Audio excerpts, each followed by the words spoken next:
doing?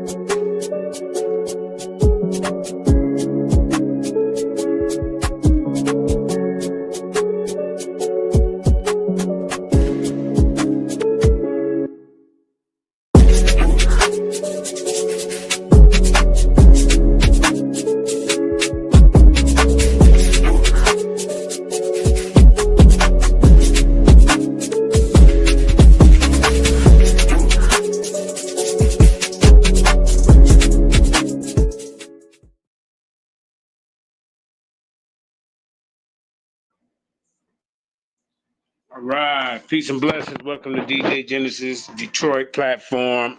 Also, we're streaming on the Lions Den platform. You can check this out. This is part 6 of my series that I'm doing. The state of the Black conscious community. We started off with talking about reparations, postpartum slave syndrome. We also covered what else did we cover? We covered a couple things: redlining. And a few more. I forgot. This is part 6. You can kidnapping. Yeah. Go ahead. Yeah. Kidnapping. The prison industrial complex, all that. So. Yeah. So the reason why we're doing this series is because we want to get the conscious community back to being conscious and not turn into Wendy Williams. The View. One of them type of situations where they're just sitting around hot gossiping, and it's even worse than Wendy Williams from The View, because what they're doing now is just keeping y'all traveling from platform to platform, wondering what the next person gonna say about the next person. He knew, she knew. We're not doing that. What we want to do is get y'all back on point. To be aware is to be alive. Proper preparation prevents poor performance. Those are some of the things that we stand by. So yeah, I want to give a shout out to my wife Jenny Hayes. Shout out to DJ Genesis for letting me come on and do this. Shout out to Sister Karima for streaming it, and peace and blessings to the Lions Den. So what we like to talk about today is is hip hop letting the black community down? At one point in time when it first come out, it was more of consciousness. Even what's his name, Grandmaster Flash. Don't push me because I'm close to the edge. They were talking about things in the community that was affecting them. Now we're getting into this gender bender rap, and all the women are B's and H's. And I'm gonna wet this guy up because he's wearing a certain color, fighting over blocks that Negroes don't even own. So what we like to do is just let's see what happened to the conscious rappers. Did they get just blackballed out, or ran out? Because there is a secret agenda, and we're going to get in that today. Get in that topic today too. There is a secret agenda that was held by these executives to change the paradigm shift of hip hop. No, you're not going to be conscious. What you doing wearing that African medallion? What red, black, and green, Black Fist, Abraham Black, all that was too much. No, we got to send in Eazy-E and Ice Cube, Nice T. The gangster rap. You know what I'm saying? To get you up off your consciousness. So, like I said, that's what we kind of doing today. I don't know if y'all can see me. Okay, yeah. So we're gonna get into that information. Hopefully, you'll be enlightened and educated. But DJ Jensen, hey, yeah, what's up, Simon K? It says, nope, the machine behind hip-hop had an agenda. You got dang all right it did. Yeah, it had an agenda. That was to silence us, to keep us divided, like anything else that they got going.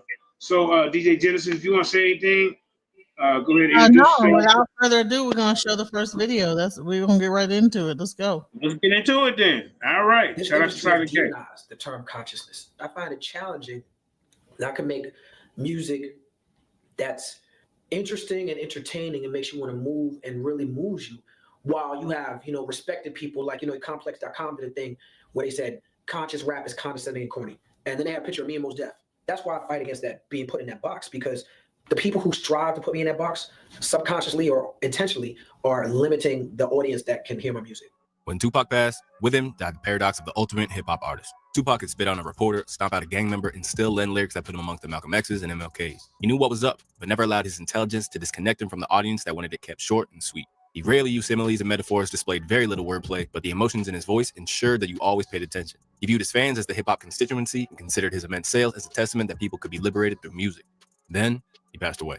After Pac, aggressive hip-hop continued to dominate. Even Nelly's first single was about street sweepers. DMX continued with the emotions, Will Smith filled the void in Hollywood, but no artist was able to touch the people the way that Tupac did socially. Instead, what followed was a breed of artists known as conscious or backpack rappers. Possessing the power to alert listeners to causes far removed from their own, conscious or backpack rap is more vital now than ever. And in the wake of the George Floyd case, we saw an influx of artists ranging from Lil Baby to Conway the Machine feeling compelled to act. However, as encouraging as these artists moving over into this lane was, the label conscious rapper typically isn't a thing an artist embraces. I would like to see you with like Griselda. You know what I mean? Royce. No, maybe that has been the problem, is that maybe I keep putting myself in this box where like you just expect that. And I don't like that because I feel like I don't want to put in this box. While artists such as Tupac and NWA could have been counted as political hip-hop, the pendulum has swung. And now, the feeling is that the average hip-hop listener doesn't want to be enlightened or educated, but entertained without context or content beyond what they're hearing. From bars about drug use, as well as the usual claims to be the best in the game, many believe that we've reached a point where lyrical substance is taboo in mainstream hip-hop. In fact, it's led to a real division within the culture as to the negative effects that being labeled a conscious rapper can have on your career. Some MCs, such as Immortal Technique, have objected to the term in favor of reality rap. But in the view of Black Star member and leading conscious MC Talib Kweli, he believes that both the press and the record companies have gone out of their way to stifle its popularity. This industry has demonized the term consciousness. I find it challenging that I can make music that's interesting and entertaining and makes you want to move and really moves you, while you have, respected people like, Complex.com did a thing where they said conscious rap is condescending and corny. And then they had a picture of me and Mos Def. That's why I fight against that being put in that box, because the people who strive to put me in that box subconsciously or intentionally are limiting the audience that can hear my music. In an interview, Let's talk about it. Yeah. My child's father was about 10 from Slum Village, and he was a part of that whole conscious movement when it came down to music. He was one of the first hip hop artists to speak in Hebrew, by 10, so this kind of touches me in a certain way because, at some point that conscious like rap was the thing. But now we have a bunch of people that are sliding down. You have like people like Lil Nas X, even though he's not a rapper. I mean, he's a part of the hip hop culture. They have blurred the lines between pop and hip hop. What do you think about that? When you say blurred the line, you mean they combine, like they kind of mix them in with the pop and hip hop, and like you mentioned, would you say Lil Nas X and Lil Uzi Vert? Both of these are right. Are they? Is he a pop artist or is he a hip hop artist?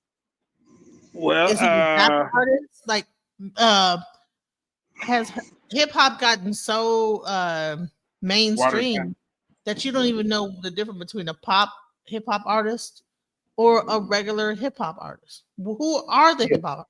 Who's hip hop now? Yeah, I mean, I wouldn't consider what you call them, Lil Nas X hip hop. I mean, I wouldn't consider Lil Uzi Vert hip hop. Like you say, the original people, like what's hip hop to me is like Public Enemy, because it was like consciousness, even Big Daddy Kane and them guys back then, it was fun rap. It wasn't, it wasn't like putting the women down, calling them B's and H's. They told us about our identity, told us to be proud of who we are. And now this genre that we have today, this mumble rap or whatever you want to call it, is more about codeine in your cup. How many bees I slept with tonight. I'm throwing her out. Oh man, her boyfriend coming, we're going to wet him up. I don't give a damn. And there's no fight the power no more. There's no let's galvanize the people and come together for a certain cause. It's just more sex, money, and drugs. And this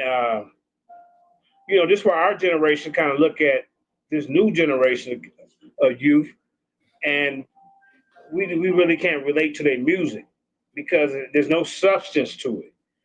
It's all about visuals and half naked women, uh, guys in videos with guns. I'm not saying that that's something new, but it's pushed more. So did our generation kind of like start pushing that before the new generation? Because if you think about it, like, Yeah. come on, baby, get them Daisy. Yeah. Come on now, we were out there with the Daisy Dukes on. You know what I'm saying? Yeah. Shabba Ranks was, even though it's not hip hop, there was a whole Yeah. culture of like do the butterfly. With the butterflies, just a dance. And then you had like the whole BET thing where you had Unplugged with Nelly showing like these BET videos where with people, what was it called? Tip drill and putting the credit card. Our generation are the reason why hip hop is in the situation it is today. Would you not agree? Yeah. But like Silent K said, in like conscious rap, we also brought in the bullshit too. So yeah, how can we get mad, right? I mean, yeah, we have to self-check ourselves. And like Silent K mentioned earlier in the audience, he said, no, it wasn't hip hop that let Black America down. It was a machine behind it. And of course, I mean, these are our oppressors. These people don't care about the message or the consciousness of hip hop because all they see is dollar signs. So, and then, like I say, when the private prisons came out, now it's a whole nother agenda. Because these private-owned prisons are also, people who own these private-owned prisons are also have connections to the music industry. And they held, like I say, a secret meeting with a bunch of rappers about 20 years ago, and they made them sign this, what's that paper you sign where you can't talk? One of them type of papers. Non-disclosure agreement? Yep. Non-disclosure agreement, or it'd be detrimental to your career. Well, 20 years later, we have, Bone Thugs and Harmony, which was brave enough to come out and speak about it. So we're going to be also checking that out once we get done with this video here. All right, let's go, Queen.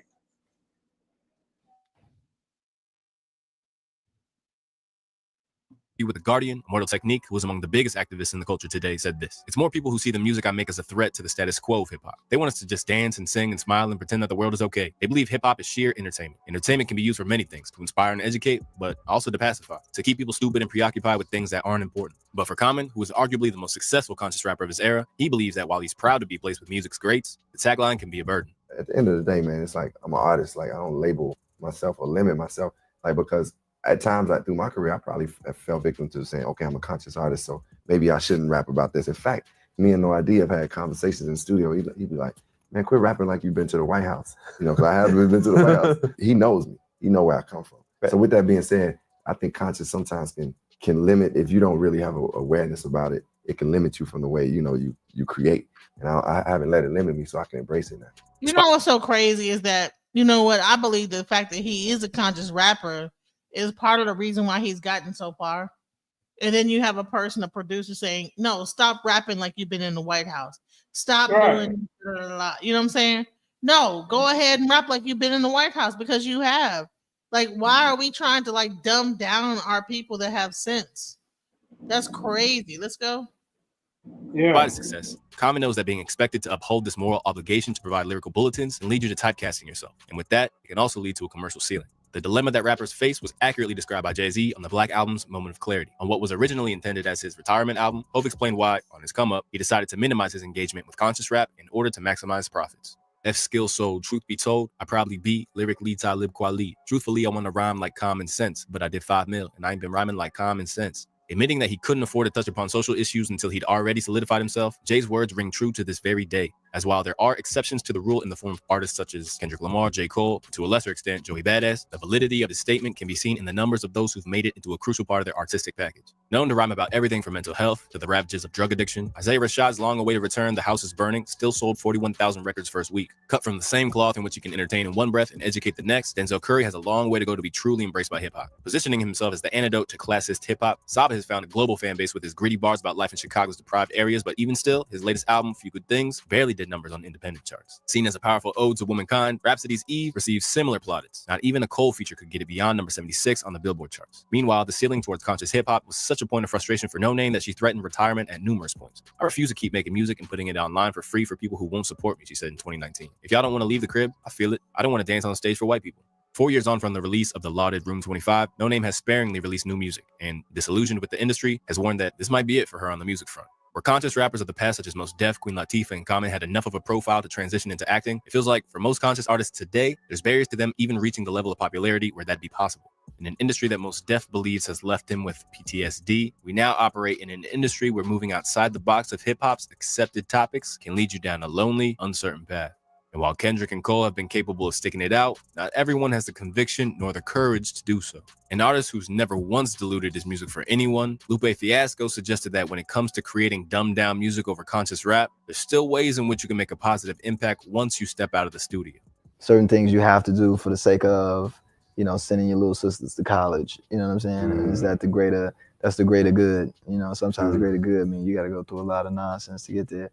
But I don't really look at the industry, you know, in those terms, is black and white, conscious in this or not. You know, everybody do their piece and do their part. A lot of the most that kind of ignorant music that people make sometimes, they can turn around, you know, amass a fortune off of that, then turn around and in one check, you know, right away the ills of their community that they grew up in. And to Lupe's credit, he's right, with many artists who aren't seen as conscious still engaging in activism or philanthropy on a grassroots level. While he isn't renowned for his astute political observations, 21 Savage takes the proceeds from his cold, often deadly bars and gives back to his community with his annual It's a Back to School drive.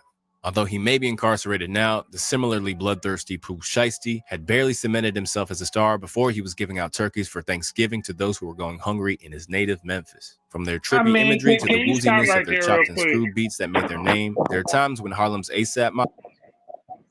I mean, okay, this dude is making music, talking about killing people and you know, bitches and hoes, B's and H's, and then he passed out a couple of turkeys? That's like Nino Brown passing out turkeys after he sold 15 goddamn keys. 15 keys to the neighborhood last week. And now he passing out turkeys. 21 Savage music is nothing but murder. He got a song called Murder, Murder, Murder. Something like that. I mean, come on, man. And now you want to get back after you done pumped all this goddamn this music to the community. These kids are listening. And now you want to have a back to school program, and now you want to pass out turkeys? Man, come on, make it make sense. What do you think? What do you think about the fact that Andre 3000, you know, when he came out, he said, "I don't want to rap." He just did a flute album. Do you think that he misses opportunity to come back and like make a difference, or do you think he's like, "Man, fuck all y'all. I'm gonna play the goddamn flute." And wait a minute, fuck all y'all. hey, if he didn't see so much, he probably like, man, Negro made a flute album. and look how far that got at the Billboard, you know, because he's not talking about, I mean, they was pretty good. You know, they wasn't really negative, you know, especially when they, you know, kind of, that was the second and third one. Man, we were here during a time that I don't think could be really duplicated, to be quite honest. It can't really like come back and really like duplicate what we did in our time. Yeah. And like I said, these artists really don't have control of what they want to put out nowadays. So, you know, so we like you said, we got to blame the machine, because they have total control of what they want to put out. I'm sure a lot of them wouldn't be singing some of the stuff they sing. But, you know, we have a few, I guess, what's his name? J. Cole. He's positive. I don't really know what's going on with Kendrick. I mean, I don't know. He's borderline. You know, he got some conscious messages, but then he's also kind of mixing street life a little bit. So, yeah. So, okay, let's continue. Bob could have been accused of glorifying drug use. However, Their Always Strive and Prosper Foundation, which was set up after the tragic demise of ASAP Yams, is focused on delivering positive messages and proper information to adolescents and young adults about the dangers associated with carelessly mixing opiates and other potentially irresponsible drug use and abuse. Through these MCs, we see a new strain of activism coming to the fore. While none of them would be regarded as conscious rappers, it's evident that for them, they can't bury their heads in the sand and abandon their communities once they've made it out. In this instance, hip-hop's consciousness and conscience is coming through in different ways than ever before. And in the view of Dreamville's boss, this is manifesting in the music too. You think that era of like conscious rap is supposed to be like against street rap or whatever? You feel like that's kind of old school and that kids don't think about it that way? Or do you think your fans think about it that way? I would hope not. I mean, Kodak to me is a conscious rapper. He's a street rapper, but he got songs where you're like, damn, like I feel exactly where he's coming from. I feel his struggles. A lot of young boy, NBA young boy, like they're considered street rappers. Those dudes so Kodak Black is a conscious rapper? Right. Come on. See, they have been so far removed from our era of consciousness. When we talk about red, black, and green and all that, they said Kodak Black is a conscious rapper. And he talking about he's a super gremlin popping goddamn pills. Who the other ones? Are you kidding? NBA Youngboy? See, this younger generation, they don't know what consciousness is. Conscious of what? Like maybe I don't know. Maybe at some point they become conscious, but that's not consciousness. That's fucking stupidity. Yeah. Silent K, we're gonna play that next. Peace to my wife, Jenny Hayes. The conscious as hell. If you listen to some of the pain and they're putting in their records, like I ain't never been through what they've been through. Right. You know what I mean? So I'm getting it through them. I'm learning that through them. Rather than striking it out alone, Baz's sentiments are mirrored by that of a legend in the game, Nas, who feels no need for a distinction or additional caveat to be added to his music. I've been called everything. Gangster rap. So what do you think about Jim Jones coming after Nas? Do you think that that's a founded thing because he's more relevant today? I believe that people are just more stupid today. And he's feeding. I don't even think he even writes his own lyrics, bro. Now you know goddamn well, Jim Jones know what he's doing. That's like me coming out there. I'm semi-popular, and I come out and say, yeah, I'm a basketball player. Yeah, I'm better than LeBron and Michael Jordan. So of course he's gonna get some backlash, and then that gives him attention because what it did, it drew on other rappers. Now he got a battle with the Clips. What's his name? You heard of the group, the Clips? Yeah, the Clips. Yeah, and now they going back and forth. So all Jim Jones, that was a marketing strategy. You know what I mean? That's what that is. Has hip hop become just a mere marketing strategy now because people, have lost their ability to just like use their pure talent to like sell records? I mean, hip hop is marketing, so it's not marketing. It's not marketing in the artist's favor because they have to do what the industry tell them to do. This is what you're gonna be doing. You're gonna be wearing these pink Jordans. You're gonna put this goddamn wig on in the video, Young Thug, and a goddamn skirt. Right. Rap. And so they're marketing different agendas. Yeah, go ahead. Rap, everything. Whoever feels like calling it whatever they want to call it, that's on them. While defining yourself as conscious rap can be a difficult road to walk and can place a very real barrier on your success, what's becoming clear through the likes of Denzel Curry and Saba in that in the modern game in which the internet reigns supreme, your influence can still be felt even if the charts don't necessarily feel the impact as it should. But with a cult fan base still clamoring to hear insightful bars and some of the game's biggest stars giving back, the end result is not only a varied hip-hop landscape in which all ideas can thrive in their own ways, but one that is actively contributing to its communities where possible. And while we may never get another Tupac presiding over the mainstream, it's clear that even though the parameters have changed, the drive to enact change is still very much alive in all areas of hip-hop. And like I said, even in the beginning of Tupac's career, he was more conscious. And then, he felt betrayed. He felt, he was set up by, Brooklyn rappers, and New York rappers. So he had to put up this shield. He had to put up this gangster appeal. I'm with Death Row. you know. But that well, the Tupac you seen at Death Row wasn't the real Tupac. Mm-hmm. That wasn't the real Tupac. Brenda Got a Baby was real Tupac. You know, Right. strictly for my Negroes was the real Tupac. That was Pac. What y'all seen at the end, that was just something he was manipulated and he was just going through, you know, what he's going through. And, you know, he felt like he got to do this type of music because he's over there, you know.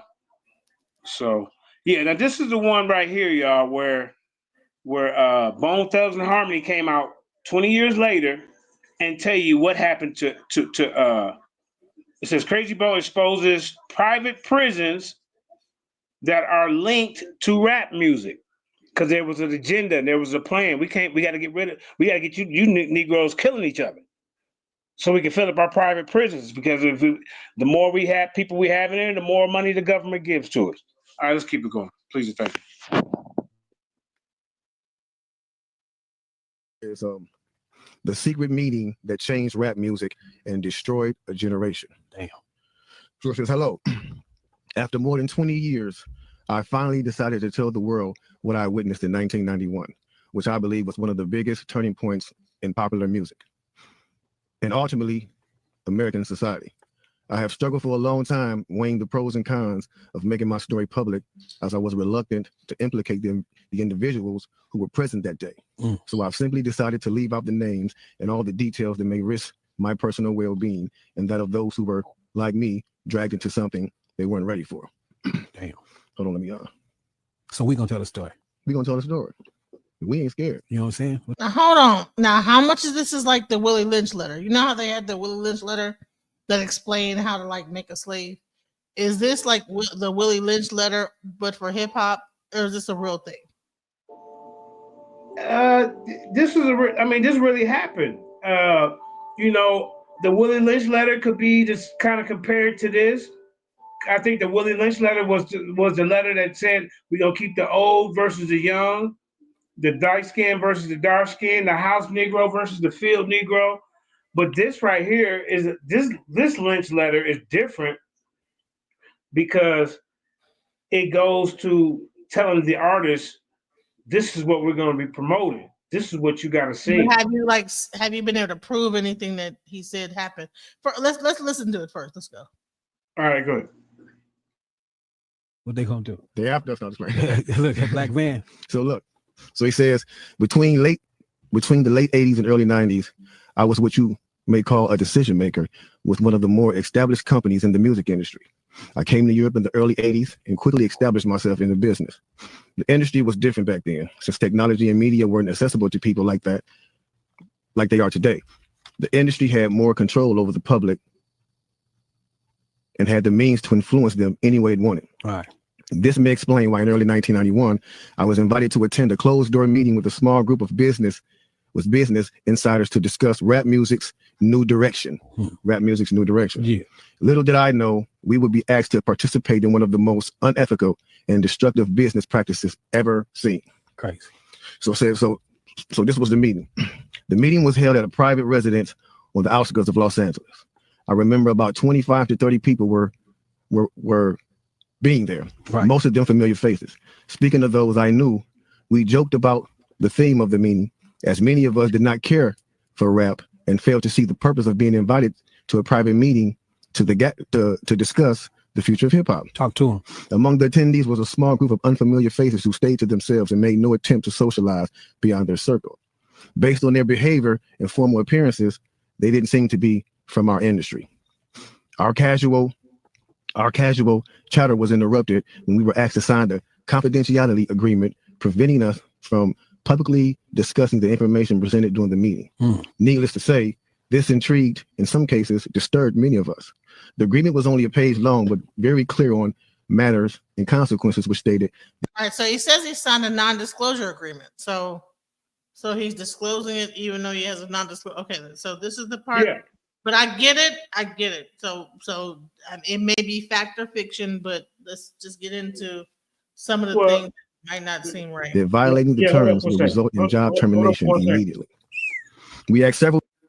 I mean, these are people. I know you've been involved in the industry or whatever, but I mean, I don't see why Bone Thugs and Harmony would have any reason to just come out and make that up. You know, that's just me. That's just me. Well, you know that letter was all over the place though at one point. Where? I mean, passed around or what? What do you mean? All over the internet. Yeah, at one point, yeah. He just is reading the letter that everybody saw. No, he was there. He said he was there. He's saying he was there. Okay, let's hear it. Yeah, he's one of the people what this Bone meeting Thugs was about and the yeah, reason for crazy such about it. secrecy, but could not find anyone who had the answers for us. A few It's people not true. refused to sign and walked out. Nobody stopped them. I was tempted to follow, but curiosity got the best of me. That's right. A man who was part of the unfamiliar group collected all the agreements from us. So now let's get to the good part because the meeting about to start. Talk to him, Jay. It says, quickly after the meeting began, hold on 1 second. Get your popcorn, y'all. Popcorn, get your pistol. No, for real though. Quickly after this meeting began, one of the industry colleagues, who shall remain nameless like everybody else, thanked us for attending. He then gave the floor to a man who only introduced himself by first name and gave no other details about his personal background. I think he was the owner of the residence, but that was never confirmed. He briefly praised all of us for the success we had achieved in our industries and congratulated us for being selected as part of the small group of decision makers. At this point, I began to feel slightly uncomfortable and the strangeness of this gathering. The subject quickly changed as the speaker went on to tell us that the respective companies we represented had invested in a very profitable industry, which could become even more rewarding with our active involvement. Dang. He explained that the companies we worked for had invested millions into the building of privately owned prisons, and that our positions of influence in the music industry would actually impact the profitability of these investments. Then he says, I remember many of us in the group immediately looking at each other in awe and confusion. At the same time, I didn't know what a private prison was, but I wasn't the only one. Sure enough, someone asked what these prisons were and what any of this had to do with music. We were told that these prisons were built by privately owned companies who receive funding from the government based on the number of inmates. Mm-hmm. The more inmates, the more the government would pay these prisons. Mm-hmm.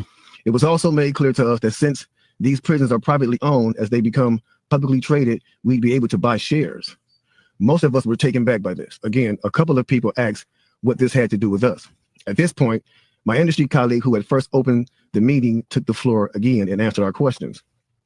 He told us that since our employees had become silent investors in this prison business, it was now in their interest to make sure that these prisons remain filled. Our job would be to help make this happen by making music which promote criminal behavior, rap being the music of choice. He assured us that this would be a great situation for us because rap music was becoming an increasingly profitable market for our companies. And as employees, we also be able to buy stocks in these prisons. Immediately, silence came over the room. You could have heard a pin drop. I remember looking around to make sure I wasn't dreaming and saw half of the people with dropped jaws. My daze was interrupted when someone shouted, "Is this a fucking joke?"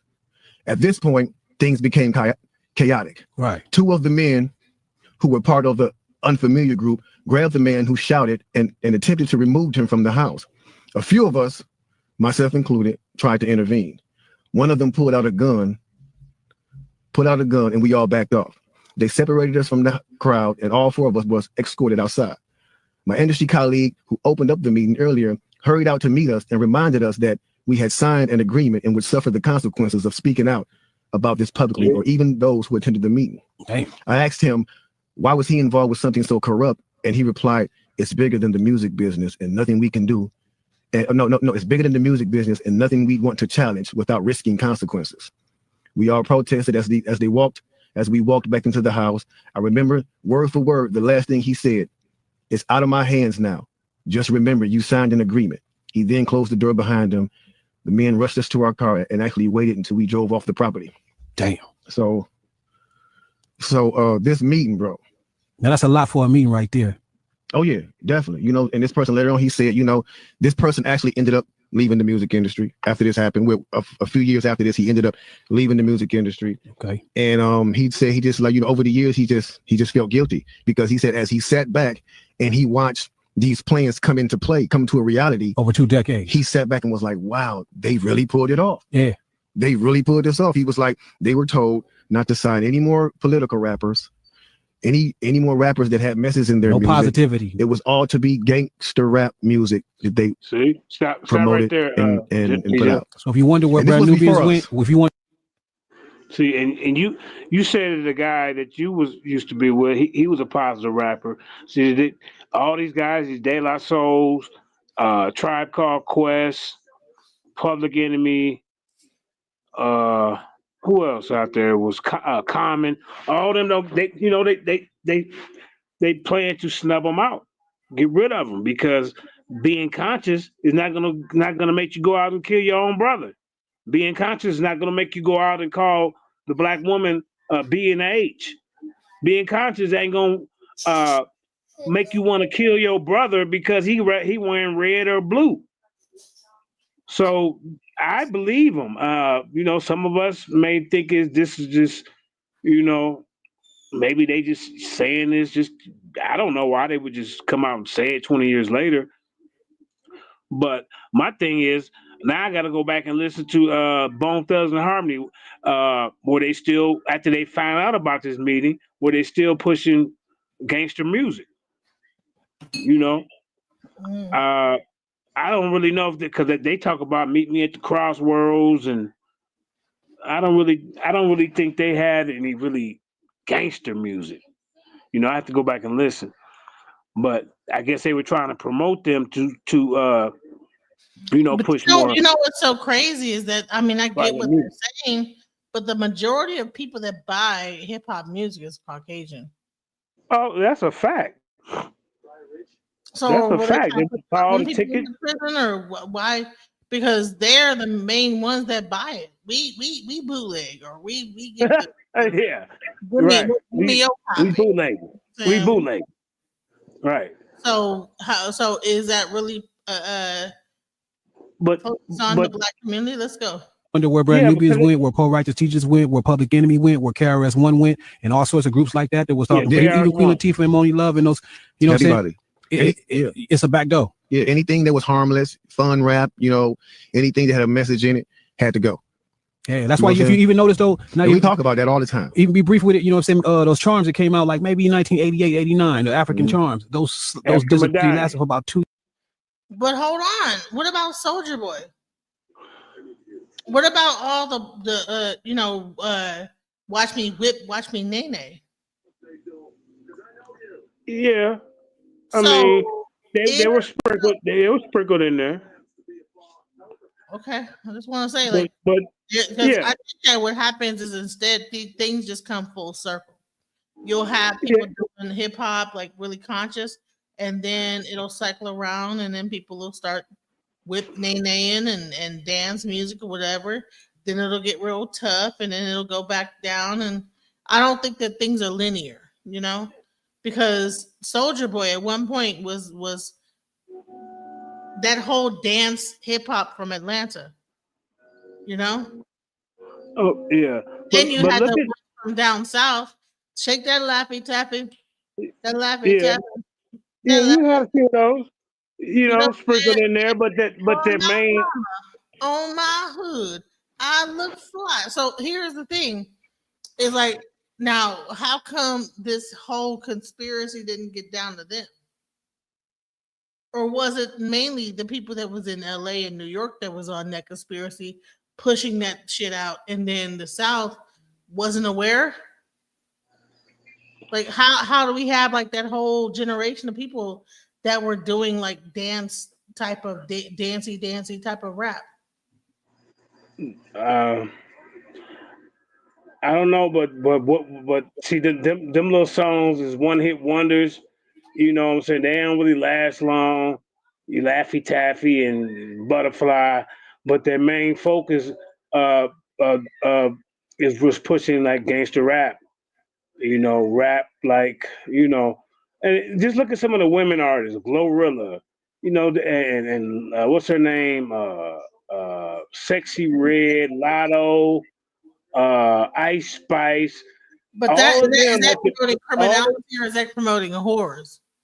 Yes, that's what I'm saying. It's the image that they put the whorish image onto the black woman. Yes, that's what they're doing. This it's not positive. You don't see them dressed up with like Queen Latifah was back in the day, Moni Love, and with their African medallions and stuff like that. Hey, shout Welcome out to to the Queen stage, 6'2". Queen. Welcome, Queen. Welcome, welcome. Hey, family. How's everybody going? How's everything going? All right, all right. We're doing good. Uh-huh. So we're just talking about the state of hip hop, and we're getting into like this whole letter that Crazy Bone put out and said he read a letter about how that there was a supposed letter that said that they were using the hip hop to influence the prison industrial complex. I think it's kind of similar to the Willie Lynch letter. I don't think it's a real letter. I think it's just like a example of what could happen. Mm-hmm. Because we do have dance rap. We do have Soldier Boy. We did have Silento. We do have the Migos, and their whole thing. You know what I'm saying? So there were people that were doing like more sing-songy rap, not necessarily gangster stuff. So, and they were given huge deals. But maybe they slipped through the cracks because Soldier Boy did sell a lot online before he actually sold, on commercially. So maybe that's what it was. So let's hear a little bit more, and I want you guys to talk on this. Let's go. 2 years and they disappear real quick. You know what I'm saying? Yeah, definitely. Now, after reading all this, it actually made me feel a few different ways. The first emotion I felt was shock, because I was definitely taken back by this, just knowing the level of evil that's involved by even thinking of a plan like this. You know what I'm saying? The second emotion I felt was anger because it's not enough for them to exploit our culture and make all the money off of it. Mm-hmm. Because let's keep it real, the industry has never been favorable towards the artists, never. But they're going to go beyond the artists to get the artists to influence and lure in the consumer, which they knew at the time were mainly minorities. Yep. In other words, keep promoting gangster rap so that the youngsters will be influenced by them, which in turn will incite them to want to act like them. And it's a very good chance they'll end up in their prison. Yeah. So they're getting paid twice. They're getting paid from the artists they signing, and then they're getting paid from the people that these artists influence that goes to prison trying to be like these artists. Yeah. So they making a killing. A killing. They're using the music business to promote their private prison business. My man is right there talking that right. 1988, a man named Tom Beasley, man. That's the co-founder of the corrections for Corporation of America. It's a CCA. You know what I'm saying? Excuse my French. I'm reading this thing right there real quick. It's the CCA. So in 1988, he founded that, and this is in straight concert with the same thing. So it's like the music business. You do what you do on your side. And over here with the correction facilities, we're going to do on this side because in 1970, there was 500 prisons. You know what I'm saying? Only 500 prisons in the United States. To this day, there's 1,700 prisons right now. That means big business. I'm talking about that didn't flip it over. You know what I'm saying? If flip it over is a word because they're making a lot of money off of these things per inmate. You know what I'm saying? So getting with the same thing of the music, it all went hand in hand, and we just partying at the same time. So us as the artists is the tool they use. Yeah. The music is the bait. Yep. And the young consumers are the prey. It's a cold game. Cold game, bro. Cold game. Then I feel sad. Sad because everything we seem to try to create, we always seem to give it away. We're always being tricked and deceived into believing that they have our best interests at hand when clearly they never have and they never will. They never will have our best interests at hand. It's blow after blow after blow after blow. Yeah, it's crazy. Like I said, and they dropped a name too. I wish I could have wrote that down, but he's involved. They dropped a name that was involved in the private prisons, and then he was like, you do what you got to do. We do what we got to do. I don't find it far fetched that this meeting ever happened.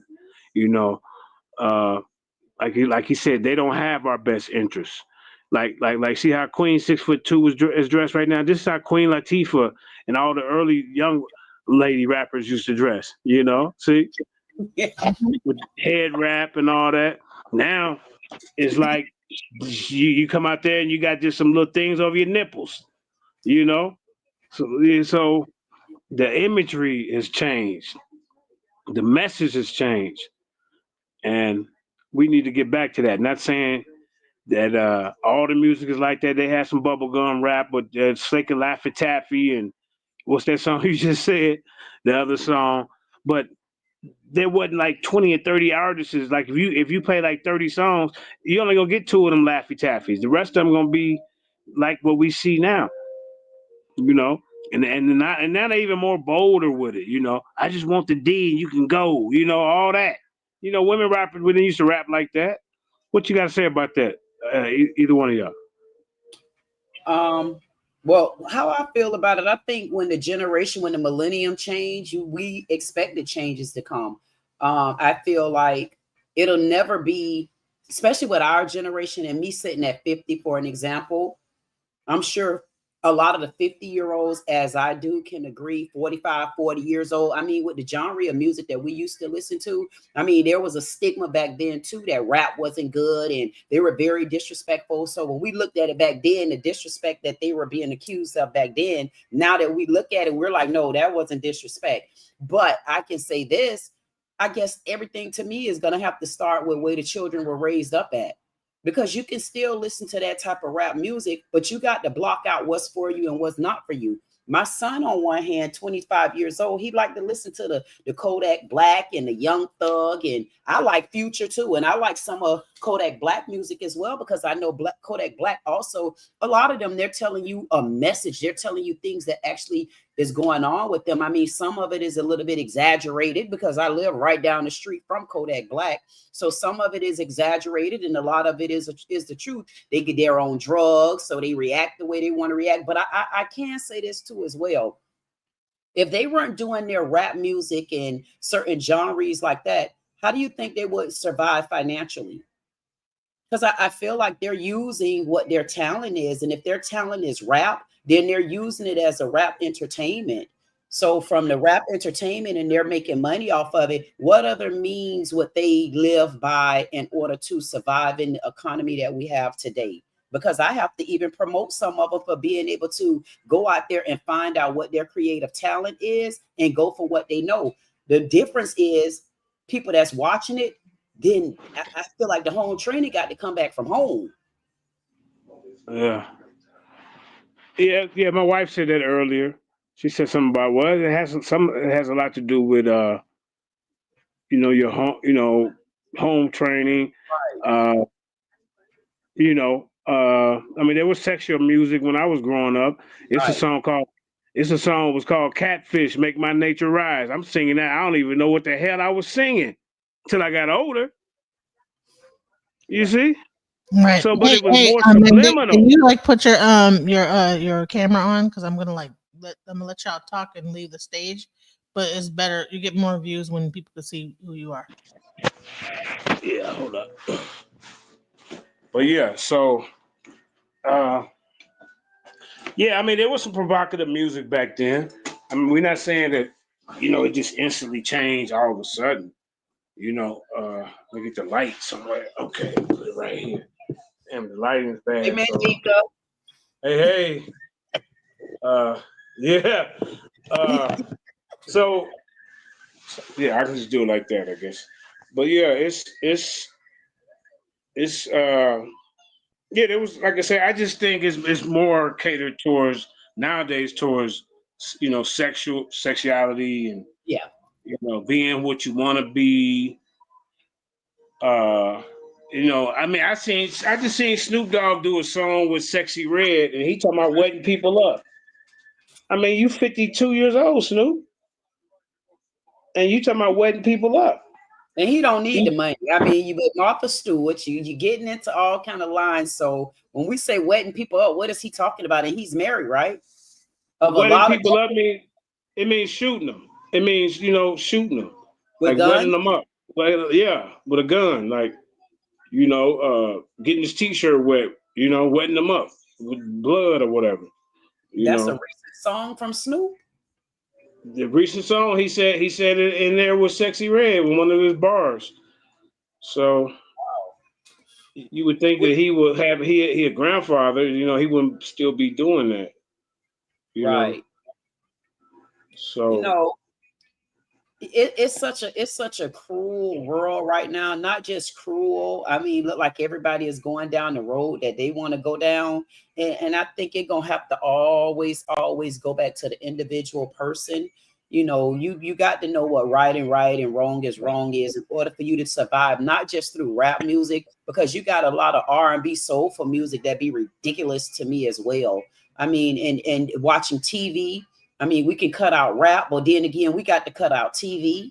We got to cut out so many other things because it's not just one genre of life that's out of control right now. I feel like it's people, period, that's out of control. The people, period. I mean, we got it's just so much going on to where if you ask me, a lot of people honestly not focusing on what the reality of life is right now. They're not focusing on you need to find a way to make money the right way because hard times are only going to get worse if we don't put our feet down and really try to gain here. Just stupid stuff. That's what it's about to me. A lot of things are just stupid. Okay. Now, DJ, what you got up here on this one? I forgot the name of this one. This is Dr. Umar Johnson, I think. Claims hip hop has done more harm than good. Let's check him out. So Dr. Umar sat with Homeboy. Homeboy, he ain't pandered to women anymore since the last time I seen him at Curl Fest. What? That's the thing about pandering. Every few years, you got to find a new agenda. You got to find a new initiative. That nigga ain't said a black girl rock for about 3 years. I mean, look, it's okay. If you just pay attention, you'll see some of the stuff in this funny. Remember? Okay. Do you remember though? Yes, hip hop. Come on. All right, so now you're on some black people shit. All right, let me find the clip. I'm gonna find the clip. Talk. Leave me alone. Well, Dr. Umar. Dr. Umar was on some bullshit. He feels as if hip hop hasn't really done any benefit for the black community. Here we go. Oh, hip hop in 50 years has made sure that black people now are respected. And no, that's never gonna happen. What has it done for the people? It gave you. You listen to hip hop music and you were inspired at some point, no? Nigga, I'm leaving. we're moving goalposts. It ain't done shit in 50 years for the community. It made individuals rich, and that's it. It then gave jobs to. I think this is a great topic. Amazing. I do think it's a great topic. But the drug dealer is. We should have led with this. Yeah, we both. The drug dealer is essential to the black community in the ghetto. You can't tell me that somebody grew up in the hood. Hip hop ain't done shit concretely beneficial to the black community. You gave me fashion. The first thing out of your mouth was fashion. I gave you fashion, and you started yelling over me. But then also, can we pause for a second? Podcasting. Yeah, pause it for a second. Go ahead. He's saying that hip hop hasn't done anything in the black community. I think I should beg his pardon on that. I should beg his pardon on that in a lot of different ways. And primarily, if hip hop didn't do anything in the black community, I can tell you this, compared to our young black men from back in the days, a lot of younger black men these days are more financially secured than what they were back in our days. That's a start in the black community. And to me, it gave them the right, it gave them the wherewithal, it gave them the strength to go out there and at least use some sort of creative side of them being and be able to use that to further their financial endeavors. It allowed them to network more. Now, once they got this, is where the problem was at to me, because then they start taking advantage of their wealth. They start taking advantage of, they thought they had power, but the underline of what we're talking about, it gave them a lot compared to what the parents were even able to give them. And I'm going to use Kodak Black as an example. Kodak Black is a Haitian American. His parents are Haitian. And actually the accent and everything is of Haitian. But what I can say, any other way, Kodak Black wouldn't have been as financially successful had it not been for rap being introduced in black communities. So it did give something. It gave something his parents couldn't give. They weren't going to give him that kind of money. Yeah, and we're not, like I said, I'm not blaming the artist. I'm blaming the machine that's behind the artists that's steering them and making them put out music. A lot of artists, they say, I didn't even want to put that on my album, but they forced me. You see what I'm saying? So it's like, they got to do what, once they sign a contract, they got to do, what they tell them to do. So a lot of them are forced to do some of this music. So I'm not blaming them completely, but maybe some of us need to, if you had that talent, stay independent. That's what I was going to say. Correct. Because But I also look at it like this with Dr. Umar. You know, I'm only disagreeing when he says that rap didn't do, and not you, Dr. Umar, when he said rap didn't do anything to the Black community, or he didn't do anything to the community. And I wanted to beg his pardon on that. It did do some things. It allowed them to know how to even become financially independent with some sort of creative talent. But I also wanted to say, these rappers have attorneys. So if we got to hone in on anything, because I don't know why by now they have not become independent. However, if they got enough money to have attorneys to make sure that these contracts are read over, there's no red lines there, there's no hiccups there, and there's nothing that can come back and bite them. So what we should be educating them on, instead of telling them about their rap music, this, that, and other, maybe they need to be educated on reading and the legality of what they need, what they're actually getting into, making sure that they read these contracts with fine-tooth combs.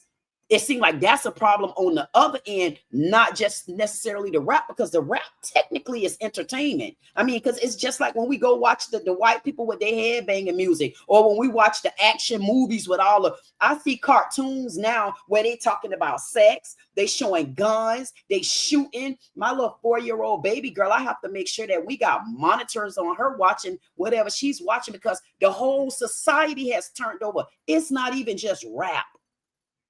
It's the cartoons themselves. It's a disgrace. It's despicable on so many different levels. It's beyond rap. But rap is a good part of it, a big part of it. Yep. Podcasting, for example. Look at all the Black people that now have access to jobs and ways to make money due to that. We're still talking about rap. We're still talking about cinema. We're still talking about these camera operators, these new people coming up. Let me make it real concrete for you. I just made a concrete. No, it wasn't. That was all bullshit. No, give me a relevant institution that hip hop built in any community, anywhere in America in 50 fucking years. I just told you. No, you didn't. I just told you concrete. People that would not have. I didn't say individuals. I said institutions. I said people. Where's the bank of hip hop for the Black community? The definition of the word people means not an individual. So I'm telling you, people that now or 50 years ago. It's a long clip, but I'm letting it go. I asked you, what did they do for the community? You can't give me nothing because they ain't done. People from the community can now work in a music industry that there was never going to be a space for them. What the fuck? That's individualism. That ain't helping us. That's bullshit. No. Bull fucking shit. No. It's not helping us. No. What's happening is virtual singing. That's bullshit. Virtual singing ain't happening. Shit. A few people can get jobs. Everybody can say that shit. All right, go ahead, Paul. Pause it. I mean, this is such a tongue twisting twangler here. I wish I could sit down and talk to him, because I want to know, what did he mean?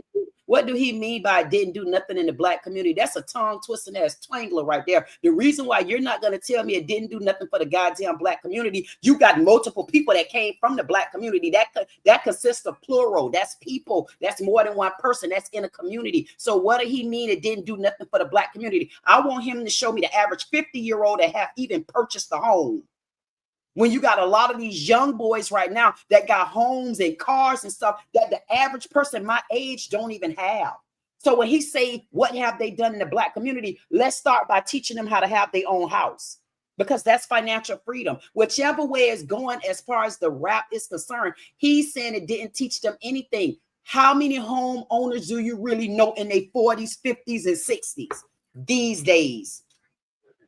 But when we look at these rappers, they have multiple homes. They have multiple income streams. So it did something for them. It gave them some sort of independence. And if you got a Lil Wayne with his old rapping, if you got Kodak Black with his rapping, you got Young Thug with his rapping, they not a part of no communities. Those are parts of communities. And you go to some of these boys and you look at their portfolio and you look at their references, they even give back to the community. Kodak Black is synonymous for giving back to the community. Synonymous. I'm talking about turkeys, food, giveaway, money. He give back still to the community. So I don't understand. And then on top of that, they saying that I get about the rap thing here and there, but look at his behavior and don't know how to hold a constructive conversation. He act like he want to fight. I mean, who he wrestling with? Saddam Hussein? He act like he in another country fighting to get his ass back over here. What's wrong? And to be honest, he should be the last one talking about an institution. Where that damn school you promised us? All that money you got. Yeah. He want to talk about everything else, and he don't want us to ask about that damn school. Dr. Umar Johnson. Yeah. What about that daughter, Mendika? What about that daughter? Wasn't that daughter just on here with DJ the other day? Yeah, she was on here. But he talking about rap, so he's saying what have the rap done in the community, because everything is individually. So it makes me beg the pardon and say, well, what have you done in your own household? Because at least we could say that these young men, whatever they rapping about, at least they're financially stable. If you got a daughter out there that's claiming to be homeless and her mom is mistreating her and she don't have support and she don't have this, then you can't even tell me what you gave to people in your house. I mean, I'm hitting below the belt right there, because that's hitting below the belt in the Black community to say that rap didn't do anything. Rap gave them some sort of start, whether it went out of control or not. None of them ain't saying they homeless right now. Yeah, and but like you say, they should learn how to read their contracts better, because a lot of them sign these 360 deals where, you know, they're really not making any money. So that's another topic to touch on. Let's get back to this. Please and thank you. Elon Musk got a couple black people on the payroll. That don't mean shit.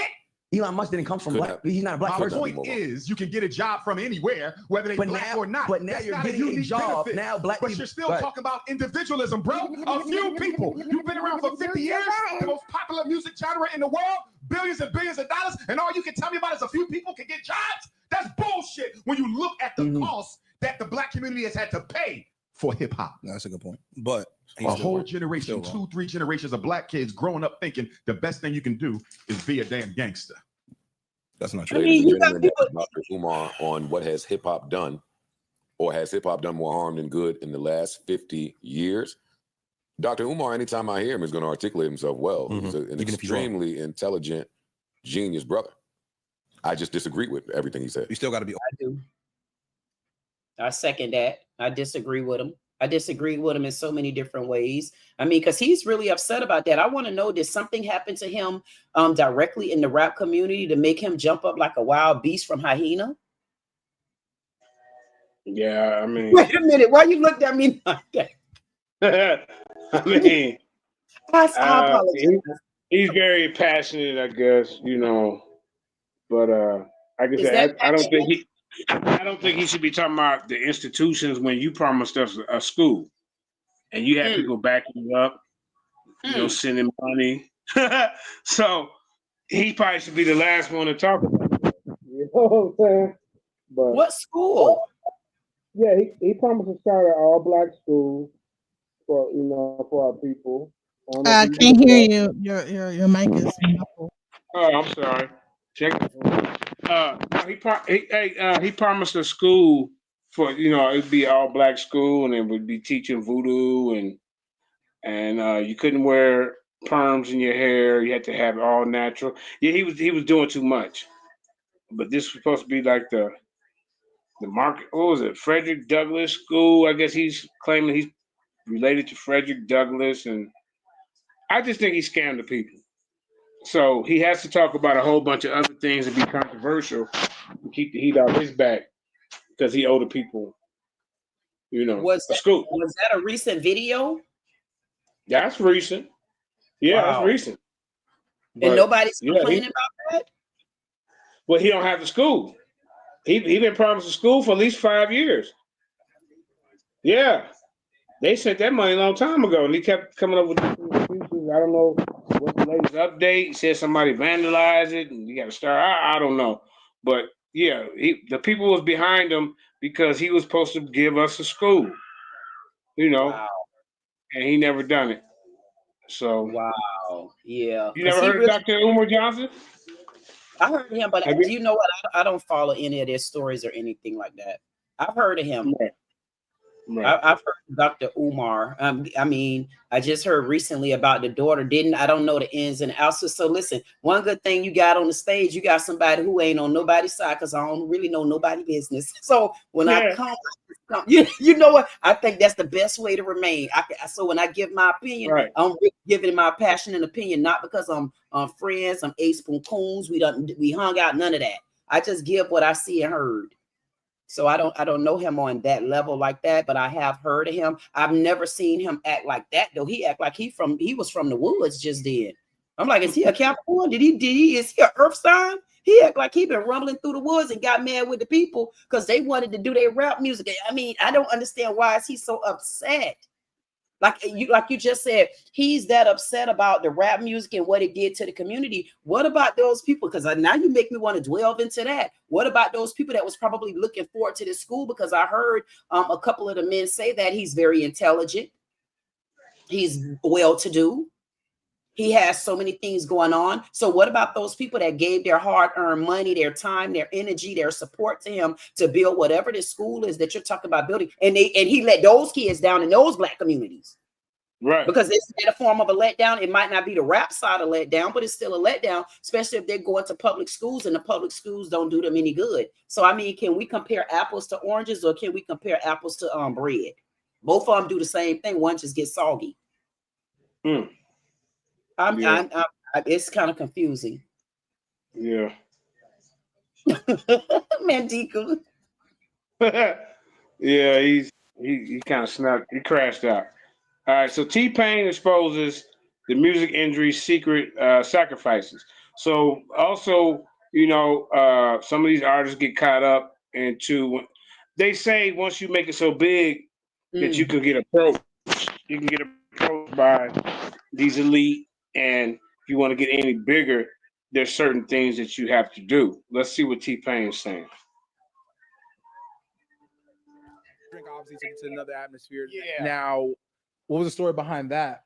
Man, I actually didn't want to do It's a trick, nigga. Buying a bunch of drinks for people. You said you did. You said you didn't want to do it. I didn't want to do that song at all. It was the one song I needed on my album. Snap music was popular at the time. Yeah. And my A&R was like, dude, you gotta do at least one Snap song. I was like, I'll do it, but I'm gonna do my version of it. And that was like the last song I recorded for the album, and that's what made them like, okay, we can put this out now. And I did not want to do that fucking song. Well, why did you stop? I had to. Why? Because it was taking over everything. My career was just my life. Yeah. Like, I wanted to, like, my kids made two different people. Like when they saw me on TV, they would call that person other daddy. Oh. Yeah. When I would get home, like, they wouldn't run to me and shit like that. It's like, I've been on the road for fucking 2 months. Like, you ain't seen me. And it's like, we saw you. You've been on the TV. We saw you. Right. So, once that shit started taking over life like that, I just realized this, being at the top wasn't super important. I just developed a relationship with my daughter after going through that. That's just that I don't have no relationship with her. That shit hurts, man. Oh, that shit sucks. Make you feel useless. Yeah, for sure. To have that go on and being called other daddy when I walk in the house and shit is just like, okay, I can probably go ahead and stop this for a minute. Yeah, you just reset it, got everything back in order. Yeah. You don't lose shit like that. You don't lose talent. You know what I'm saying? So I was like, I can get back to it. I'm sure I won't be, in the public eye as much and shit like that. And, won't be going off the momentum, but I still should be able to get back to it at some point. So I just put that on pause. Me up. Fuck. But that's real, though. I'm telling that's you, Mike. real, though. That's real for you, though, to do that. I think it's like put your whole career on pause. I commend you for that, man. Yeah, man. And just focus on your family and kids, man. That's big. Absolutely. That's huge, man. It took me a while to learn that was way more important, but I did. I fucking learned. I don't know where this video is going to go. I don't know how long it's going to be. I don't know how many people are going to watch it. I don't know how many views it's going to get, but you know what? I don't care. There are things that are going on right now in this world that don't get talked about enough because not enough people have experienced it, even though there's a huge influx of people that are starting to experience it. And what I'm going to talk about is when you start having success in the public eye, specifically social media, and what it does to you and how you can see how people get lost if they had massive success through the traditional mediums that we were accustomed to when we were coming up. So if you're somebody who wants to have success on social media, you're starting to experience success on social media, you want to know what happens when you're in those early stages of fame, you should watch this. I don't hear too many people talk about this. I'm in a position now where I'm qualified to talk about it. I'm going to give y'all insight on the battles that you deal with and how you can see how people get lost and how I stay focused. And what T-Pain is saying right here is beyond gold. And when I didn't have a child and when I was in my 20s, when I was in my 30s and I was kidless, my mindset and my focus was just so locked in on becoming the best version of what Dorian Group 82 is going to be. And the moment that little girl came, it shifted. And you think you lose the edge, but you don't. And I'm going to talk to you about that. So please, I implore you, share this with anybody who is really trying to work to get themselves from here to here, which means more followers and more views and more eyes and blue checks and money, because there are things that are going to come with that they need to be prepared for. Before you do that, hit like, hit share, follow, subscribe, write comments. And I hope this video does help somebody. So I want to ask you, would that was something like that? Would that to you be exposing secrets in the rap world, or would that be exposing an individuality?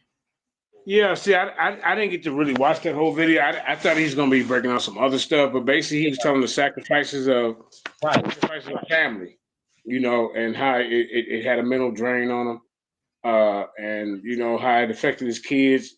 They would call him another daddy on TV. Then when he got home, he was somebody else. So that was more of a sacrifice, more towards his career or his home life and family. Correct. That's how I envisioned that as well. I'm like, okay, that's something more of a sacrifice. I mean, but I can say I kind of played part of that role as well, because I traveled a whole lot. I traveled to different countries, and I also was around the United States. It's probably only been maybe about 5 or 6 states in the United States I haven't been to, because I also travel training doctors, and I train those doctors, and I'm going for 3 weeks at a time. But you know, being married 31 years, I had like my husband, I had like you know, like my mother-in-law, I had people like that can feel it. And I had a very good babysitter that was from Thailand. And when I came home running a restaurant, I was like always, I'm like, I just slowed down, you know, maybe 3 years ago when I decided to go underground, stop everything, do a reset, and start all the way back over again. And that's where I'm at. So I could get where he's coming from, but I felt like that was more individual.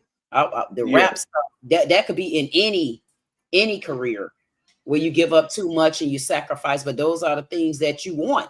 But you got to know when your cutoff is. It's just like the rap music. An individual person listening to it, they have to know what the cutoff is and what's reality and what's not.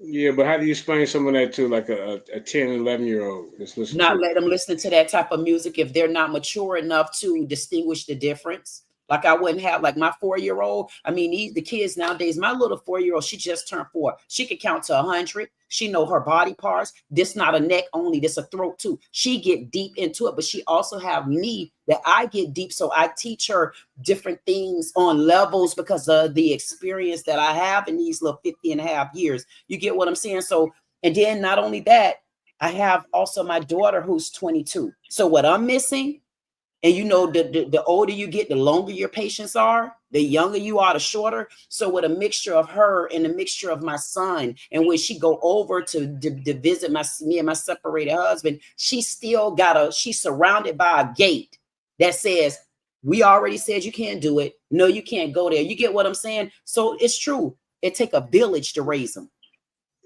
So at 10 years old, if we know rap music is too influential for these children, we should have restrictions, period. But what about if they're outside or playing in the yard or whatever, and the car ride by and is playing this type of music, they still be exposed to it. Yeah, they're gonna be subjected.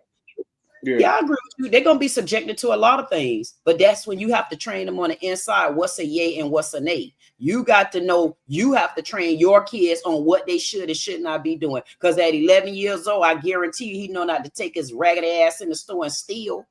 They know what they got. They know what they're doing. When you set them down rules. When my dad, listen, I already told you I'm the only girl raised by all men, and I'm the shortest one at 6'2". Everybody else stands 6'7" and 6'8", even with heels on. But when my daddy, this military man, told me one time, that's what he meant. And me raising up my kids, I just felt the same way. Like I hate repeating myself. I hate it. So if you that type of parent and you know that society is nowadays raising kids, what do you do with your kids? You're not going to be able to stop them from everything. They got to experience things, but they got to know what they was taught. Now that you're experiencing it, should you be doing it? Right. All right, what we got here, DJ? Stop. I sold my soul to the devil. I know it's a crappy deal. Lisa came with a few toys like a Happy Meal. These days, rap and Satan are having a moment. Satanic rappers, also known as occult rappers, are a subgenre of hip-hop that incorporates themes of Satanism and the occult into their lyrics and imagery. Some say it's just an act, a shtick, while others say the deal has been struck between the artist and the devil, exchanging their precious soul for fame. Many contemporary rappers have incited controversy referencing satanic images in their music and aesthetic, and these are the top 10. Lil Uzi Vert. Samir Woods, professionally known as Lil Uzi Vert, has always been explicit in his use of satanic imagery. Following in the footsteps of rock provocateur Marilyn Manson, using satanic imagery, lyrics, and merchandise have been used to incite controversy. Stop for a second and try to pronounce Lil Uzi Vert 3 times in quick succession. Guess what you would end up saying? Lucifer or Lil Lucifer? While performing at the 2018 Wireless concert, the Philadelphian rapper stopped the EXO Tour Life instrumental to share a message with the fans. Before everybody starts screaming and saying, like I told y'all earlier, you motherfuckers enter the rapture. And if ain't nobody flying up to heaven right now, obviously all y'all motherfuckers going to hell. Right with me. He also added, let's get it. Oh, you already there. I'm so sorry. You can't get out. You're stuck. It's over. You heard the song a billion times and you didn't even know. That's up, but I still love you. The rapper also You released a gotta track stop right titled there. 444 plus 222, which equals the biblical number of the beast 666. You gotta start right there. See, so some of these artists have sold out, and they have an agenda, and they want to take you away and get you to devil worshiping. You know, it wasn't rock and roll, but they seen how powerful hip hop is, and and how hip hop influenced the entire world: Japan, Africa, Australia, England. Europe, China. You know. Right. So we are very influential people, and so we need to take more responsibility of the type of music that we putting out. And he's a perfect example. He's a perfect example of some of the rappers that's going in that direction because they have signed a contract, and this is their job, you know. And this is why I say that prison thing is connected to rap industry. Yeah, I think that's real. Yeah, I think some of those is invested in Sony and what's some of these other ones? Sony and I don't know these other big labels. Mm-hmm. I think that some of them do have an agenda. You know, I'm not saying all of them. You know, but we just got to have discernment and find out which one is really for our people. You know, but I think that's where the conversations need to start at, Mandika. I think the conversations need to start within with learning how to read, learning how to understand, hiring the right attorneys, you know, getting them more involved. If they're not already involved, some of them choose to go down their road, whether they got an attorney or not. But I can't tell you this, like looking at what we just seen with all the devil stuff and all of that, just me, myself, period. I don't like to watch stuff that. And guess what? And because I don't like to watch stuff like that, if my baby girl sees something like that, you know what she gonna do? She gonna flip the station because she don't even like watching stuff like that. So for me, it's still gonna go back to home.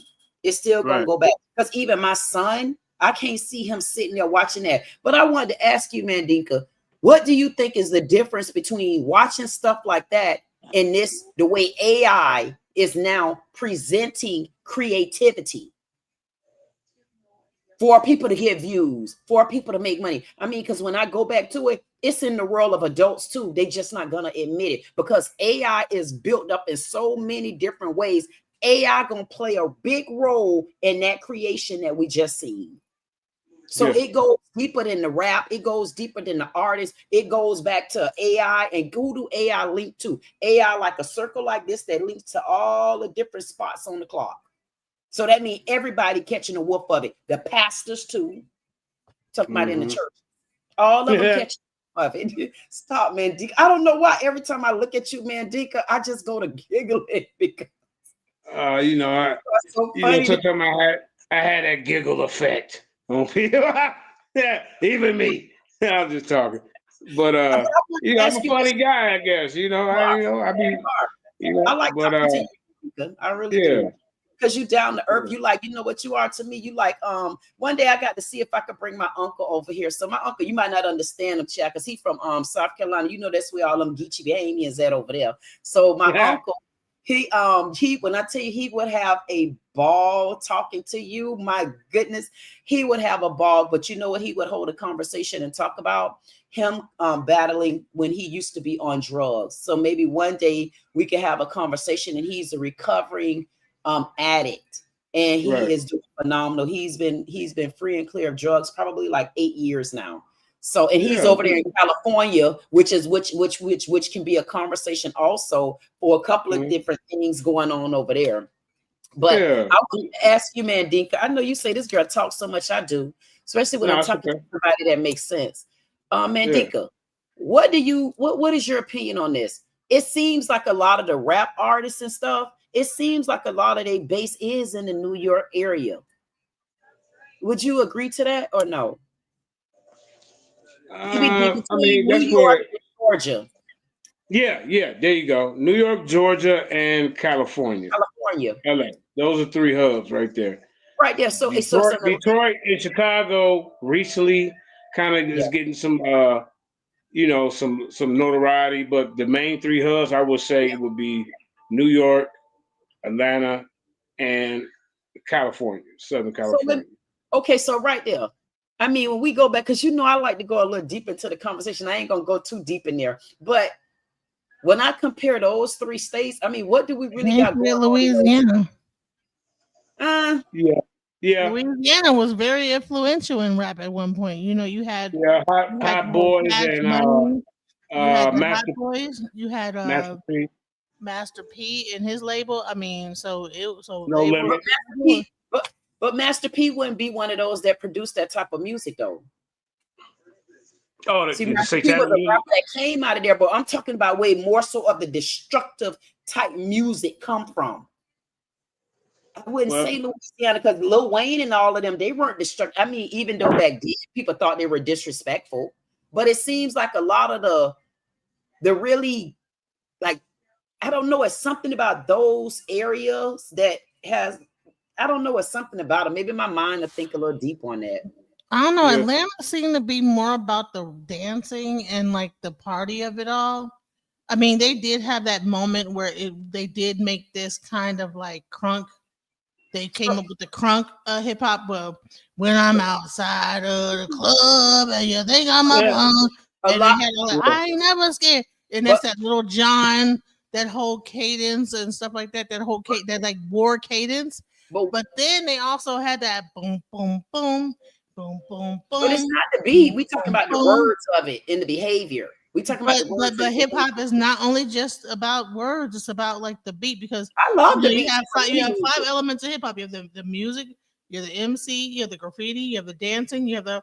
So Atlanta was able to incorporate dancing, fashion, music, and all that. So they really incorporate like the 5 elements when it really came down to it. Even some of the way they did stuff. But the problem is that for the longest, people from Atlanta was not getting noticed from New York. They was coming out with hip hop music, and New York was like dissing them. So they can't create their own like little lane. And so you had like that whole snap movement with the doom doom doom and the wait until you see boom boom boom boom. And then California has like the hyphy. They have like different aspects of like that whole like hyphy movement with the that kind of like, what's his name?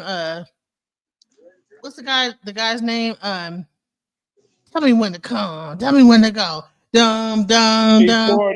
E40, and then you had like people like that. So I think that what happened is that like each individual area began to create their own style of hip hop, and somewhat. You had the dance hip hop where people would dance to it. Then you had like that kind of gangster now. But Chicago came out now because Chicago is so violent that now you have like that whole drill hip hop sound that created like, now let's get back to the killing. You know what I'm saying?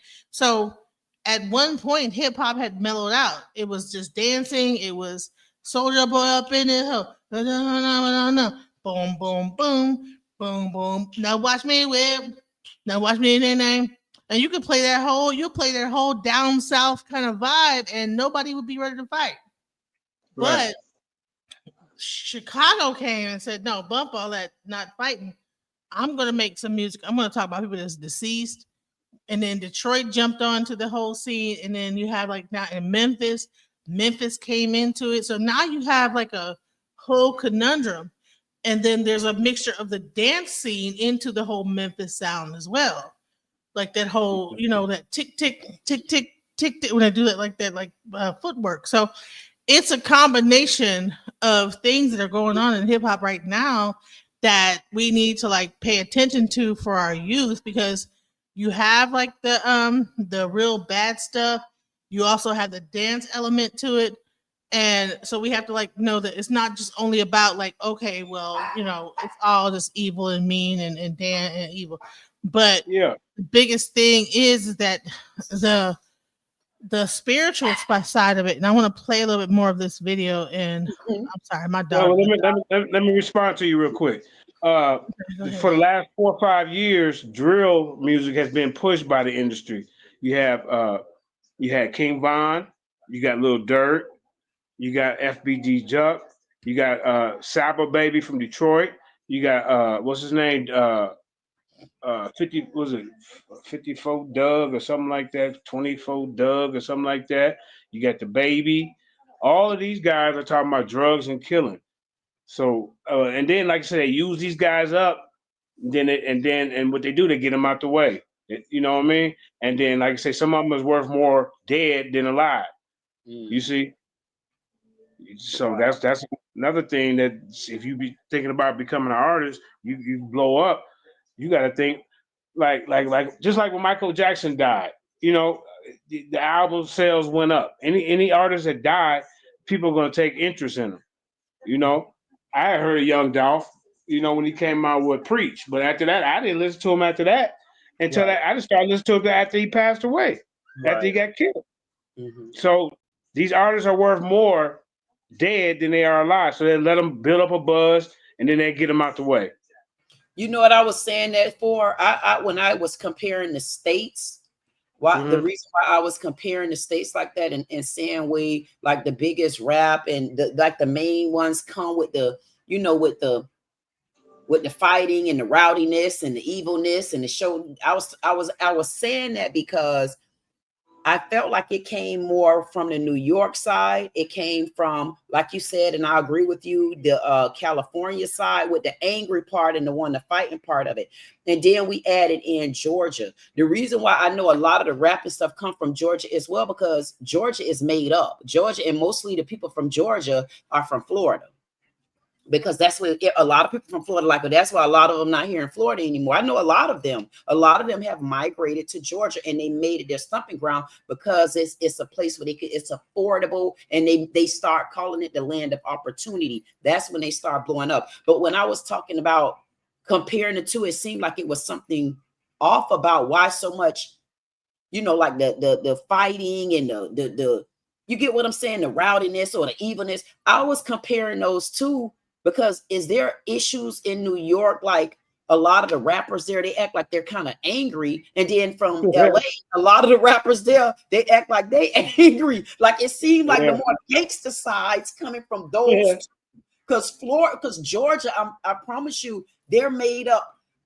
I'll say 85% of Georgia came from the bottom of Florida, from where I'm at down to Miami. Don't count the Keys. That's where the most of the people come from, because this is us down south. But they weren't angry like that, though. So I'm just wondering, why does it seem like those two states seem the most angriest? Like, what is? No, I think the biggest anger is coming from the Midwest. And let me tell you something. Like Detroit, has got some of the most. Okay. You got the angry count, the insane clown posse. You have that whole scene of horror rap that came out there with Isham. If you ever heard of Isham, Isham is talking about, that's where you get all this devil worshiping rap from. See, people don't even understand where some of this stuff is coming from. You had even you had Sons of Man, you had the Wu-Tang Clan that had kind of this kind of gothic sound and stuff. But no, Detroit was the one who brought that demonic music with Isham and the Insane Clown Posse. But they had a whole Psychopathic Records out of Detroit. It's a guy named Isham, and he was the first one to come out with all that demonic devil rap. But the thing is that actually, when you talk to those rappers, they're not demonic. Even Okay, Triple stop Six there. Mafia, it's money. So why would they be pushing that music? Is there somebody forcing them to do it?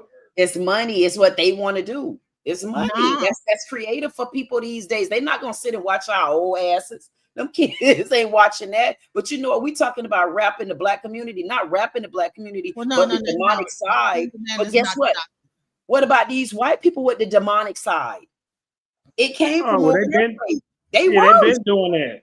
Sons of Man was not gothic, but they had like Wu-Tang Clan had one group that was like a kind of a Grave diggers. Grave diggers, right? Okay, I knew it was something because the other one was spitting the 5% knowledge, but then they had that one group that was on some kind of like Grave diggers. All right, Wu-Tang Clan, they not gothic, but yeah, Grave Diggers was on some gothic sounding stuff. Yeah, it and was. then next thing you know, you had Isham coming out. There was a whole era where you had like gothic. For about a year. Yeah. So For let me about a ask year, you, DJ. right? And that was a test run. So That's all that was. And then now you have a little Uzi Vert, Lucifer, whatever they want to call him. That's a weird thing. Like how that's a very interesting name, like little Uzi Vert. So let me ask you a question. Okay, so y'all know I do a small channel talent search every Friday. And I look for small channels because I'm a creative person and I like creative across the board. I don't want nobody to have to do what I do because I'm creative, because this is who I am. I might come out with the afro tomorrow and then put a do-rag over it and put a ribbon on it. It depends on who I am. You know, so let me ask y'all, because all of this is going to always go back to money. Because I'm that person and I look for creativity that I see through my eyes. If someone come to me with a rap group and I have a channel right now, he is so rappy and thugged out until I'm saying to myself, oh my gosh, Dujay. And he brought his channel and he want me to help him and bop. And I've been helping him. You think I should turn him away because he like to do the rappy type movies. He is a creator. So I wouldn't have turned him away, even though we're talking about rap music now.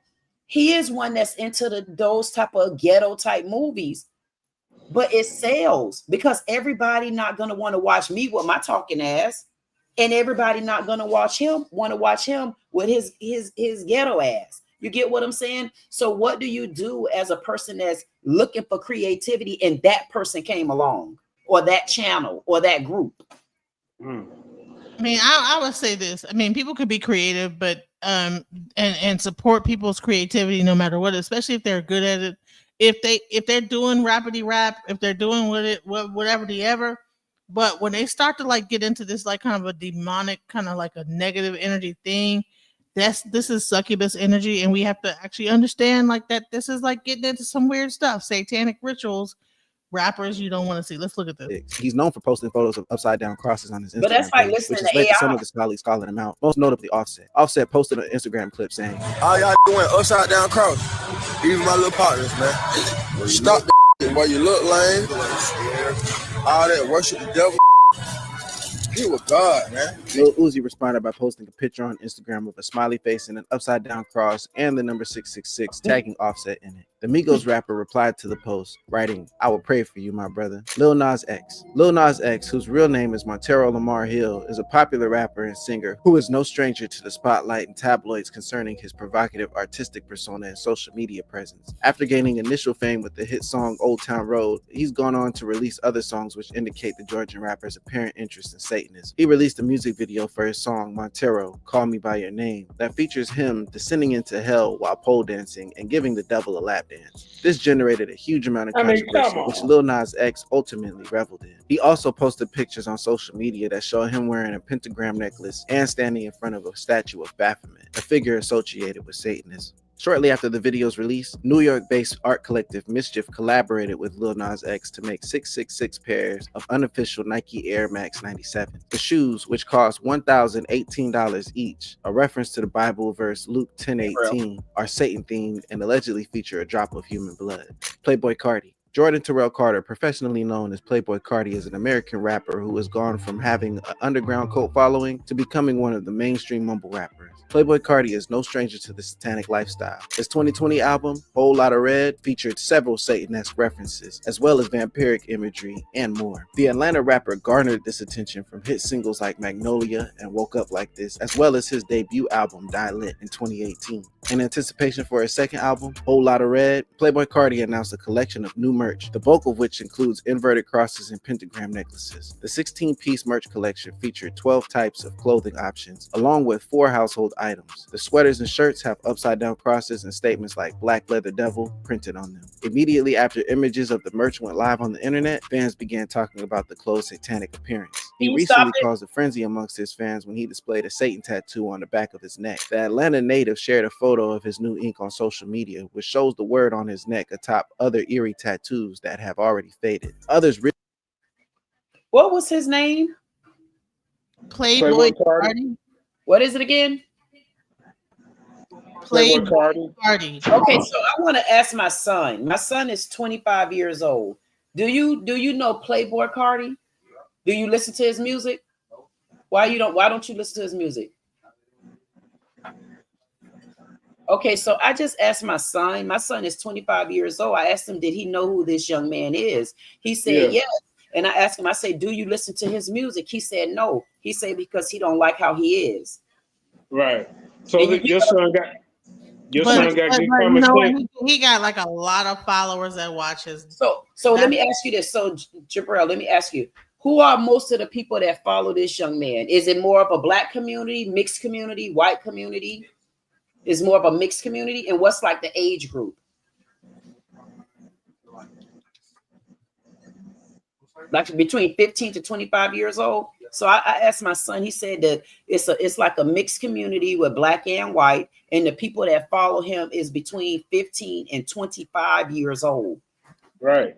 Those 15 years old, those teenagers, I would be disgraced as a parent to know they watching it. But why wouldn't 20 and 25-year-olds know the better than that? Because I couldn't follow this right.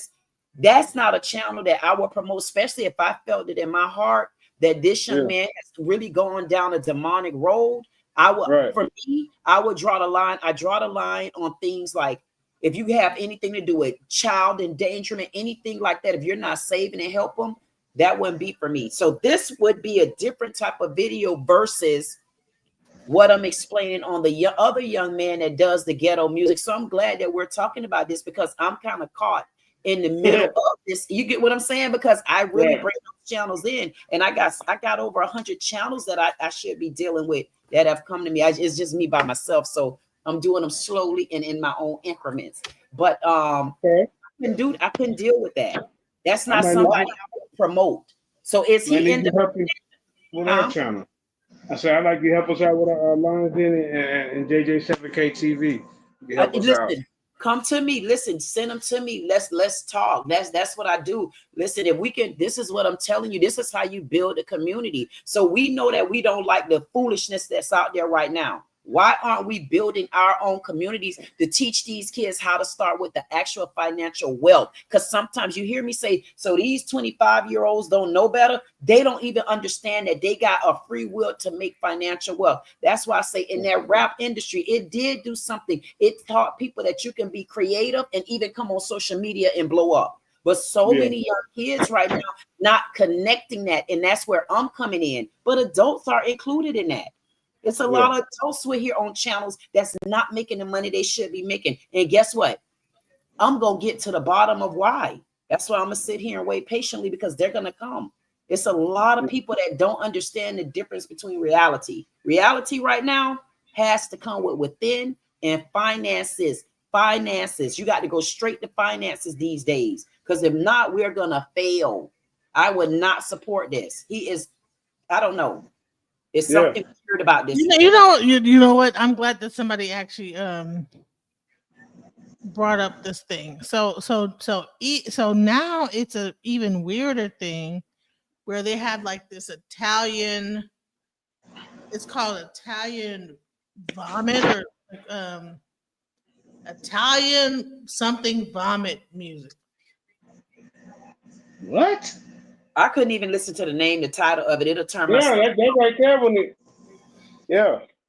my stomach weak. I wouldn't even be able to do it. No, it's called Italian brain rot. I'm sorry, brain rot music. All of that is still bad. I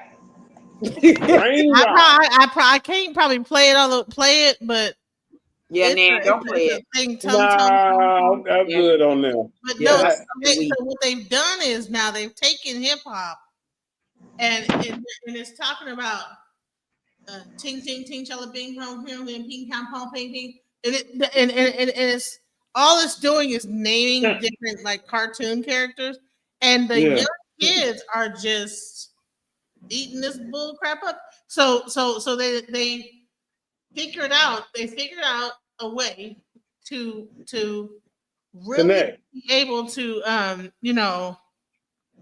really connect manipulate. different audiences.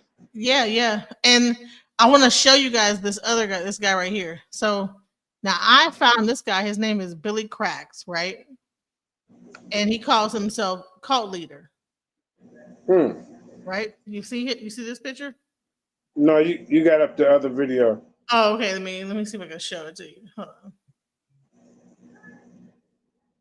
These are people that have really crossed over in life.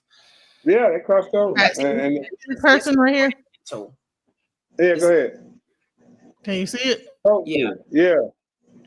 This is mental now. See, there's a guy that named look like, but his music like 607 on. That ain't 607. Right, Yeah, like like 607, don't he? But Yeah. but his music is actually good. So here's the thing. Sometimes we will be like, people. I think that people will utilize like that satanic. They probably don't believe in none of that stuff, but they'll use the satanic imagery. Like this guy is using like a prosthetic on his head and saying cult leader and looking like some kind of creature from Star Trek. Right. And that's his whole gimmick is he calls himself cult leader, and he wears these like prosthetics on his head, and he looks really crazy. Like, look at him. You know what I'm saying? Ridiculous. That's when people have really crossed over. I tell people all the time, sometimes you go through mental life, and then other times you just got mental problems. They crossed over. But if he's still making his own decisions, So he went from one person to how he looked on the right hand side. Hold on, let me show you this. See how you gotta see how. Well, hold on, let me see. See this? So he has like this whole like look about him. You know what I'm saying? Can you see that? Yes. He do like Nature Boy, don't he? Something wrong. But he calls himself cult leader. Yes. But I'm gonna tell you one thing that I did hear, and I don't know if either of you heard of it. Who is it? What's the young man name? The one that was married to that Kardashian. Kanye West. I try not to remember them. Yeah, him. So he made the statement that the doctors had did something to him, drugged him, gave him shots, stuff like that. I'm wondering, is that what they do to people as they make it to the top to keep them under their control? Because it's some truth in that. Whatever Kanye West is saying, there's some truth in there. Just like I'm going to be firm, just like with that P. Diddy. Behind every lie is the goddamn truth. And behind all the truth, I'm going to find a lie, even if I got to dig it up from the bottom of the earth. But I'm going to get to your damn lies. But at the end of the day, I wonder, is it true that once you get, like, even with this Wendy Williams, it's starting to make me even feel like, are they doing stuff like that? It's like to keep these young men in control, or how they may want them to be, or how they may want them to act. I'm wondering if it's true. I don't doubt some of the things that Kanye West has been saying. Right. Yeah. Y'all probably saying, y'all didn't hear about that? Let me say that. Let me just say this though. This whole music is about to turn into something completely. And I almost want to play this for you to see how weird it's getting. It's nothing gross, is it? No. Oh, I'm about to say I got to drop. I'm gonna play this. I'm gonna bring it up while I'm playing this, so you can just get an idea of how weird it's getting. Now, of course, once I play it, you're probably like to cut it out because it's Hold ridiculed Cardi's fans for making a big deal out of the new tattoo when it was obvious the rapper had been using satanic imagery in his work since 2019. Tyler, the Creator. Tyler, the Creator, is known for his controversial and often shocking lyrics, and his music often touches on satanic themes. He also includes satanic imagery in his music videos and live performances. When Tyler and his alternative hip-hop group, Odd Future Collective, first appeared in the early 2010s, the group was labeled as a bunch of devil-worshipping deviants. From having merchandise adorned with 666 and inverted crosses to the lyrical content, the group's references to Satanism were a topic of discussion on numerous forums and hip-hop threads. Tyler's 2011 debut album, Goblin, is full of satanic references. On the album title track, Tyler is constantly alluding to how he's seen a devil worshiper. Oh, that's a 3336. Isn't he a devil worshiper? Because I'm too ignorant to do some research. After releasing his 2009 debut mixtape Bastard, Tyler did an interview where he talked about the satanic references as well as where it all came from. He said, "My grandmother once told me I was from hell since I was so evil. I kind of took that and flipped it. Since I didn't have a father, I sort of went to this devil guy as a role model." XXXTentacion. The now deceased XXXTentacion, or Jase Dwayne Ricardo Onfroy, was considered to be a pillar and a leading figure in the emo rap and SoundCloud rap genres, which started taking off in the mid-2010s. Onfroy had a well-documented interest in the occult right from a young age. He had a collection of occult books and even took part in rituals. You don't even got to play it back. Just move the cursor. I want to see. What did he say? His grandmother. He said his grandmother once told him he's so evil. It's like he was the devil. So he took that and flipped it. Yeah, he took it and ran with it. He took it and flipped it. So you know what? I don't know. I might want to look into him a little bit because he might have did something more creative than y'all probably think he did. He probably ain't going nowhere in their head. He just know that what sells is what the imagery is. And it seems like he's seen what sells is the imagery. And because he know it sell, he have to keep and mark that as his brand. I don't know. This is just me thinking on the other side. Yeah, he did.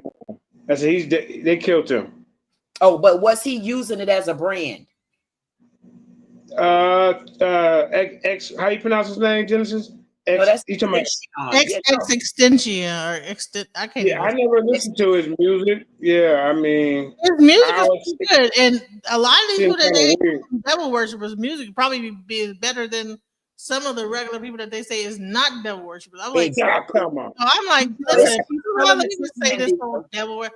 I don't believe in the devil, so you know, I don't. I'm like devil worship, like where? Like I don't even. I believe that what they're doing is. I don't think they believe in any either. I think that what they're doing is trolling people and trying to feed off of people's emotions about how they feel. You understand what I'm saying? Just like the people in the chat that's trying to get me to play Tralalero, Tralala, and the Italian brain rot song. I'm not gonna do it because I'm not trying to get my video taken down. No, it's. I mean, for those who believe in the creator of God, it's to turn. These people are sent in to turn people against morals and family values and to be do as thou will. That's the whole of the law. So it's like that's what they're pushing. There's an agenda behind it. It's like this LGBTQ agenda. It's an agenda. It's always in the cartoons already. For kids, you make it 2 or 3 years old, they're already been exposed to it. They're making laws where a kid can pick which gender they want to be at 8 years old. You know, I may not get to. It's an early age that they can do that. So you know I just think that they pick certain ones. Some of them they could be planted in there to push a certain agenda. Right. You know. So that's how I look at it. It's a brand. It's money. It's all about the money. And some of these artists adapt to their brand. They adapt to their brand and they cling to their brand. But that young man, was that 2 separate people, Extension, and was the first guy someone else? Because it was 2 videos we were watching. Yeah, it was 2 different artists. One of them was Tyler the Creator.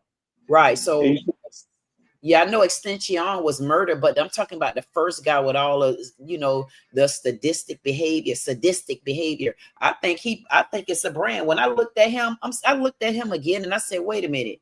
This little fella right here, he know what he doing. He's sticking to the brand because he don't look like he no more committed unless I would have to see him like speaking, like I wanted to hear him talk. but it don't seem like it seemed like he's adapted to his brand. But I don't know. It didn't seem like he actually lived that life. I wonder if they lived their life in front of the TV. I just, I just think that the executives, we need a satanic rapper to push this agenda. Let's get him. He got a little bit of goth in him or whatever. Let's push him over. Let's make his videos more ritualistic and showing the worship of the devil. I mean, you may not believe in it, whether it's real or not. People actually worship this name or this entity, this power, this spirit. It's sad. And if you look at the TV Music Awards and the halftime football games, all of these are rituals that they're doing right before our eyes, and we're not even paying attention because they're not talking to us. They're talking to their connected people, the elite, the people who dealing with numerology, murder by numbers. All of this is connected. All of this is connected to these people. Right. You have these rappers that's going crazy. You have these singers going. Look at Britney Spears, how she just freaked out because there's people behind this industry that's pushing them to do a lot of wicked stuff. Who else? I mean, even in the look at Dave Chappelle. They wanted him to do some crazy stuff. He left the country. Right. Martin Lawrence running down the street, talking about they after him. Mariah Carey flipping out. Why are these people flipping out? They got all this money. They got all everything that a poor person would want, but they ain't got their sanity. They don't have control of their life. They can't spend that money how they want. Right. You know what? They can't go out and create better neighborhoods and black schools and stuff for our people. They got to go overseas and do it. Oprah Winfrey got a school over there in South Africa, I think. Yeah. And I heard some bad reports about that as well, but Which church? She wasn't. They wasn't treating them right. That's what. So, But let's continue. Look that up. Yeah, I have to look it up. So Wolfgang, I used to listen. I used to love the Wolfgang or Wolf Pack or whatever they call them. They used to have the most. It's a Tyler the Creator. Okay. Crew called Wolf Gang or Wolf Gang or whatever. And you mean you talking about Wu-Tang Clan? That's in the no, chat? This is Wolf Gang is out of LA. Tyler the Creator, Frank Ocean came out of them, and then another dude, I forget what his name is. But they used to have these really kind of like really creepy videos. And they had like some of the best music. The internet came out of them. It was a whole crew. So as much as they're like, I believe that they're using that whole thing, that whole like aesthetic of like satanic worship and whatever, just to get the attention of people. But really, their music don't even be on that. Now, they might be into that. I think that this new generation is a lot smarter than we were. You know what I'm saying? I believe. So let's hear what they're gonna say about the satanic people. Inverted crosses to the lyrical content. The group's references to Satanism were a topic of discussion on numerous forums and hip-hop threads. Tyler's 2011 debut album, Goblin, is full of satanic references. On the album title track, Tyler is constantly alluding to how he's seen a devil worshiper. Oh, that's a 336. Isn't he a devil worshiper? Because I'm too ignorant to do some research. After releasing his 2009 debut mixtape, Bastard, Tyler did an interview where he talked about the satanic references as well as where it all came from. He said, "My grandmother once told me I was from hell since I was so evil. I kind of took that and flipped it. Since I didn't have a father, I sort of went to this devil guy as a role model." XXXTentacion. The now deceased XXXTentacion, or Jose Dwayne Ricardo Onfroy, was considered to be a pillar and a leading figure in the emo rap and SoundCloud rap genres, which started taking off in the mid-2010s. Onfroy had a well-documented interest in the occult right from a young age. He had a collection of occult books and even took part in rituals. On his XXL freshman cipher and his track, I Spoke to the Devil in Miami, he said everything would be fine. Onfroy mentioned selling his soul to Satan. In this track, X reminisces about his past wrongdoings, detailing a hypothetical conversation with Satan about the state of his soul. Some standout lyrics from the track include, spoke to a Baphomet, said he would save me if I gave him one thing he needed. What is this thing I pleaded? Boy, it's the key to even. Yeah. Baphomet here refers to the enigmatic goat figure found in satanic imagery. The symbol represents Satanism and occultism. In this case, the Baphomet correlates to Satan, who wants one thing, X's soul. Trippie Redd. Michael Lamar White II, professionally known as Trippie Redd, is an American rapper and singer who has been gaining popularity in recent years in the SoundCloud rap scene for his unique blend of rap and emo music. He's been known to... Can we like just say that rappers have just gotten more into their dark side? We have the dark side when it comes to gang banging. Which is more demonic? Shooting another person and killing them, or just talking about like some dark spiritual entity that they're like in touch with? Both. Yeah, I was gonna say I think that people need to understand the dark and the light side of everything. That everything has duality, and I think that these younger kids are not stupid, you know, and they know that. I think they know. I think they have an idea of what they're doing with this energy. You know what I'm saying? Because everybody have been so light, but been still dabbling in the darkness in secrecy. They're just bringing it out and saying, you know what, hey, you know, this is what it is, you know. And I'd rather see it in my face than like have like people like pretending to be a light and really be in the darkness, you know. So to incorporate elements of Satanism into his music, often referencing Satan and using imagery associated with Satanism, such as pentagrams and horns. In many cases, they are used as a way to shock and provoke, as well as that is the Bam Margera. First of all, this symbol right here.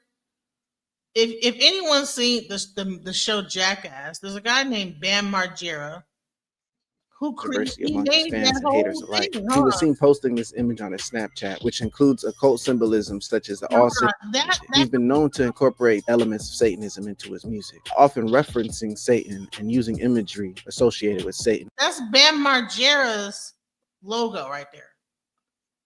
Or I remember Bam Margera using this as his logo back in the day.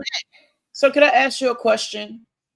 It seems to me, would y'all agree or disagree that I just asked a 25-year-old would they entertain something like this, and that was my son, and y'all heard him say no. So I'm wondering if the type of people that are following these people, do you think those are maybe kids or young people that's probably white people already right? They were probably already off.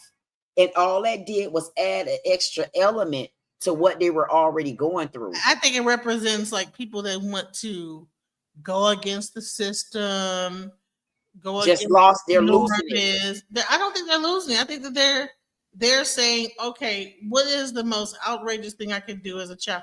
Just like we had back in the 20s, it was doing the twist, right? And then it was breakdancing. You're gonna break your neck. And then it was, you know, each generation has its people. Rock and roll was at one point. Rock and roll, that's the devil music. Hip hop, all the. But that would be a difference to me, DJ. If you're talking about sadistic versus rap music, and I mean, if I had to have a choice of which one I'm gonna listen to, rap music versus sadistic type music, automatically I'm gonna run over to the rap music. So you get like rap music ain't sadistic. When we but to me, calling them bitches and all these different terrible things, how they're doing it. We want to say that's sadistic, but we want to say that this is cool. But Eazy-E. But it's different levels to rap music, though. But when you're talking about sadistic, you're talking about sadistic. There's different levels to rap music. What level will we go to if we're talking about sadistic? I mean, for me, there's no boundaries and there's no levels. It stopped right there. That means at the root of sadistic, why would I want anything else to fester other than the word sadistic? I mean, I would rather go to rap because there's different types of levels and there's different genres of rap. So I get what you're saying, but that one, I wouldn't do sadistic. To me, what I believe is that each generation has like their group of rappers that are challenging the system. Back in the early 2000s, you had the what's it called? The great I ain't never Bone Crushers. Like, you play that music in the club, you liable to get shot leaving about that sucker. So they might not be worshiping the devil, but hell, that's very demonic to be getting everybody crunked up. And honey, they stopped playing slow songs at the end of that era. You know what I'm saying? We're at the end of the club, they'd play some Before I Let Go or some smooth songs so you can like get you with your girl and everything. Honey, they stopped doing it after that. Then after that, you had the drill rap, okay, and they're talking about people deceased, somebody passed away, and they just peeing on their grave, and they killed this person, I killed this. All right, that's sadistic. So then, now I think these people are caricatures. But you know what? Even when we go back to rap, they're not real. It's a clown. That's a clown because. Like the real people, like the Chief, these people were really in the street doing this stuff. You know what I'm saying? These rappers in Chicago and Detroit, they say that and they really be doing it. Like Wolfgang and all those guys and Trippie Redd, they are characters. But you know what? And I definitely would agree with you to that. And it's gonna also take me back to what I just said. Sadistic will get a thumbs down for me. But when I go back to rap, because there are so many different levels to rap, you wouldn't believe how my favorite rapper, well, honest to God, be Future.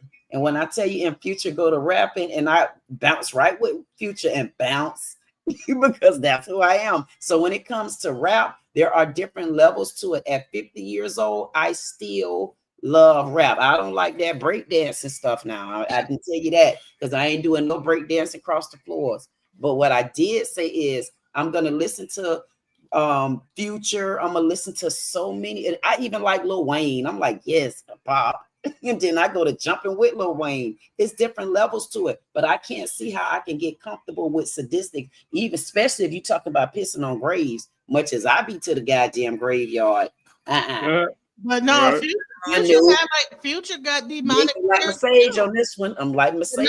No, Future got demonic lyrics too. That but there's different levels to his demonic because I can still listen to him. I don't know a demonic song that Future got, but if he do got a demonic song, you best believe because he running the brand up.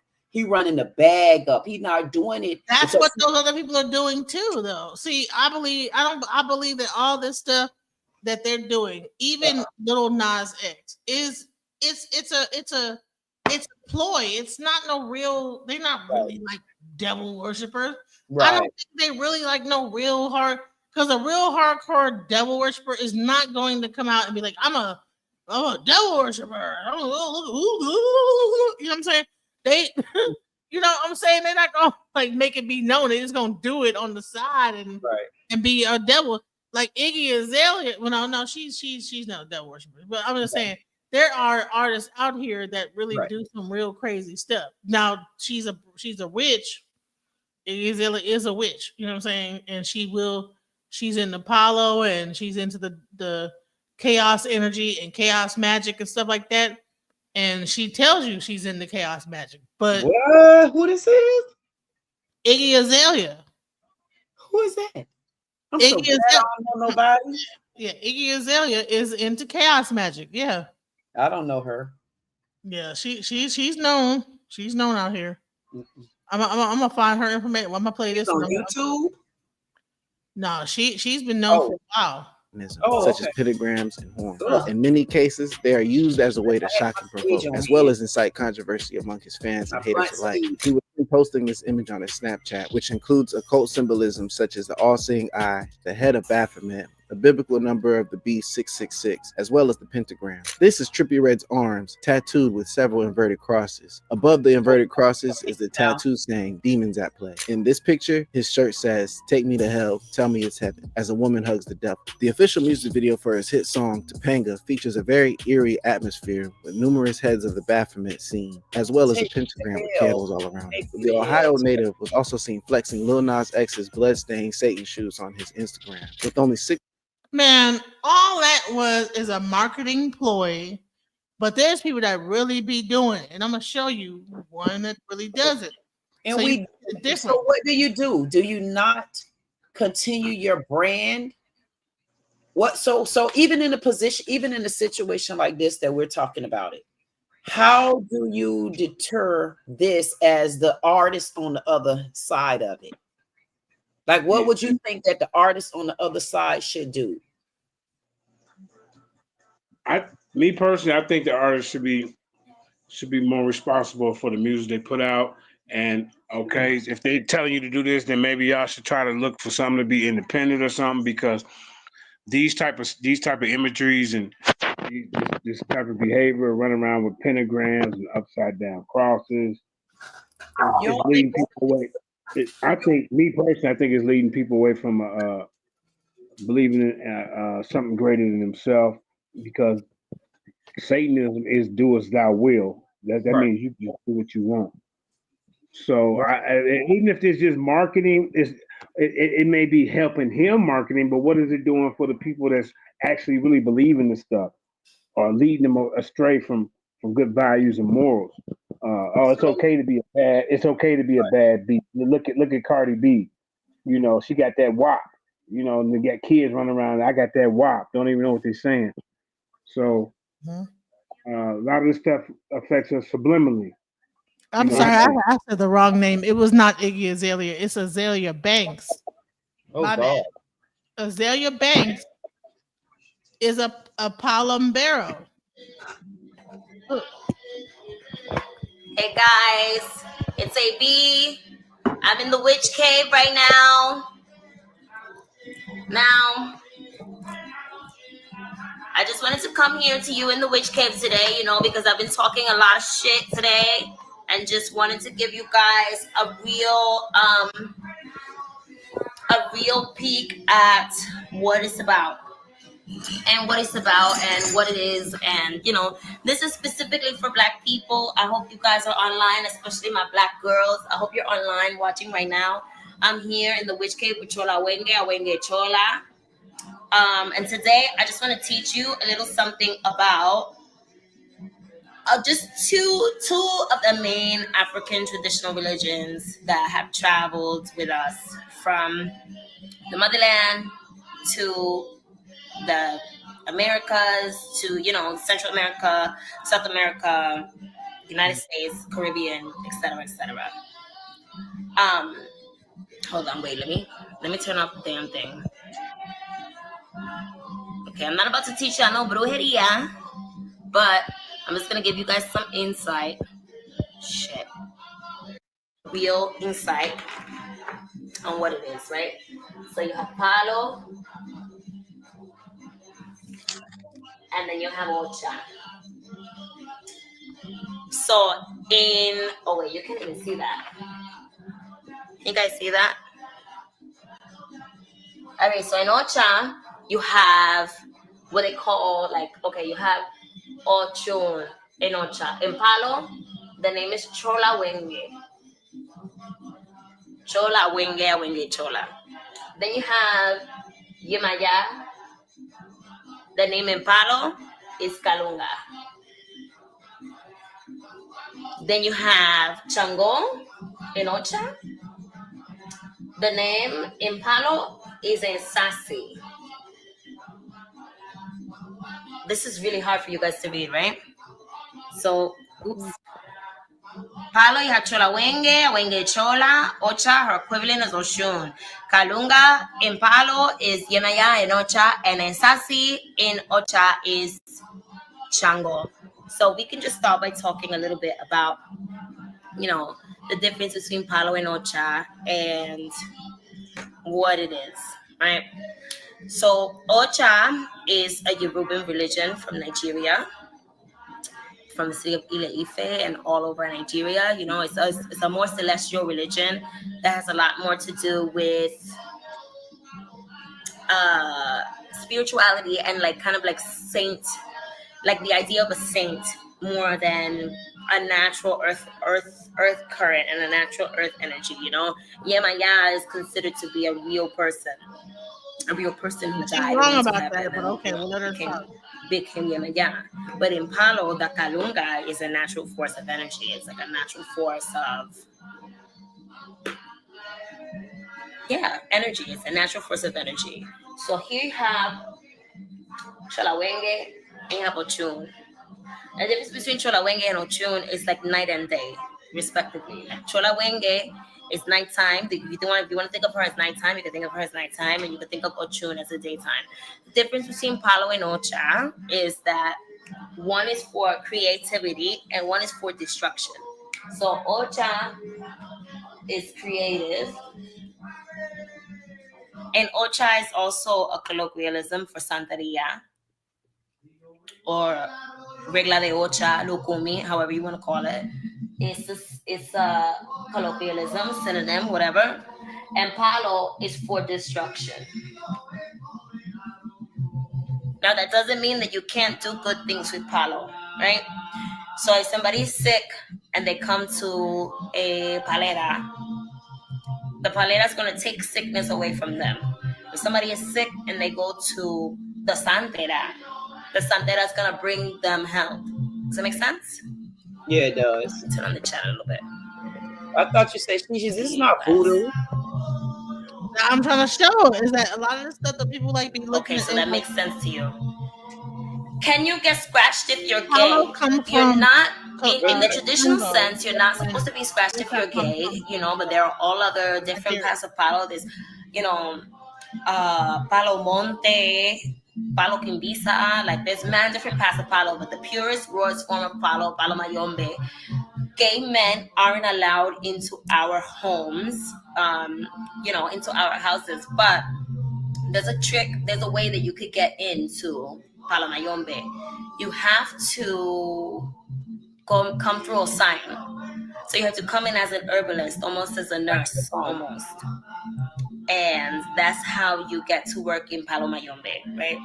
Because the reason, and this is like a thing in Palo that I think is very strange, you know, that women can't build prendas, we can't do all kind of shit, like we can't work on our period, all kind of stuff like that, you know, but with good reason, because these are blood-hungry vessels, you know. Cholawenge is a blood-hungry vessel. And the reason I have Cholawenge here today is because she's been coming up so much. The energy is, you know, there's no sides to a circle. So even though Cholawenge and Ochun are two completely different deities, there are no sides to a circle, and Cholawenge is coming up, like she's rising. She's trying to get her face seen, and she's trying to be heard. Yes, so if you are a gay person, you can come in through Osain, which is, you know, the herbalist. In Palo, we call him Guru Finda, and you can come in as an herbalist. Basically means that you're, you know, a nurse almost.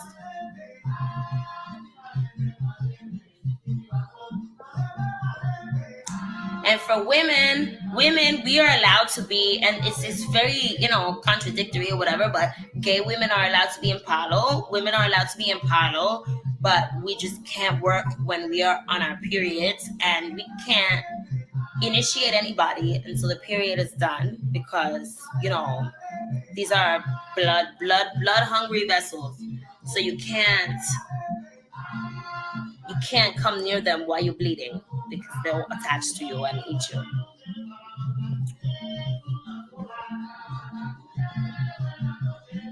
Do I work with Orumila? So this is my story with Santeria, okay? So a couple years ago, I was dating some guy, and he completely fucked me over, right? Like he saw that me and my sister, like we used to do like espiritismo, like burn our little altars and do our little candles, Santa Marta, whatever. And he saw that, and he went and in search of like a witch to put something on me to control me. Obviously, the relationship broke up and all type of shit like that. But just the whole time, and this was a time where, like, you know, things were seemingly just going left all of a sudden. Like I was, you know, this media darling, I have fantasy mixtape going and all this other shit, and all of a sudden shit just went left, you know. And then I was almost like unwanted and, you know, unappreciated on everything, because he went and found somebody who works with Santa Marta to put something on me. Little does he know, I was never working with Santa Marta to put anything on him, you know. Hold on one second.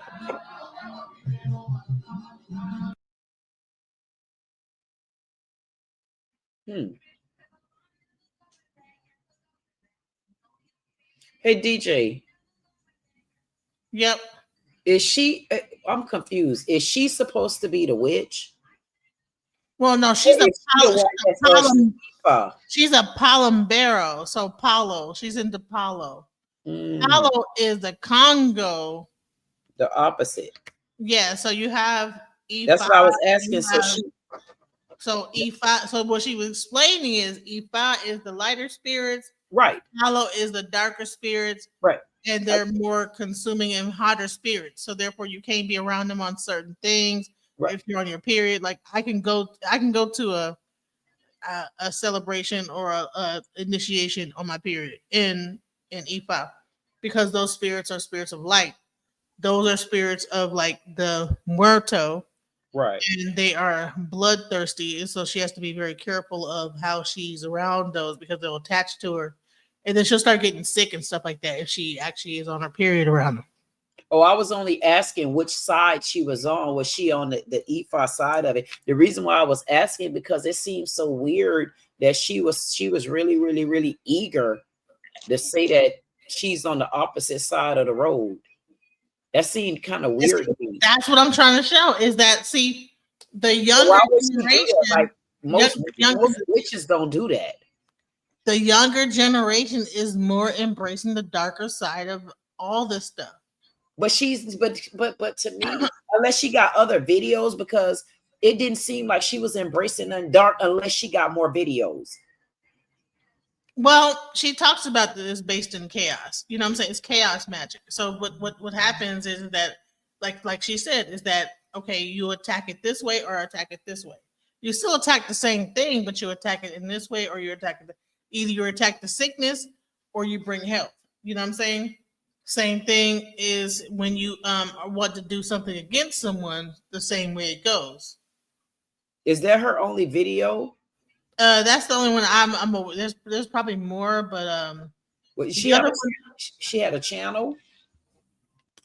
Yeah, like so she it had seemed like she wasn't telling the truth to me. I'm sorry. I'm gonna be honest with you. Well, she had a prenda, so I don't think that was not the truth. She has a prenda, so you don't get a prenda by lying. You have to like go through initiation to get a prenda. If you're on the dark side, what do you believe?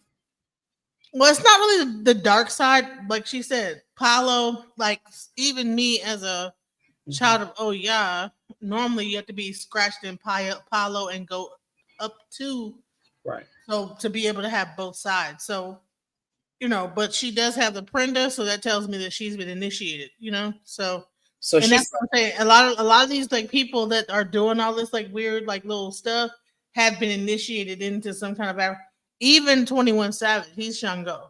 He's I'm just trying to figure out what side she's on. Are you saying she's on both sides? Or you saying she's on the Ifa side? You saying she's on the Palo side? Like that's what I'm trying to figure out. Because is she on both? So here's the thing: is that she understands both, but she is initiated into Palo. Oh, so she works on this side of the magic. So she understand. Wait, say it again. I'm sorry. She understands.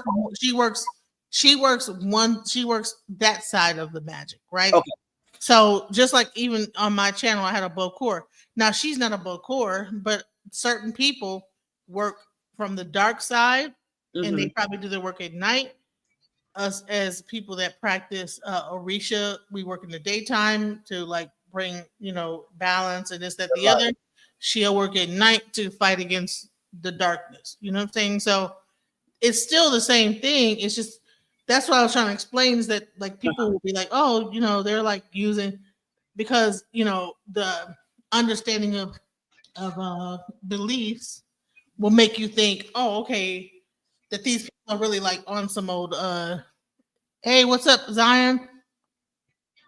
Yo. What up? What up, Queen, the lovely Queen.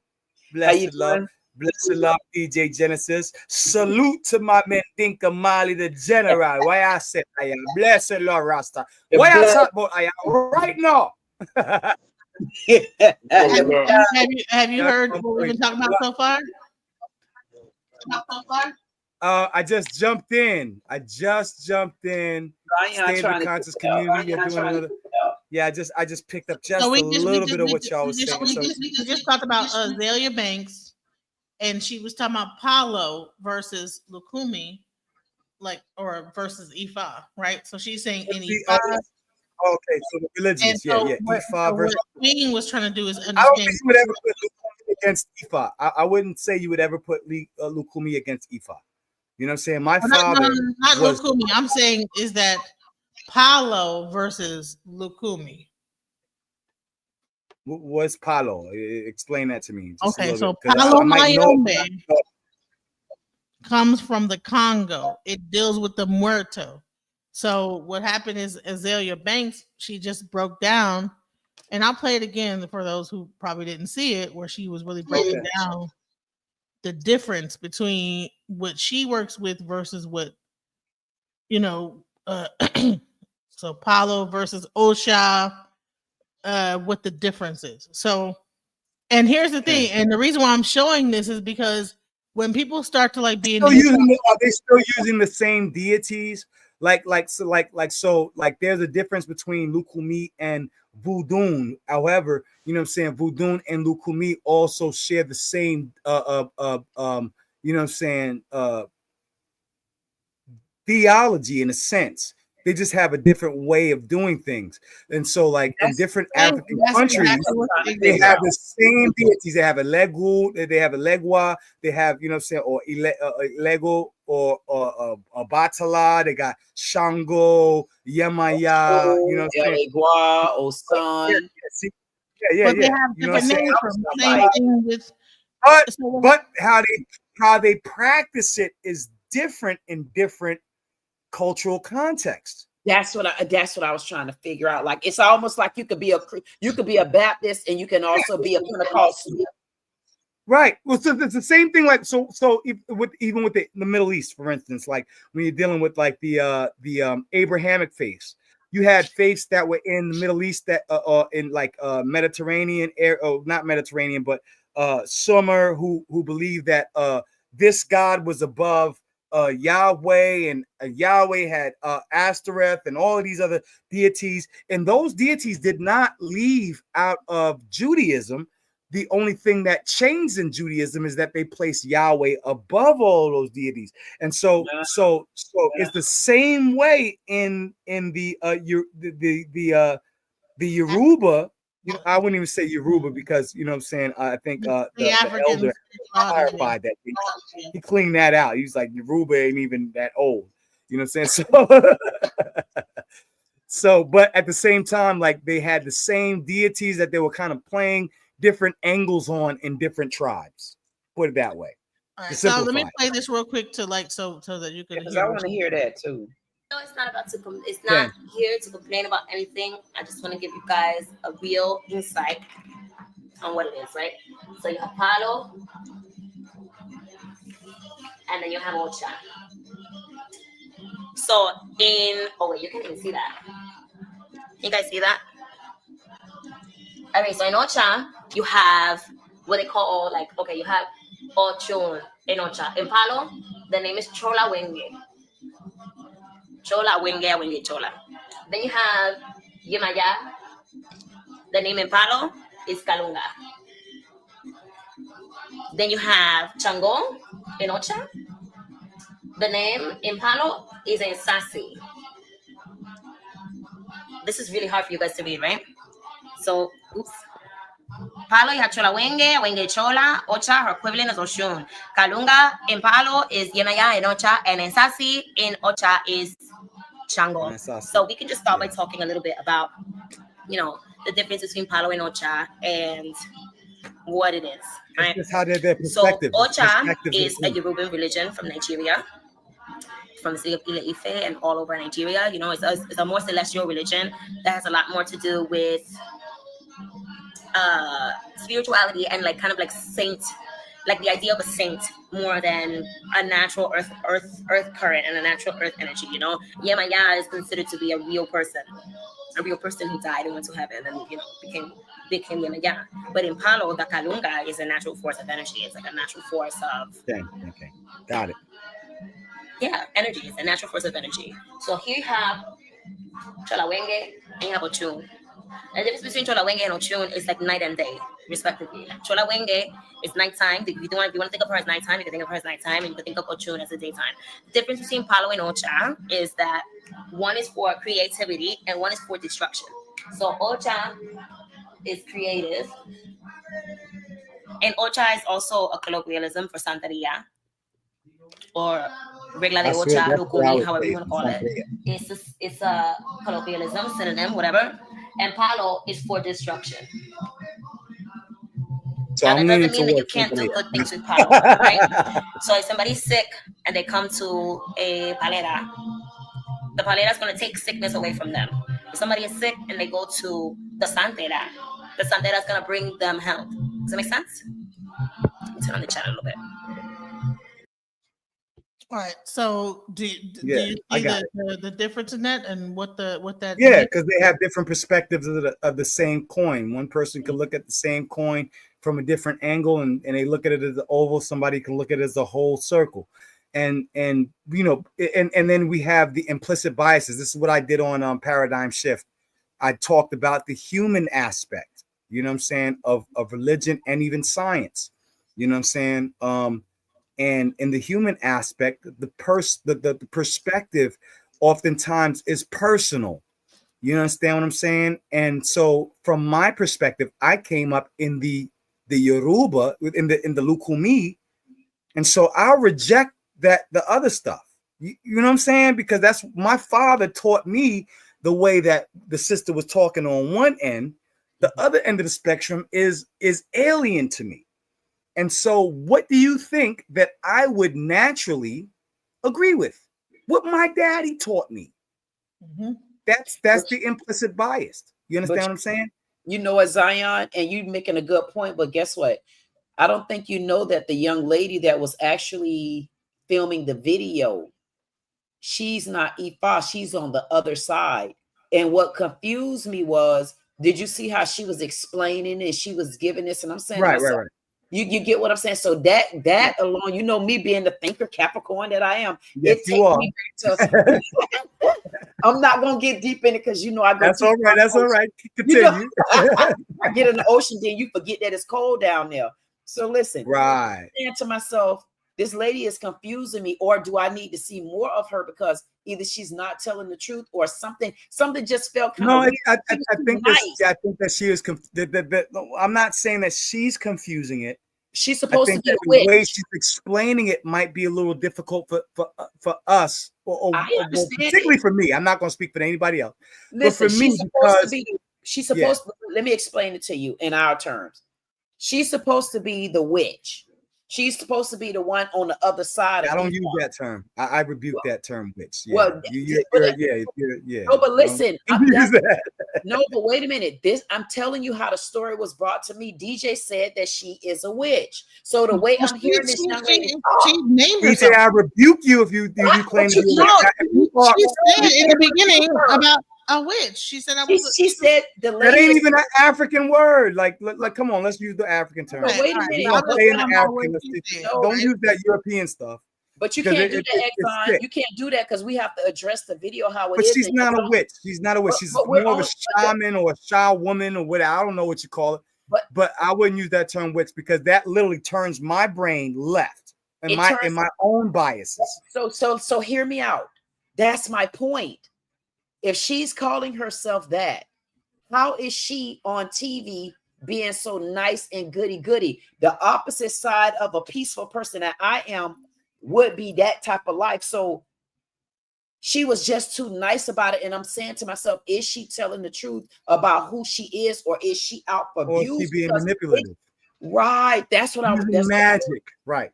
That's the point that I'm trying to make to you. So it caught my attention, being the thinker that I'm like, wait a minute, she's far too nice. Something doesn't sound good. If I'm a witch, I'm not going to be telling the good to another entity that would be able to block me out. You understand what I'm coming from? And the same thing in martial and arts. let me just play this for clarity. I want to hear some more of her. I want to make sure that I play it for clarity, so people do not think that I called her a witch. And if she ever runs across this video, that she doesn't think. Well, really, they should have to go back, and you should tell them to replay the whole live. Baby, I'm in the witch cave right now. She says she's in the witch cave, girl. I just went to come in her witch cave right now, right? And that's where she has all her prendas at, and her Bacardi and this. So if she's saying that she's in a witch cave. Well, she's in a coven, so that means that she's in some kind of Wicca type situation. And Wicca does study all of these things. You know what I'm saying? I don't know if any of you guys have read 777 or any of Aleister Crowley's works. I read that when I was 16. So you know what the problem is? The problem with I'll be right back, y'all. And let me just say that this is still not far from original subject of hip hop, because a lot of hip hop and stuff is involving this. You have P. Diddy with a whole picture of Ursuline and on his back, who's a voodoo representation of, I think, Oshun, but it's the voodoo version of Oshun. I think it's Ursuline, where she has like the baby and stuff like that. His whole back is covered with this tattoo.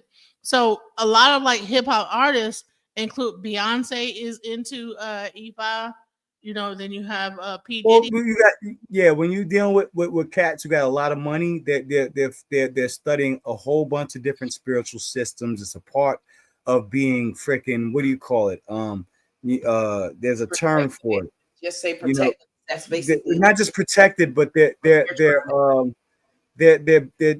trying to be, you know what I'm saying, of an upper echelon, and so they have to study the arts, the sciences, and all of that stuff. But in the sciences and culture, they start studying different cultures. Like if you look at, what was the white comedian from In Living Color? What was his name? Freaking Jim Carrey. Jim Carrey, right? Jim Carrey. He studied. And so how we got here, just so you know, is that we were talking about like this video that I just showed, where it's talking about like people in hip hop that are in the so-called Satanism, right? And I'm like, well, all this stuff is really like their ideal and what they're in their mind as Satanism is not the same thing as what we think of it as, you know? Yeah, and I don't really get into that, because a lot of times people try to freaking daggone equate, you know what I'm saying? They try to equate fame and pop culture into how they perceive politics and the world social context. So let me like show this real quick.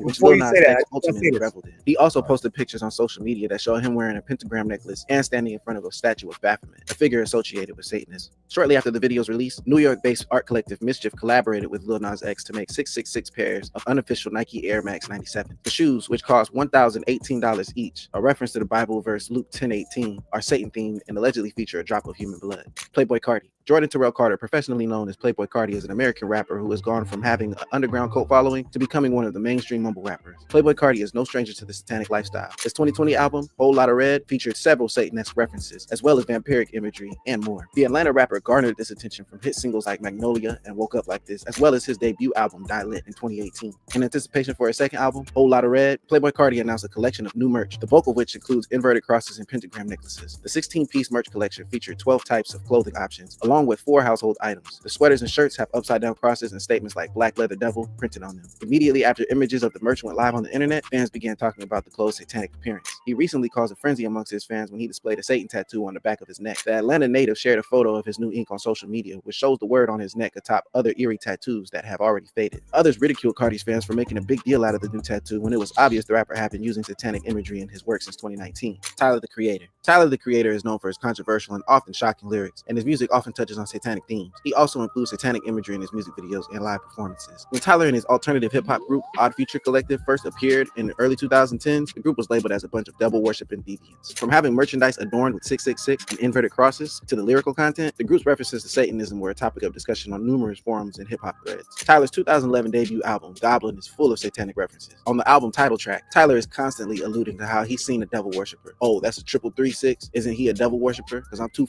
ignorant to do some research. After releasing his 2009 debut mixtape, Bastard, Tyler did an interview where he talked about the satanic references as well as where it all came from. He said, "My grandmother once told me I was from hell since I was so evil. I kind of took that and flipped it. Since I didn't have a father, I sort of went to this devil guy as a role model." XXXTentacion. The now deceased XXXTentacion, or Jase Dwayne Ricardo Onfroy, was considered to be a pillar and a leading figure in the emo rap and SoundCloud rap genres, which started taking off in the mid-2010s. Onfroy had a well-documented interest in the occult right from a young age. He had a collection of occult books and even took part in rituals. On his Double XL freshman cipher and his track, I Spoke to the Devil in Miami, he said everything would be fine. Onfroy mentioned selling his soul to Satan. In this track, X reminisces about his past wrongdoings, detailing a hypothetical conversation with Satan about the state of his soul. Some standout lyrics from the track include, "Spoke to a Baphomet, said he would save me if I gave him one thing he needed. What is this thing I pleaded? Boy, it's the key to even." Yeah. Baphomet here refers to the enigmatic goat figure found in satanic imagery. The symbol represents Satanism and occultism. In this case, the Baphomet correlates to Satan, who wants one thing, X's soul. Trippy Red. Michael Lamar White II, professionally known as...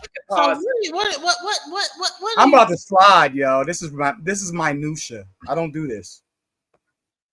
You know what I was about to say? I was about to say, Exion. I don't do these kind I was about to say, see what you did. You came and you caused us to have to watch this all over again. I'm sorry. I apologize, Queen. I really didn't. I didn't know that. The reason why I'm trying. I didn't know this was that kind of conversation. If I knew that, I would have just watched from the sidelines and slid out. No, that's not. This is minutia, and none of these rappers or anything are so important that Satanism or anything in the world is that black folk thinking about black stuff, nigger stuff. This is niggerism 101, and we're trying to make niggers important to the social.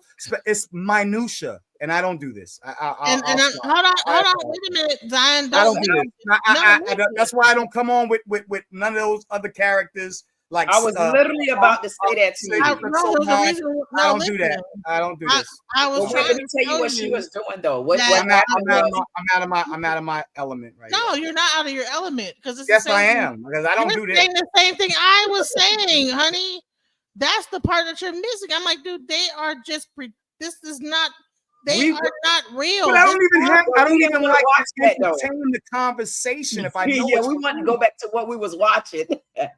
yeah, just go back. I'll leave. Y'all go ahead and have the conversation. No, because we're not talking about that. We glad that we out of that. I don't do that. Oh, yo, this guy was cloned, and I don't do none of that. That's not what the conversation is about. You'll never see me join in that conversation. But no, that's not what the conversation is about. No, Zion, that's not what the conversation is about. All he talked about was rap artists that don't mean the price of a can of beans in Botswana or Bolivia. Exactly. So what I'm saying. So what the hell are we having this conversation for? Because all of that is called minutia. Minutia. Good point. So all right, that's exactly that's what minutia. I was trying to say is that they're using this to like try to bring more attention to themselves. Yeah, to people who are remedial and who will. That's what I said. Remedial people who think that rap artists and pop culture is important to politics in the social context of the world, when they're nothing but they're the court jesters. They're court jesters. None of these. I don't even know none of these rappers that they're talking about. They have nothing to do with the balance of politics of liberals versus conservatives or any other world politics either. And we're making them important when all they're doing is shaking butt cheeks and walking around in tight jeans. I'm sorry, I don't have this discussion. I really, remove myself from this. And people who have that kind of minutia are the same people who watch videos of people popping pimples. They have a problem. Yeah. Well, we listen before we this is I don't watch those videos either. People eating food Zion, and popping pimples and stuff. you just came into this portion of the conversation. We had a whole conversation. Queen, you are so fine. Look at your gorgeous self. Look at you. Look at you. Look at it. I love it. I decided to throw the jacket across me. I see you with your, go ahead with the camo. You ready for war. Not waste our time, energy, and resources. This is a step. Yeah, but that's why I don't waste my time even engaging in those conversations. But you know, like I said, we talked about a whole bunch before you got here. We went. I said I didn't know what was exactly going. If I knew, we went into that's where we were going, because y'all were talking Ife, Ele, and the whole nine. I wanted to go back to that conversation. But once we start getting into rap artists being Satanists, y'all can. I was just about to say, you can't. Hold on. What I'm saying is that at the end of the day, like there are various different levels to this. You know what I'm saying? And I was trying to. I'm not on that level, so I can't have that conversation. That's like the rungs. That's like the bottom of the barrel kind of conversation. Pop culture and rap artists that nobody knows about who are on stage freaking daggone wearing tight pants and clapping butt cheeks are somehow some sort of importance to spirituality. No, they're not. But honestly though, to go back and to defend DJ though, the title of the video, DJ, tell them what the title of the video was. It was pertaining to whether or not the rap industry was in a certain category. Well, we can say, yeah, we can have that conversation, but I'm not going to sit here and talk about each rap artist because that is irrelevant. Now, whether the music has the music in itself and the culture of the music has an intent. You know what I'm saying? That is a whole different conversation. But I'm not gonna sit here and talk about, you know what I'm saying, what's the gay guy's name with the pink freaking cowboy hat on? I don't remember all of these niggas' names. I care about them. Get out of here with that trash. And you know what? I don't even know none of these niggas. So you know what it was? So what the conversation honestly was about was, like we were saying, whatever the rap culture is and so forth and so on. Right. And I guess a part of it was DJ showing was even with some people how the rap. So she was she was showing the different segments of each issue as to why the rap, but she's not with the rap. DJ don't have. DJ is one that X's and all that. Hey, Zion, stop, chill, bro. Let people. She was protesting. Zion, she was protesting against the rap, but she was showing the different levels of what has been incorporated in these rap artists. And why the rap industry isn't a good industry in her opinion. It wasn't a good industry after the 90s. Right. That's an old argument, and I don't have to sit here and watch a whole bunch of niggas in tight pants with freaking daggone halter tops in order to freaking daggone figure that out. I'm not going to sit here and have that conversation. I'm just not. Yeah, and I'm engaging in having a discussion about certain things that are probably too controversial to have a conversation about. If we want to get down to the Satanism, and we start talking about gender bending and all of that stuff, and a lot of people will be offended. And I don't want to do that. Zion, that all goes into what hip hop is turning into. I said, I'm not having this cup. I love y'all. Hey, y'all have a good evening. I'm gonna fall back because I don't want to offend nobody. I want to hurt nobody's feelings. I don't know why you feel like you're gonna offend somebody. You know what I'm saying? I thought y'all were talking about Ife Ele, and then all of a sudden y'all bring out niggas in booty shorts. I didn't know that's what this conversation. So wait a minute. Listen, watch this. I got caught up. I made a mistake. No, right? You didn't. Me and my son. I took my son for a bike ride. No, watch this. You didn't get caught up. This is the accident that I made, right? So I took my son, like there was a notification about the bike party every month here in Syracuse. At the end of the month, the last Saturday of every month, they have a bike ride. You know what I'm saying? And this e-bikes and stuff, and I'm an e-biker. You know what I'm saying? So I'm like, okay, my son is here with me finally on the weekend because usually he's with me Monday through Friday. The school the school situation ended, so he's back to his mom's schedule. So he's with mom Monday through Friday until September. So it was the first time that I got to get him on a bike ride. So, and every bike ride has a theme. Watch this, y'all. You see my face? So I take my son to the bike ride. You know what I'm saying? And I'm like, yeah, me and my son, we about to ride, and we looking at all the nice bikes, and everybody's out there. And then when we start riding, everybody puts up rainbow flags. So now I'm like, oh, wait, what was the theme with it? But that's okay. You know what? I said, you know what, son, this is a learning experience, because it doesn't matter who is around you or what they believe or whatever. They're still human beings, and we still share something common. So I rode with them halfway. I didn't ride the whole ride with them. You know what I'm saying? But I ride with them until, you know what I'm saying, dudes were out there with skirts and stuff on, and you know what I'm saying, and I started seeing dildos on the bike. I started seeing dildos and stuff. That was when it was time for me and my son to go. But I got caught. I did not realize, because all I'm thinking is bikes. Just like I jumped in here thinking, oh, Ife Ile, and then we going over to this situation. I just did it again. You just dramatic. You I so apologize, y'all. I did not mean to jump in the wrong race. I did not mean to jump in the wrong bike ride. You're so dramatic. You so dramatic. I'm just sitting here. You know what I'm saying? I'm still gonna love everybody like everybody's loved. You know what I'm saying? But you know what? You know what I'm saying? It's time for me to turn left. I rode half of the ride with y'all. Hey, listen, Zion. No, wait a minute. Don't go anywhere, because I want you to sit here while we watch this. Hey, okay. DJ, do me a favor. We don't want to see that right now. Can just we go back to that video?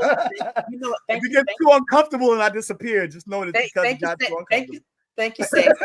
Can you go back, DJ? Because we do want to watch. We genuinely want to watch that if we can.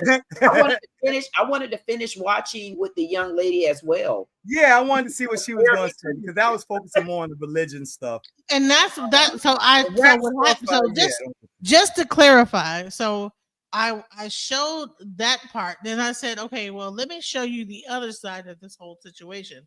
The other side of the coin, you know, so that's what I was doing. You don't got to explain it, DJ. And then I broke down even a lot of like the rappers are into African spirituality, but then they try to turn it into devil worship, right? And that people are worshiping the devil, you know. And really, all that cross is really is the cross. Did you see how I pointed that out with the last show that I did? I think it was the other night. Right. Well, I don't know why you're doing it this now. Like, but I pointed it out with the atheists, not with specific, you know, rap groups or popular culture, but with atheists, and how a lot of cats try to take on the name of being a Satanist just to be an antagonist toward people who believe in God. That's what I said the whole time. That's what I said. I didn't hear that. I wasn't here for that. That's why you got replay. That's why I tell.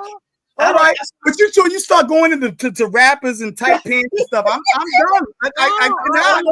My brain does not function at 51 years old. I said that they are purposely antagonizing, and my brain shuts down. I'm sorry. If you go back into the live, you'll see that I said they are purposely doing this just to seek attention, antagonize, and to create like some kind of a buzz. Listen, I'm living in my full they don't OG believe mind. in the things that they're doing. But you know what, Zion, you got to respect her though. Let me tell you why you got to respect the fact. I'm a stand with her a little bit on this one. The reason why you got to respect it is because she still got to honor what the title of the show is. And as she seen people coming in, she started replaying back. That's why I told her, I said, no, DJ, you shouldn't replay it back. You should tell them to replay the whole live back. So you got caught up. Let me go back. Yeah, you don't have to replay. Yeah, let me go back and catch up, because I'm the one who's late to the party. Thank you. But if you go and play it back, I told her that. I said, no, you should tell him you tell me to go back. You tell me to go back. Like go back to like the 24 minutes ago. You'll see what we're really talking about here. I just popped in. I was like, oh, you're talking about Ife Ile, and all of a sudden here come tight shorts and friggin' that. I'm like, no, I'm in the wrong bike ride now. I'm in the wrong party. He's so again. I'm caught up in it's a rainbow colors flying around. I'm not doing this again. Anyways, I was trying to make a point, I'm sorry. but the point got lost in this whole thing But that I was please, trying to please. show. I'm sorry, because I came in on left field. I came in from left field. I was trying to show the misconception a lot of these symbols have, that when you get into bruja and witch and these words that we use, that really a lot of this stuff is tied to different spiritualities. But what happens is that then you get like people saying, start crossing them over. Exactly. And saying that, oh yeah, no, Ife, women in Ife who do this and that, they're witch doctors, so they're witches. No. That is not even an African term. I won't even. I don't even like why that. I was confused. Putting witch hats on and stuff like that. You're the wicked witch of the West. You are on some Eurocentric stuff, and I'm not with it. If you put a turban on, you on some what was the chick's name in that movie? You don't see her here with a witch. She's not there with a witch. When Esther Rose played the witch in what movie was that? I think it was I forget what it was. The Wiz. Remember what I'm talking about? She was badass. She wasn't a witch though. She was a spiritualist. She was a shaman. She was a, you know what I'm saying? But they like to put that title on black people and try to make our magic black and their magic white. That sometimes we call ourselves that because she's the one doing it. Because she said she's in a witch's. You said it, but that's my point. I didn't believe her. She's compromised then. So let's go on that whole creative thing. So now you have to come through a sign. So you have to come in as an herbalist, almost as a nurse, almost. So you're talking about gay people. Turn on the chat a little bit to hear you guys. Okay, so that makes sense to you. Can you get scratched if you're gay? You're not, in the traditional sense, you're not supposed to be scratched if you're gay, but there are all other different paths of palo. There's, palo monte, palo quimbisa, like there's many different paths of palo, but the purest, rawest form of palo mayombe, gay men aren't allowed into our homes, into our houses, but there's a trick, there's a way that you could get into Palo Mayombe. You have to come through a sign. So you have to come in as an herbalist, almost as a nurse, almost. And that's how you get to work in Palo Mayombe, right? Because the reason, and this is like a thing in Palo. Okay, so pause it right there for a second. It's very strange, that. So right there. So here was my point, Zion. My point was, as a witch, who gives away all the ingredients in the sauce like that? Never. Not even that's my point. So wait, stop right there. That's why I kept telling DJ, wait, play this back again, because one thing that you can't do, you can't fool me, especially if I'm things that are sacred and secrets. And she's giving away, if you're gay, you can't do this and you can't do that. But I'm gonna tell you how to get in. So that's what my point was. See, you see, when you really getting into she's being divisive. That's the point that I'm trying to tell you. Against the actual order, then. That's why I kept saying, whoa. What side did you? That wouldn't even be something that you would even want to say. Like, right, so for instance, in martial arts, there's certain things that we will show to people in exhibition, but there are things that are considered inner door techniques and knowledge and esoterics are kept specifically for those who are anointed, in a sense, you could say. You understand what I'm saying? And we don't fall out of that. That's what my point was when I brought that back, and I kept saying, I said, whoa. And if you play it back, it got so confusing. I'm like, what? Because I caught it just like that. I'm like, no. She's gonna just go out here and blast. So she's not. What side are you on? Yeah, so she's going against the grain. She ain't going against the grain. She must be doing this for views and stuff. But some part of it may be true, but I'm gonna figure her out in a minute. Right, but is it good though? Is it beneficial? Because there's a reason why certain things were kept in your door. Money. You gotta women can't do prendas, we can't do all kind of shit. Like we can't work on and now you want to just expose all of this stuff. But with good reason. There you go. I got you. Okay. Now you can regroup and pay attention. Because the reason, and this is like a thing in Palo, that I think is very strange, that women can't build prendas, we can't do all kind of shit, like we can't work on our period, all kind of stuff like that, but with good reason, because these are blood hungry vessels, Chola Wenge is a blood hungry vessel. And the reason I have Chola Wenge here today is because she's been coming up so much. The energy is, there's no sides to a circle. So even though Chola Wenge and Ochun are two completely different deities, there are no sides to a circle, and Chola Wenge is coming up, like she's rising. She's trying to get her face seen, and she's trying to be heard. Yes, so if you are a gay person, you can come in through Osain, which is, the herbalist. In Palo, we call him Guru Finda. And you can come in as an herbalist, basically means that you're, She's not lying, though. Osain, yeah, she's right about that. And for women, we are allowed to be, and it's very, contradictory or whatever, but gay women are allowed to be in Palo. Women are allowed to be in Palo, but we just can't work when we are on our periods, and we can't initiate anybody until the period is done, because, these are blood hungry vessels. So you can't come near them while you're bleeding, because they'll attach to you and eat you. Okay, so that's my point right there. If you're a witch, because she called herself a witch, witches don't expose themselves, and as a witch, you're giving out the things. You basically giving out the ingredients that goes inside the macaroni and cheese. So now you know what to do to stop the macaroni and cheese from baking. If you get what I'm saying. You get what I'm saying. So that's why I said, wait a minute. And DJ will confirm it. I kept saying, wait a minute. I love that analogy. I would never show my stuff. You don't give everybody your macaroni and cheese recipe is for your daughters and for your children and for your nieces and for your, you know what I'm saying? That's where you keep that in the family. You don't expose that. Now we're on the same page. Now that's your macaroni and cheese recipe. I got a macaroni and cheese recipe from my grandparent, from my nana. I won't tell nobody my except for my children.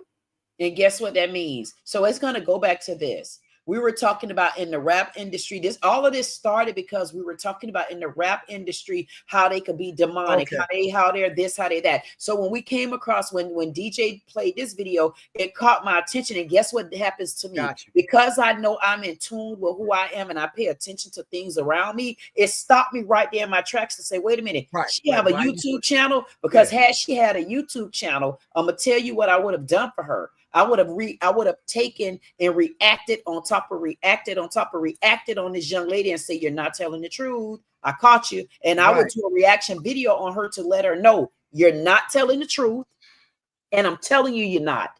And I'll no, but she's a hip hop artist. This is Azalea. That's my point. People gonna follow her. Well-known hip hop artist. This is not like this none of these new niggas. Right, you might not know her, but I've heard of Azalea Banks. I don't know who she is, and I have never heard a song from her. If I have, I probably put both of my fingers in my ears. She actually does really good music, but it's okay. So that's her. Some of this new stuff is garbage juice.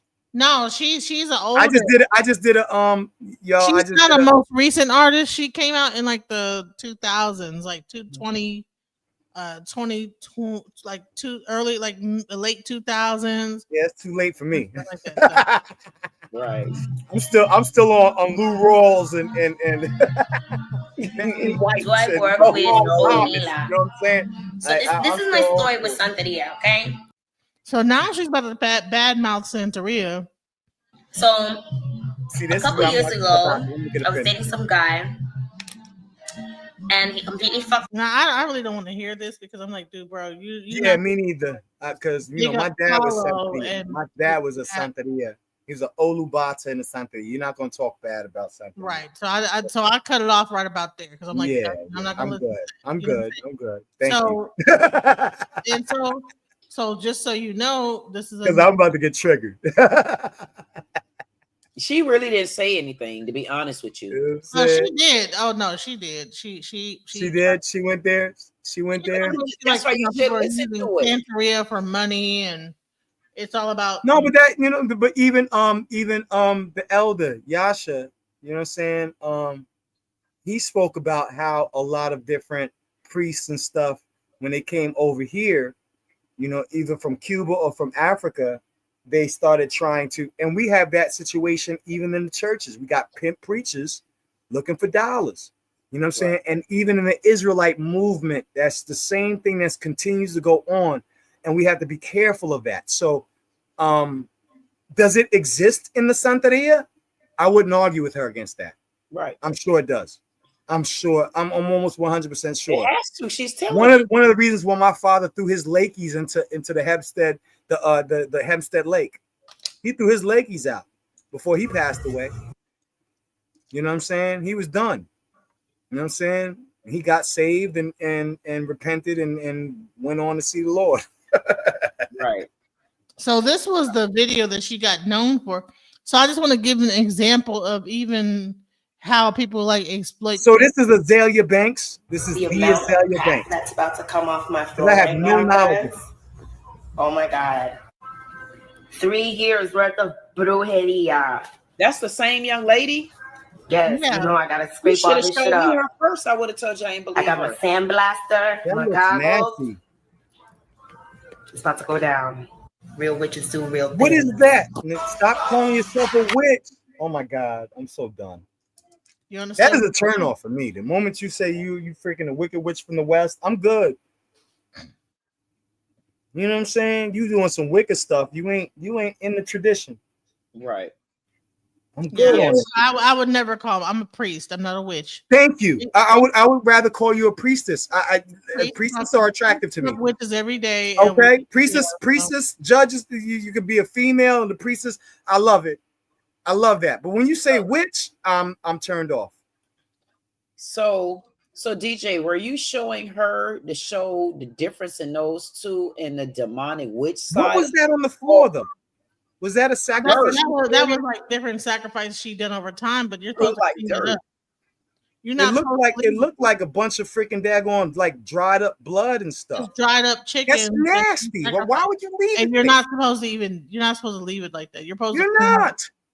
So she's unclean and she's talking all of this smack. For real? For real? You know that's probably not. for real. That's ridiculous. Yeah. So that was disgusting. That looked like a biological hazard. Yeah, you're not supposed to like do all that. No, I know because my father used to. They all sacrificed stuff. But the main, yeah, because there wasn't no residues left for 3-4 years. In situations where they've done stuff, I can show you. That's disgusting.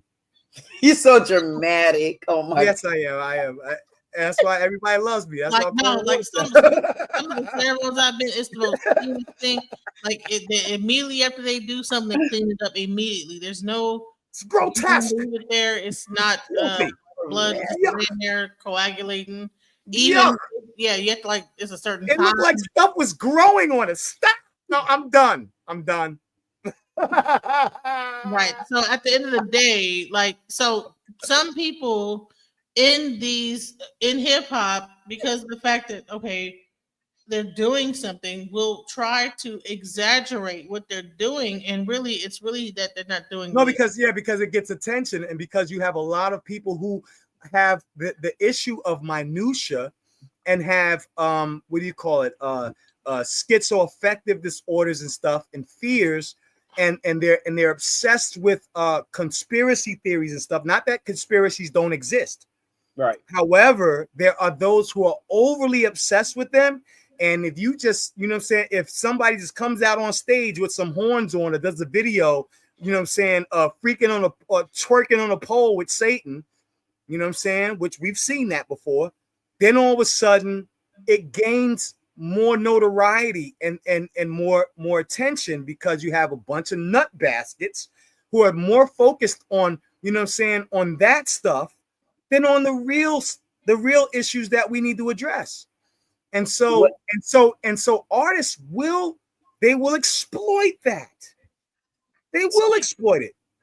So, that's the point I was trying to make, is that when you see these things showing people with upside down crosses and blood inside like shoes and all this other stuff, it's the whole thing is a ploy to because they know it's going to go viral. It's going to go viral right after, and it's going to bring more attention to them, and they're going to stay relevant even if they're considered a Satanist. Oh, look, at Beyonce had some horns on her head. Oh, she's trying to be not a Satanist. She's not really doing that. They're not a Satanist. She's really not doing that. She ain't about that life. She really ain't. She ain't about that life. Mm-hmm.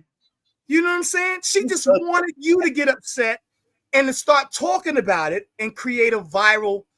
And then she stays relevant. And when they say all publicity is good publicity, like so you know what?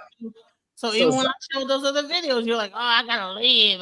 I'm like, bro, you're missing the point. No, because I don't want to I don't want to engage in the minutia conversation. Because I don't want to fuel that. Everybody is not. It's minutia to you.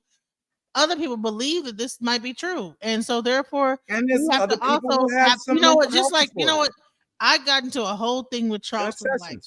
Hold on, listen to me. I had a whole argument with Charleston White when I brought him on, and I asked him, you be picking the wrong people to talk to me about, because you'll talk about, I got a conversation with 609 and you allow me remedial, and then talk about Charleston White. This nigga don't even have a good haircut, and he over here flapping the gum. The only reason he's relevant is because he knows he's retarded, and sometimes he say some smart shit. Same thing with 607 Unk. I will never jump on a show with none of them niggas because I don't want to be tapped to them or tied to them. I don't care how popular I can become having a conversation. Fuck them. Sorry. Apologies. F them other niggas. Them niggas, this man, you are so dramatic. He a Leo and he be tripping that Leo bullshit. That's the Leo shit. It is, but it's real though. Like sis, are you gonna want Queen or DJ Genesis? DJ Genesis? She has a platform where she, you know what I'm saying, opens up the door for everybody to have a conversation, and that's fine. And I said that to her when the first time she pulled up 607 Unk. Remember, I talked to you. I said, you know what I'm saying, for entertainment purposes only. I said that to you in private. For entertainment, because I'm not getting in that conversation. I do not want to be tagged, or you know what I'm saying, with just go ahead and freaking incense, please, because I need some sage right now. Sage. This blood sage. This called blood sage. I'm gonna need that. So there's certain things that I just have to remove myself from because I don't want to be attached to it. So, you know, and there's certain people who will go above and beyond just for the attention. You know what I'm saying? They will call themselves Satan. You hit the mute. I'm sorry. I literally did a whole video the other day about how Negroes are seeking attention, and they're seeking all of this in so many negative ways. And I did that against atheists, because atheists will call, like Joshua will call himself, oh, I'm Lucifer. That's a God complex in itself. What you're doing is you're trying to seek the attention of God believers by instigating, right? You're inciting, you're manipulating. You understand what I'm saying? You're trying to create a mental, and there are some remedial people who will be like, oh, he's satanic. He worships Satan. Same thing with certain people in certain back chats, like the Bar Reloaded. Certain people say they're Satanists and all that. I'm not banging on them right now, but I will bang on them later if they want that smoke. They don't want it. They really don't. But I don't want to be that dude. Everybody says, oh, Zion, you're a clout chaser. If I was a clout chaser, I would have been on every show. I would have had my own channel. I don't even have my own channel. But you know what, though, Jay? The only thing that I'm going to say in your defense is that the title did say it was about these rappers and the way I didn't even see that.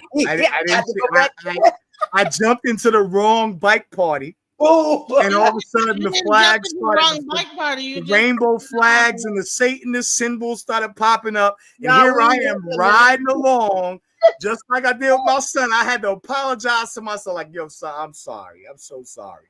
You know, not that, but at the same time, I had to give him a lesson. Like, listen, humans are humans, regardless of what they believe in their gender roles or whatever. We might not agree with them, but a bike party is a bike party at the end of the day. And we gonna ride some bike. We not gonna ride the whole bike party. Once they start pulling out the dildos and slapping them on the front of their bike, it's time to go. I'm spiritual. I'm E5. My religion. Listen, I'm not laughing. I'm only saying, Zion. You can laugh, please laugh. Oh, we listened to you for 30 minutes explain that and forget the title of what you came for. I really did. I saw DJ Genesis live, and then when I came popped right on on the in. screen, I totally overlooked the title, just like I overlooked the daggone the bike parties, freaking daggone thing. And I heard her talking about Ife, Ile. I saw, you know what I'm saying, Queen on here. I said, let me go ahead and jump in. Oops, my bad. No, but wait, no, you didn't. You didn't make a mistake because when we went to talking about that part of it, I didn't even get to watch none of it. I basically blinked out and paid attention. So no, you came in just right because what we talking about did lead into certain things, but it also want to take me back to from the beginning of the conversation when we were talking about what starts this and the rappers' influence in the Black community. Yeah, I would love to talk about that. You know what? That's what the nature of it was. That's what the title is. I can get into that conversation. Yes, that's what the title is for anybody. That was the whole conversation, Zion. I missed it. I'm sorry. I'm sorry. My bad. My bong bong. My bad. On my side of it, it did go back to, you know, the rapping in the community and how it's a distraction in the Black community and so forth and so on. Total distraction. Right, that's what the title is for me. You know what I'm saying? They'll throw P. Diddy and all of these other cats with some horns on and with a necklace with a diamond encrusted freaking pentagram on. Meanwhile, you know what I'm saying, Trump is over here doing all kinds of stuff, and Negroes are focused on rap artists. And I'm sorry, and we'll have to do a whole show. They're in the Illuminati. Yeah, we can do that. We can do that. They're Illuminati. They're not no Illuminati nothing. They're not. Yo, listen, I had Illuminati Illuminata. You know, you got a whole bunch of groups calling themselves Illuminati, and they be in your back chat, like, you know, said they be in your chats, they be in your inboxes, your DM, talking about, you want to join the Illuminati? We saw your page, and nigga, if you don't get the hell out of here, this nigga from Nigeria, from India, can't speak an ounce of English. But all of a sudden, you want to come over here in my chat talking about he Illuminati and he gonna make me famous. If you don't get out of my DM, bro. Hold on. Habibi, I'm about to Punjabis. If you don't, okay, I'm gonna show you something. Yes, so trip you out. Right? I'm gonna show you something. It's gonna trip you out. Watch this. So you know who 21 Savage is? No, but it looks really. It looks questionable already. I'm so spiritual. You know what I'm gonna I'm do? E5. What's that? It's a Nigerian religion. Okay. You know what I'm saying? So 21 Savage is a I feel like if it's real, it's just gonna keep itself together, really. He is into E5. So I've heard of 21 Savage. I've heard of you know 21 whatever. I don't know his music like that. Me neither. I couldn't say a lyric of one of but his I couldn't spit. So what I'm saying is that, but I do know a lot of times is that you'll see people like with these weird things because half the time they're not even the ones doing their videos. You'll have a team that creates the video. Put all that bullshit. Yeah. They had a promotion team. Yeah. And they don't put all that stuff into it, but they're into E5. I'm spiritual. I'm E5. My religion. What's that? It's a Nigerian religion. Okay. Now 21 Savage actually, before he was into E5, he was a part of the Malachi York situation. and then they converted over to Ifa. So that's a mark against it. Well, you know, his family was one of the I'm people. sorry, but if you fell for that dumb shit, you might as well drink the other flavor aid. No, you know what? Stop it. Listen. Yeah, no. I think what he's trying to say, you know what I think, Zion? Malachi York is in prison for 300 years, for over 300 years. Wait. No. He was touching them babies. He was touching them babies, yo. And here's the deal. You know what I'm saying? I knew that back in the 80s. You told on him? Who could I tell? I was a teenager. Who could I tell? Nobody's going. But you know who was telling me? The cats that were living in the Brooklyn compound. This one dude that I knew who was one of my close friends. His name was Henrique, Spanish dude. He went in there with his black African American wife and his daughters. And when he went in there, he lived in there for about a year. He's supposed to marry his wife. Dr. York told him he had to have the first fruits. So Dr. York told him he had to sleep with her before he could. Wow. And he was heartbroken, bro. This is one of the dudes that taught me how to play congas. I got my congas right here. One of the dudes that helped me. Like my dad wasn't around. My dad wasn't around, you know what I'm saying? And I was always in the congas. You know what I'm saying? Henrique, you know what I'm saying, taught me how to play. He taught me how to play the Afro Cubano, the you know what I'm saying, the Spanish, the actual salsa rhythms. Whereas my father was teaching me the Afro Cuban rhythms, which were more like bata rhythms, right? So that's like the right. So he taught me a different style of drumming. So when I went back to my dad, I had some skills that my dad was like, oh, where'd you learn that from? Henrique. And Henrique almost killed himself because when he wanted to leave, because Malachi York told him that he had to have the first.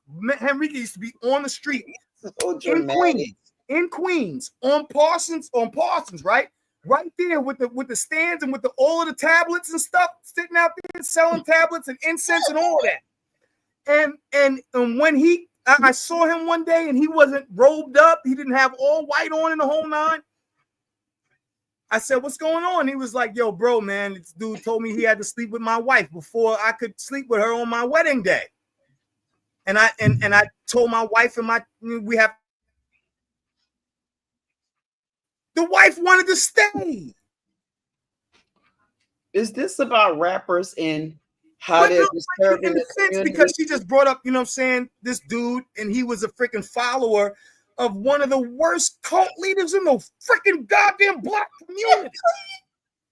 He's a remedial. I don't want to listen to nothing he said if he fell for Dr. York's freaking goddamn. He was a child. Come on now. I don't. Bro, even when I was a child, I didn't fall for that. Oh, stop it. That's not right. I didn't. No way I was going to. His mother brought him. I've seen a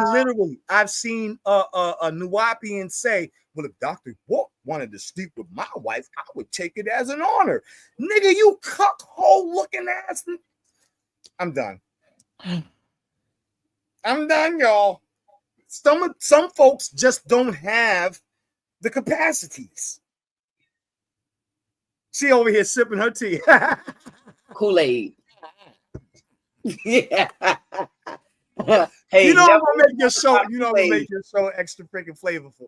But I'm serious though. I'm dead ass. I never fell for Dr. York stuff, man. Especially when he started going to aliens. And one dude on the street in Brooklyn said, "Yo, I saw a bush in Brooklyn turn into a Yeti." A Yeti in Brooklyn. A Sasquatch in Brooklyn. I'm done. This is why I don't get into some of these conversations, because we have a lot of nut baskets in our community. Mental health. One of my major mentors was Mother Jean Denver, and she was the right-hand mother of Assata Shakur with Africans for Sanity Now, because they saw the insanity happening After the fall of the Black Panther movement, the death of Malcolm X and Martin Luther King, they saw these cults coming in teaching insane doctrines. Not just the cults, the churches too. And so they were pushing Africans for sanity. Please, y'all, look it up. And if it wasn't for her, I probably would have fell for some of that done. I don't think I would. What you think you would have failed for? What you think you would have failed for? I don't know. I probably would have fell for Islam or something. You know what I mean? Probably would have fell for Islam. Really? You think I didn't realize later that how much of slavery and It stuff is. caused by, you know what I'm saying, Islamic, you know what I'm saying? So yeah, I probably would have fell for that. Because because I was selling incense oil while all my teenage brothers and sisters in high school was selling, you know what I'm saying, substances. I was selling oils and incense, and people respected me because I never sold drugs. You know what I'm saying? I tried to sell drug one time and I got gypped, and I said, you know, I'm gonna beat somebody up. You know what? Let me find another hustle. Right. All right. So I wanna play you guys an interesting video. And tell me what you guys think about this, okay? Still trying to walk. Right. That's You know crazy. what I'm saying? That's crazy. Yeah, But men are like that. Women will go get themselves checked out before a man will. Oh, hell man will sit there with an arm hanging halfway off and be like, nah, we're good. I'm good. Right. Crazy. Our egos, yeah. Yep, go ahead. So I got a question. I think I got lost. So we're talking about this, like I'm trying to understand this video because it seems like he's just talking about his brother. Are we talking about like Well, I didn't get to the point where he actually breaks down. Yeah, I was like, what do we? We didn't get to it, but I thought I had it sped up, but I want you to hear what happens. That's his uncle. He did it at Brother. the highest level, you know. Okay. And he wasn't done. It's Brother. like he had so much more to go, and it's like he just couldn't stop.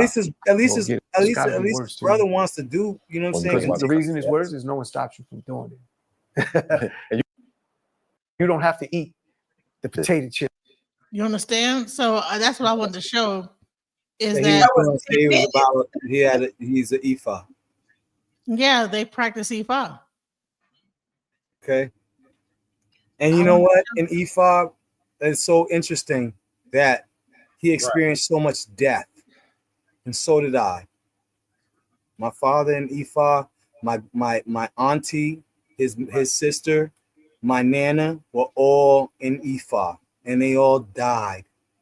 Some, you know what I'm saying? Like my nana, she lived until she was about 86. I took care of her toward the end of her life. My father wouldn't let me take care of him. You know what I'm saying? But I moved to South Carolina to be with him. When he moved to South Carolina, he was sick.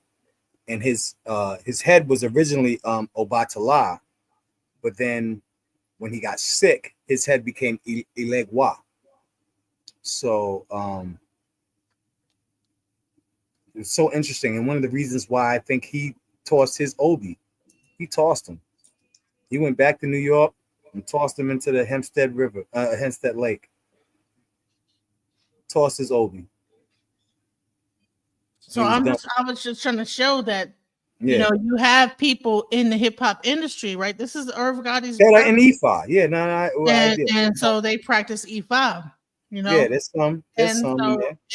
So when you see all this stuff and all this visualizations of Satan worship and this, that, the other, you know, it's like, okay, that's what the young kids are doing, but you know, the older people like a P. Diddy and this, that, the other, they're all practicing African spirituality.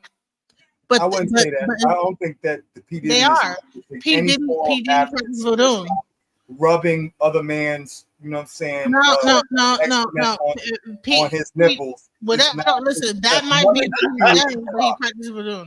Baby oil and rubbing, you know what I'm saying, another man's semen ejaculation on his nipples has nothing to do with Ifa. So let's not. No, I didn't say Ifa. I see nothing about anything that he practiced.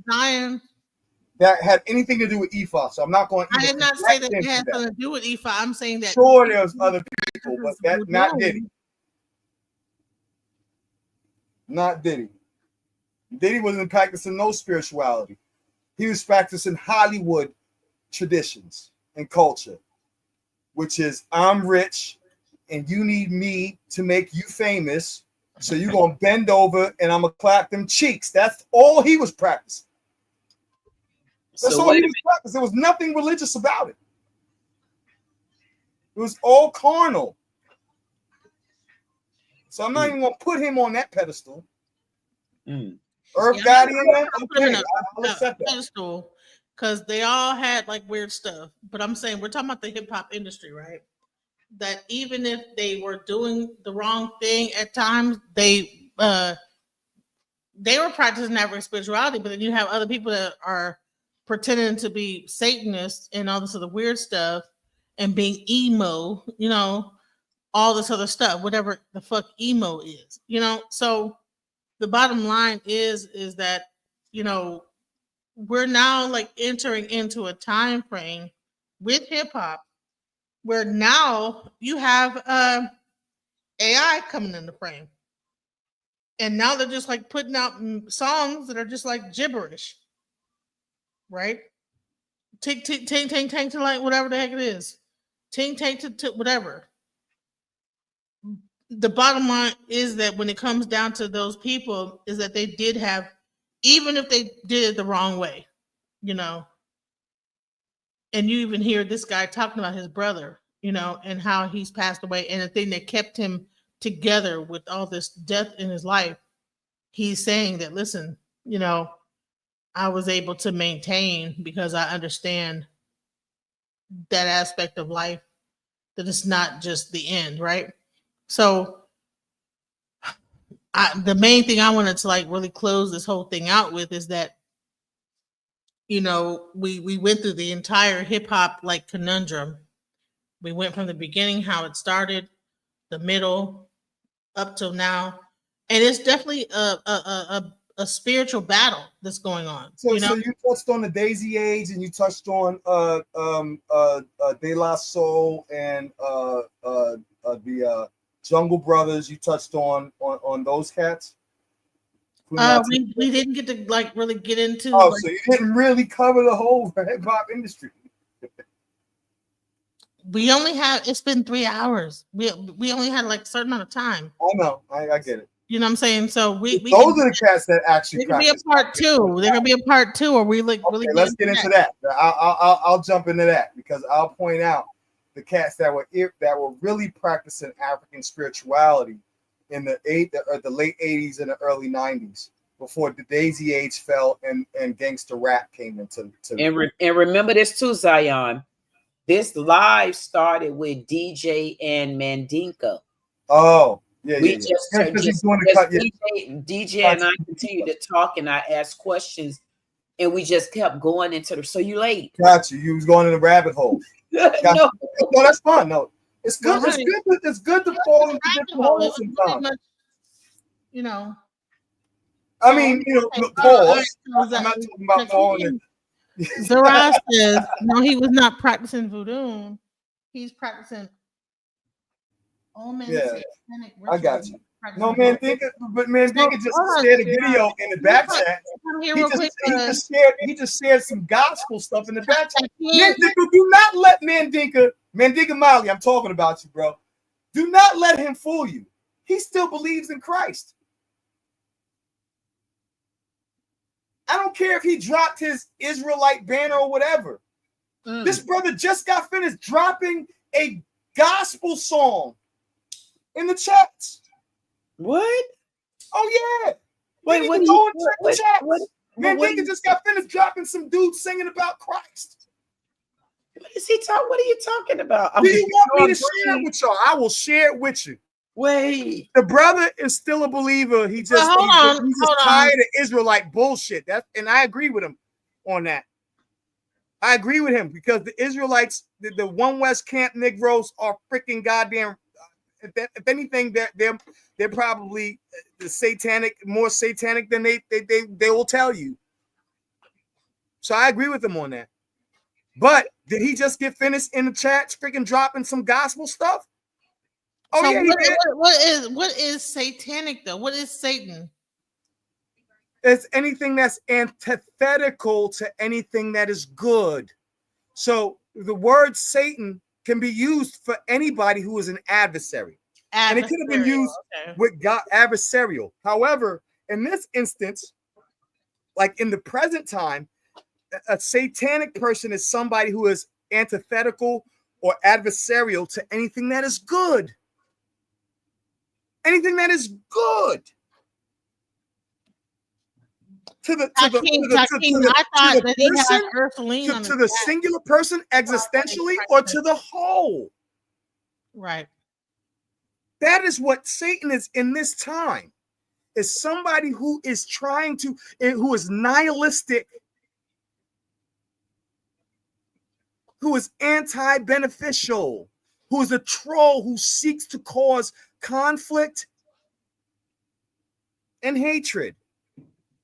That is what you know what I'm saying? And I mean, listen, you just gave me a whole nother topic to create a freaking PowerPoint on. Thank you. I will show you what Satanism is today. Satanism, it means to be opposite to good. Thank you. Thank you, Taki. I agree with you, but I was trying to understand what Mandinka had to do. You see, I stopped back there. Yeah, that's the interesting thing, because Mandinka, even when he took the name Mandinka, a lot of folks didn't realize that he used to call himself Judah, Jeremiah Judah, right? So those are two biblical terms, right? But the Mandinka, there are those who are of the Mandinka tribe who believe that they are from the tribe of Judah, and so when he said Mandinka, I thought he was talking about his junk, right? So I was like, I'm not calling you Mandingleberries, you know what I'm saying? Like, you Mandingo. I would, you know what I'm saying? Pause, nigga. Why would you have another nigga call you Mandingo, right? But when I did the research, but there is like, a Mandingo. He's still calling himself Judah. It's just another term for Judah. It's just another term for Judah. And then when he dropped the freaking daggone Christian stuff, here and there, he will drop it. He will tell you straight up that he's not, he is against, you know what I'm saying, what we consider modern day Israelites, but he still considers himself a spirit. He's a free thinker, and he's a spiritual searcher, and he doesn't have to, acquiesce to everything that is biblical or written in Bible. And that's fine, but he still looks at himself as tribally as a Judite, by even calling himself Mandinka Mali. And it took me a minute after I even debated him and got in the whole thing with him and freaking whole nine to realize this dude is just codifying. It's hiding behind names and linguistics to still say I'm still Judah. But I just don't freaking daggone agree with what everybody else's doctrine is agreeing with. And that's cool, man. I feel you. You know what I'm saying? You're a free thinker and you're evolving. And that's what you're supposed to do. So big shout out to Mandinka Mali. I won't call him Mandingo. You know what I'm saying? Pause. You know what I'm saying? But, I get it. I get it now.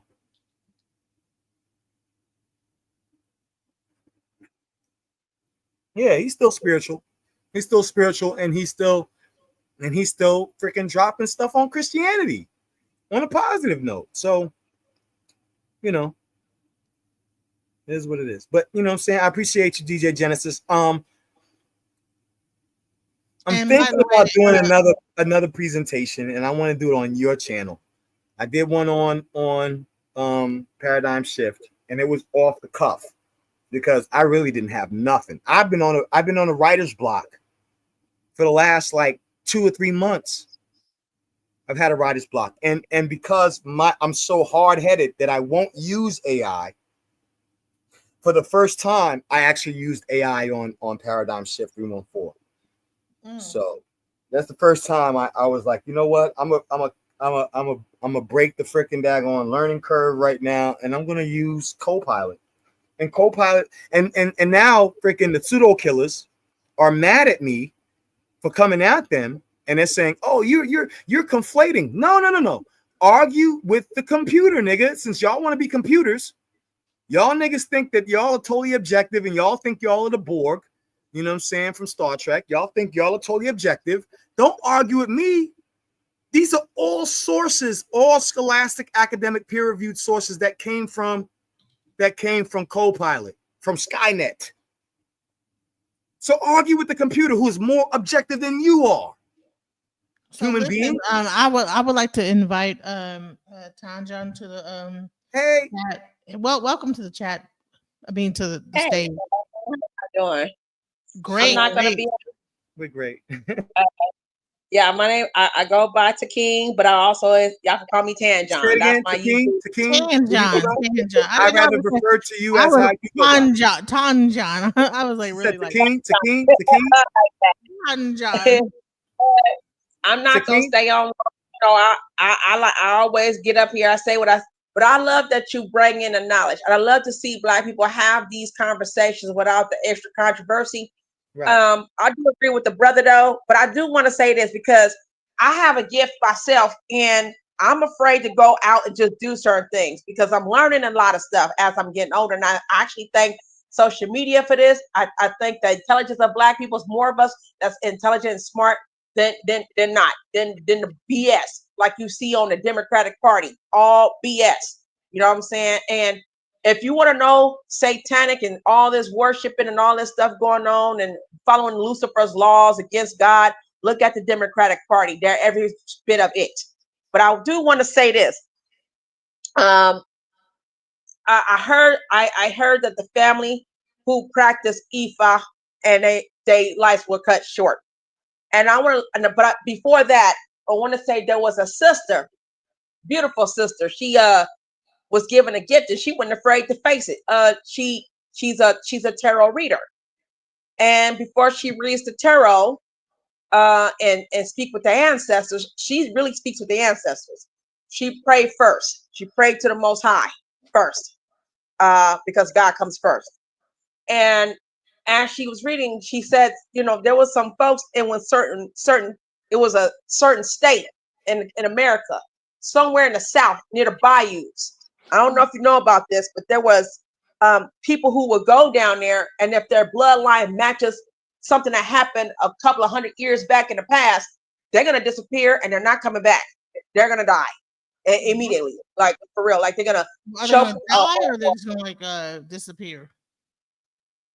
I forgot what it was. Because I didn't look. I came in the middle of her chat while I was getting myself prepared for working on my store.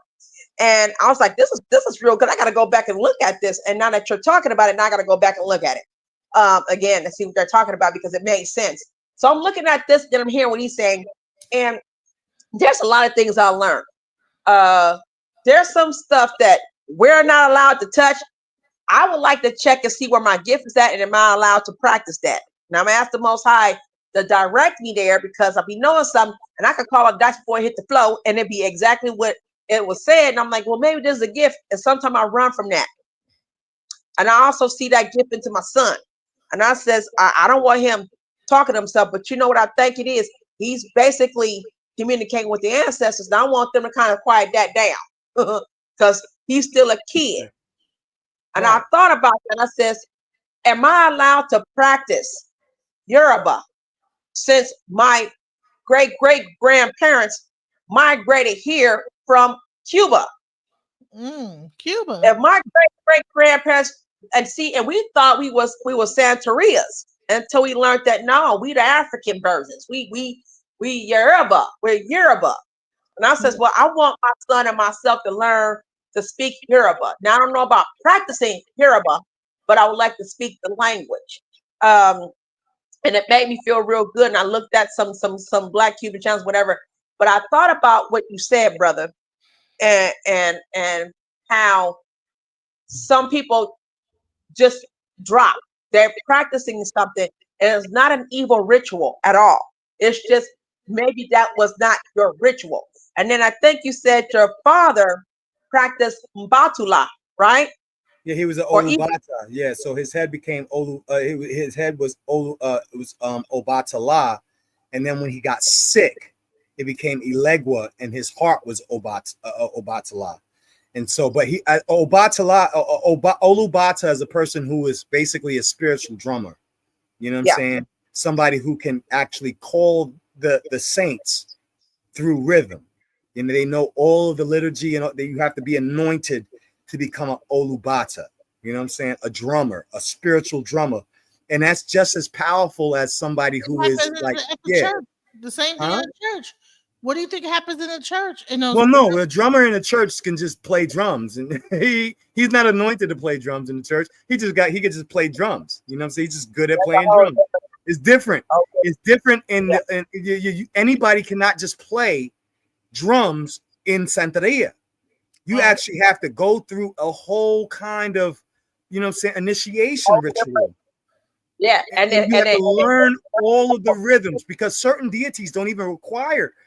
Certain drums cannot even be played for certain deities. Like the conga is not played for Olubata. Only the bata drums, and the bata is a double-headed drum that you have to play from both sides.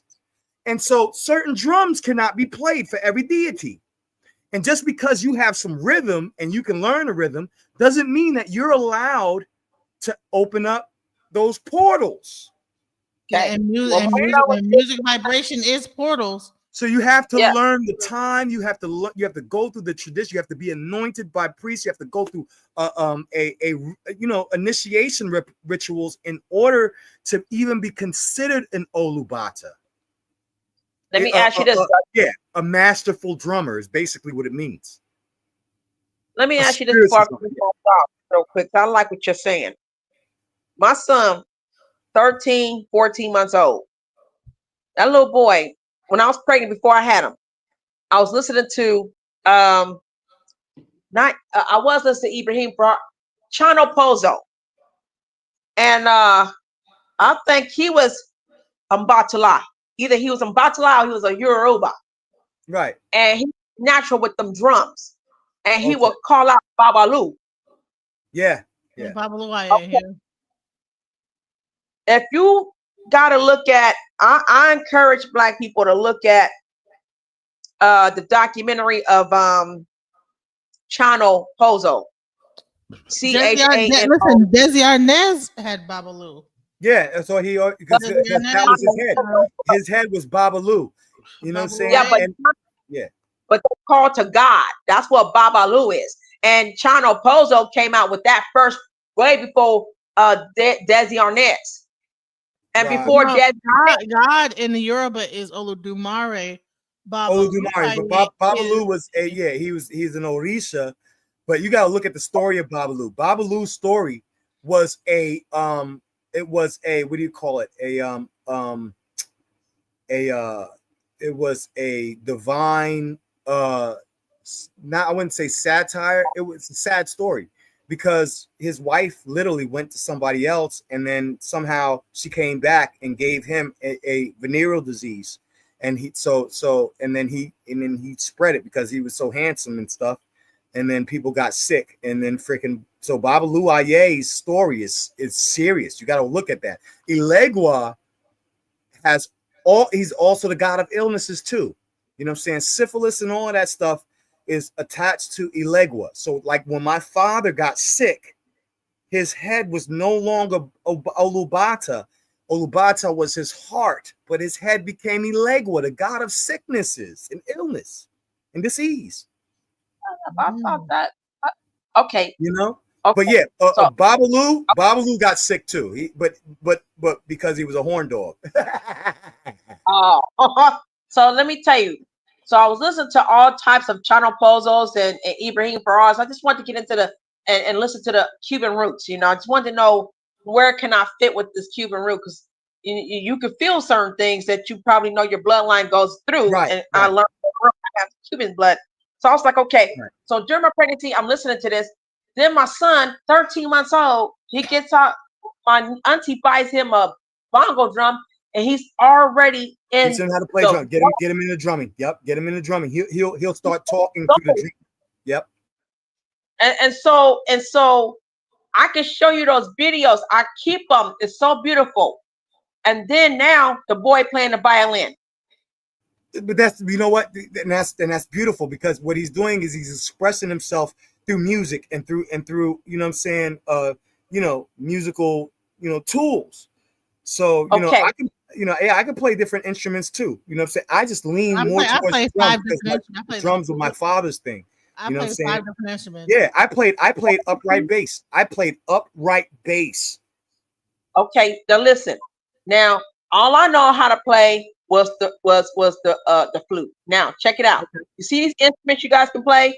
I learned that those instruments send out certain energy. If you are a good spirited, you've been picked by the ancestors, and you was one of the chosen ones. And we're not talking about the way the what's those dirty dudes be saying, you know, oh, we the chosen ones, Israel. No, you're just sitting God to Satan. That's what you claim yourself to be. Come on, preach. Come on, preach. Yeah. So, but if you were an evil person and you're playing music, you're going to spread that evil entity around to a lot of people. That's why I was telling my son he cannot listen to anything on a YouTube channel. I don't trust it, because he read into some things and then it scared him for a minute. Then he ended up getting involved in it, and I was like, "Nah, you too young for that." And now you can't watch TV. Yep. Now you can't watch. Yep. Because see, I have to be the mom and step up, and that's kind of sad. But again, I don't even trip out the fact. Do you play music around? Do you play music around him? Yeah, classical. Just not nothing. But I'm talking about the music that you love, that you grew up with. Like so for me, my son gets to hear me sing like old school song, like old school style. Like he likes to be involved in the music that I make, and with the music that I make, I like to make old school style love songs, because you know what I'm saying, love songs is the purest thing that you can do. So you know what I'm saying, I'll do it in a reggae fashion, or I'll do like a cover song like I did today. You know what I'm saying, I did a little freaking cover song for Carl Thomas, Summer Rain. My son loves my music, but if he's just listening to what's on the computer, then he's going to be influenced by them and not by me.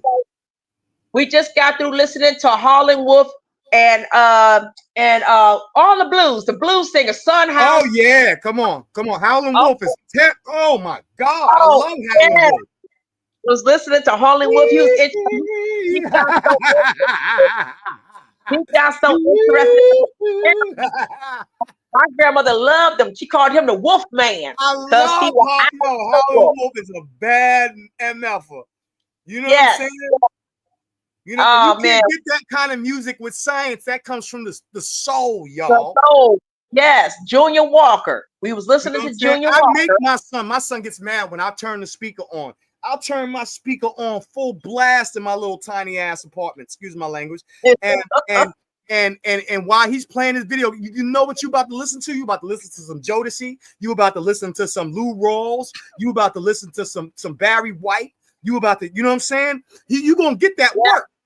And he goes, why you always, you know what I'm saying? Why you always? Because this is the music that I learned from my father. These are the beneficial things that I got. These are the things that actually help me in relationships and with other people and in life and in love, right? Well, you need to get that. You need that. Listen. You say you speaking my language right now, because I don't want to take over Sister Chatter before I drop down. Listen, music is very, very important. But if you go back to the past, I'm still like, I have a mind of a child. I still have a mind of a teenager, because I be wanting to know about the past. So I started listening to the Flamingo, the Coasters, and I wanted to know that information, right? I just want to get nosy. I want to know about their past. Like, you know, like what's the one? Who did the one that's called Only You? There's a song called Only You, and it is all 4 men and 1 woman. Gosh, what's their name? Oh, and they wait. No, you're striking a chord. I just don't know what. Well, they did the song called The Great Pretender. Okay, you gonna make me look this stuff up. Yeah, they did the song called The Great Pretender. You talking about the old schools? You talking about Only You? Yeah, the doo-wops. Maybe you talking about the doo-wop? Oh yeah. Oh, I love it. Classic crap juice right there. Only you. Wait a minute, I'll show you because there's some. Have you ever heard Perfidia? Perfidia? Perfidia? Huh? Perfidia. No. Oh, I never heard. Some of those songs are so haunted in their sound. It's like it's like ghost singing now. Oh wow! They're like so. If you look up the song Perfidia, look up the old and y'all just do this on your own time. You know what I'm saying? Light some incense and look up the song called Perfidia. I think it's by what's her name? Phyllis Dillon. She's a classic reggae artist from back in the 1940s, 50s. That song is so haunted. You know how I found that song? The Platters. Okay. No, it was the Platters did it, but I never heard that from them. I heard the song in a dream. I heard the song. I heard the song in a dream. I heard the song in a dream at 12 years old. In a dream. And then I was at one of my Jamaican buddies' house and his father was playing it. And I almost passed out. And he was like, "What happened?" I was like, "I don't know what you was playing, but that came from a dream of mine. Like it literally put me in a trance." Look up Perfidia by Phyllis Dillon. Okay, listen. I'm gonna get down. I love this. Keep on with the conversation. I saw the title. I said, let me go ahead and support my sister. But listen, see, that's what we need to be talking about. We need to be talking about the old school music. Okay, yeah, we got a lot of demons in this new school music, but you know the reason why they curbed the old school is because there was angels singing. Thank you. You had husbands got demons singing in between notes, and all we're focusing on is that. But I'm gonna tell you, when you start going back to the 1950s, you start going back to the old blues, the jazz, the you know what I'm saying, the old school R&B, you know what I'm saying, the classic, you know what I'm saying, African American. You will hear angels. You will almost pass out. Let me tell you something. When I heard Perfidia, I was like, "What the hell?" It scared me. Oh, and you're going to hear vocabulary words that you don't hear today. That means they were more intellectual. I had to look up what Perfidia mean, what Perfidia meant, and it's a sad song about heartbreak and somebody cheating, but the oh my God, the vocals in that, and then there's a dude that comes in and starts talking in the middle of it, so like the gods of love. Like you know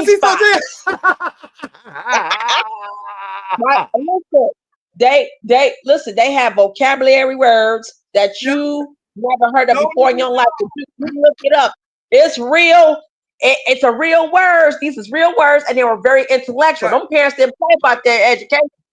Right. And so you look at the music today, it's so simple. At the same time, they forgot how to speak on their songs, so they result in the cussing and saying, getting high, and all the other stuff that's demonic or that's demonizing the minds of children and just people in general. So if you're singing about a song that you slap a hole this on a Tuesday and the song is getting on platinum because someone said we're gonna slap a hole on a Tuesday, then that's what's going to be the culture. You're going to have a whole bunch of black men going to jail for putting their hands on the sister and calling her a hoe because he didn't like what she said. Right. Instead of you trying to get at the lady, and you scared to get at the lady, so you tell your friends to come with you, and then you trying to find a way to sing a song at her window. Right. Because you want to talk to this lady. And not one man will call you a simp, because we all know, or we should know what a simp really is. It has nothing to do with the man being weak. It has more to do with poor pimping. He can't even get with a woman right. Come on, Teach. He can't get with a woman right. So what he gonna do is he gonna try to get some resource out. He want to see how jump around from woman to woman is a simp. The man who chooses one wife and builds a family, builds his tribe, that is a whole man. And we've got what a simp is twisted today. Exactly. And that's high in the Bay Area. So when guys are saying, man, he ain't nothing but a simp, all he basically saying, man, he using her. Watch. He using her for room, board, money, eating up her kids' food. Watch. No, they called Russell, what you call a simp for being with Sierra though. Right. He's a hobosexual. Yeah. There you go. He ain't trying to work. She got food on the table. She got a crib. She got some children. He gonna go in there and he gonna leech. He's a succubus. Yeah, that's what simps do. They leech off women. And then when the woman comes out and say, I'm sick of this, you got another female pregnant behind my back, I can't do this no more. Now he want to fight her. That's a simp. Right. That's a simp. Don't no real man do that. No. He wants him a wife. If he listens to the music from the past, we talking about some oldies from the past. We talking about songs that made a man say, man, I apologize. I broke your heart. If you take me back, I promise I won't do it again. That what basically after 7. Ready or not, I'll give you everything. The 7 got their influences from after 7 got their influences from the Flamingos. Ain't that something? Come on, Keats. Come on, girl. I'm just amazed when I look at past music, because that's what I want to do my YouTube channels on. Yeah. I would love to talk about straight up. Let's connect. I would love to be on that channel with you because I love to talk about guys. Yep. Yeah. What is on? I'm going to work on doing these YouTube channels. I'm going to do some short channels, and I'm also going to do some pimp because I want to talk about these songs and how it really does a better service. Look, before we go to bed, when I put my son to sleep, he wants to listen to classical music. There's black ones and there's white class. I didn't even know that has a lot of black classical music, but we listen to all of it. And my son says, Mama, I want to listen to, there's some songs that will stop my son from screaming and hollering because he's on the spectrum. He has auditory sensory disorder. And I believe the doctors did something to my son. Yeah, they're saying that right now. They're saying that that those spectrums, like I have ADHD, and back in the day when I grew up, they didn't even have a diagnosis for it. They just said that we were you know what I'm saying, we had a learning disability.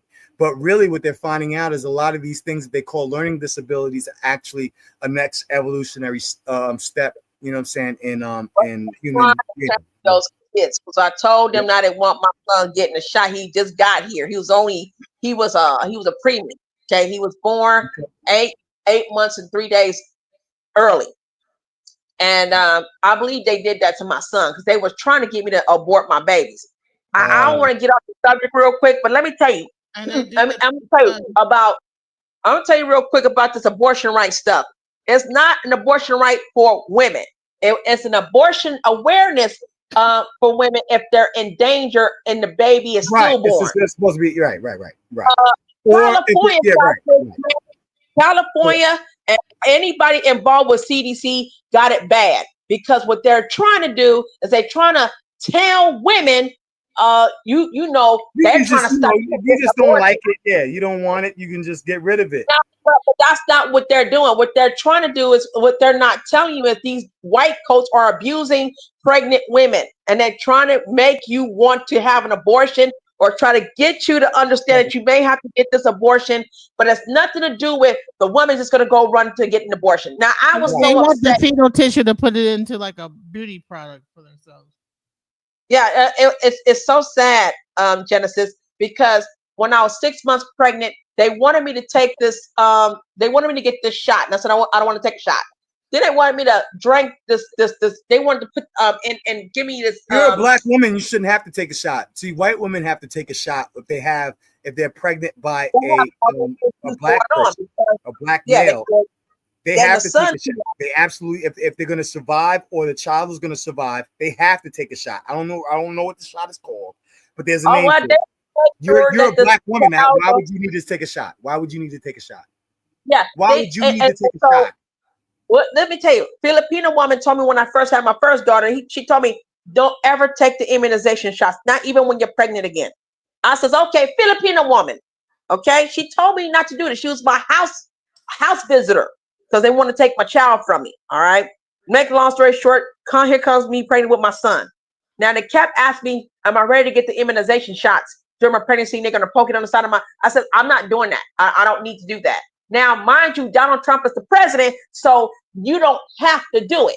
It could be exempt. So I used my knowledge. I became privileged that day.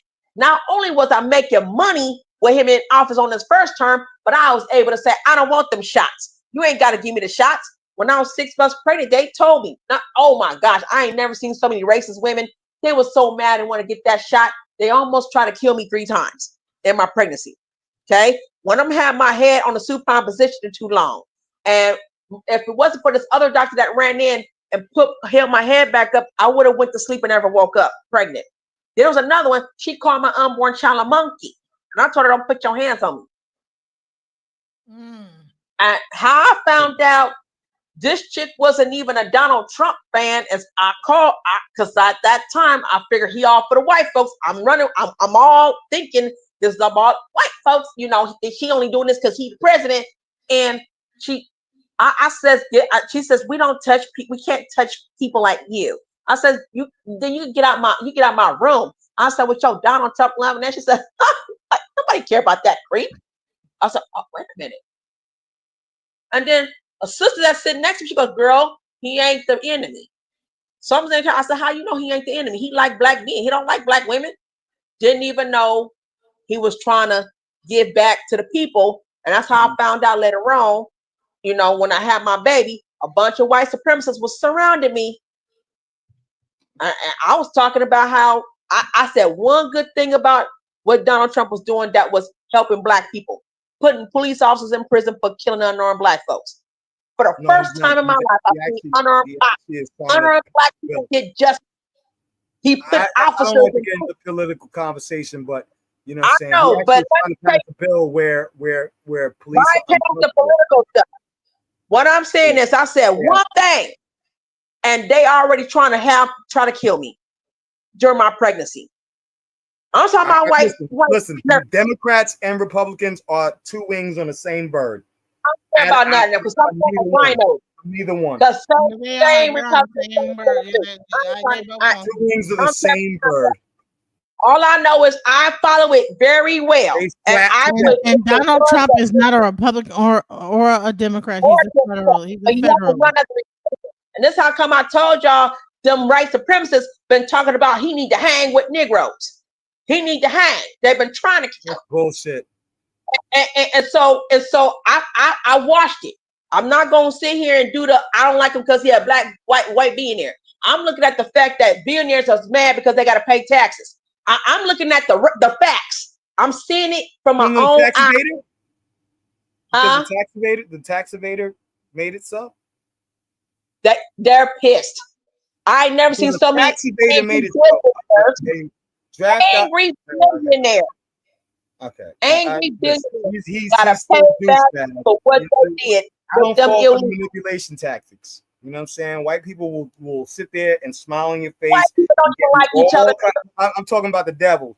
You know what I'm saying? The evil white folks will smile in your face and try to give you a couple of motherfucking goddamn, you know what I'm saying, scraps off their table so you'll smile at them so that, you know what I'm saying, you'll think that they're on your side and they're really not. You know what I mean? You know that if you're close to the Most High, if you're close to the Most High, you're already gonna know who's not on your side. I don't know if are you talking about the biblical Most High or just the Most High in general? Oh, if you got God on your side and you got the ancestors with you, I'm not worried about it. Who's the demon? You already gonna know who's the demon. You can't be fooled. You can't be bought. Hello. Hey. So it's 4:10. We have been on this stream. Can I play my little song since we were talking about R&B? Play your song. I did a cover song for Paul Thomas. Because y'all know we're gonna end it with your song. I'm so sorry, y'all. No, I love it, sis. You know what I mean? I've just been on here for 4 hours. I'm tired. So. She's tired. But yeah, I think I went in. Y'all tell me if I went in or not. All right. If I went hard, all right. Okay. All right. Tell me what you think, because I like to do love music. I like to do, you know what I'm saying, R&B and reggae, but I'm a lover's rock reggae when I do it. So I do it with the R&B sound and with the reggae sound. But in here, I'm just doing a karaoke challenge 2025. You know what I'm saying? Carl Thomas, Summer Rain. Y'all love Summer Rain? I like Tell me Summer y'all Rain. love Summer Rain. Huh? I don't even know. I've never heard that. You don't know what Summer Rain is, girl? No, go ahead. Don't. All right, I'm gonna play. I'm gonna just press play. Y'all ready? Yeah. We're gonna ride out and then you can close out. All right, sis? Okay. Is that okay? Go ahead. All right, let's go. Ride with me. I did this today, y'all. All right, play. Zion Ward Child Karaoke Challenge 2025. It's been a while, y'all. Since 2017. But let's rock out. You know what I'm saying? Summer Rain, Carl Thomas. I love this song because I get to yell. So let's rock out. Let's get it.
Let it rain.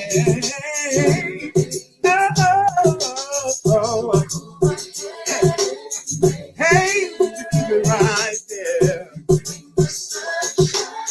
Hey, keep it right there. Yeah. Hey, keep it right there. Keep it right there. Summer rain, yeah. It puts me to sleep and wakes me. Oh, yeah. Call on my name, yeah. Summer rain. Said, baby, would you be my summer rain? Said, Daddy, would you be my summer rain? Oh, said, baby, would you be my summer rain? Baby, would you be my summer rain? Oh, why don't you go ahead and make it rain? Yeah.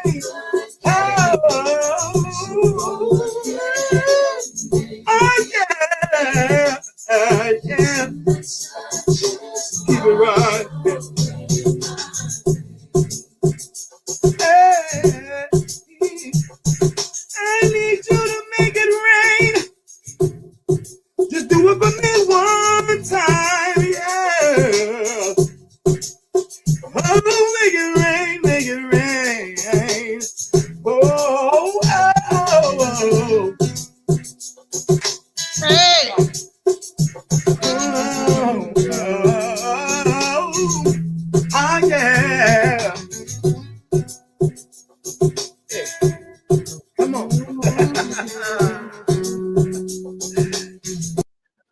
Summer rain, summer rain. Go on, hey, that was nice. You like that? It sounds good. Great. It sounds good on the speakers. It sounds really good on the speakers. It don't sound too good when you just listen to it bare naked. But I got an ear. I'm a musician, so I can hear when you are. Okay. Yeah, I had some off notes. I had some, but it was a karaoke challenge, so you know what I'm saying. I was freestyling, but yeah. Okay.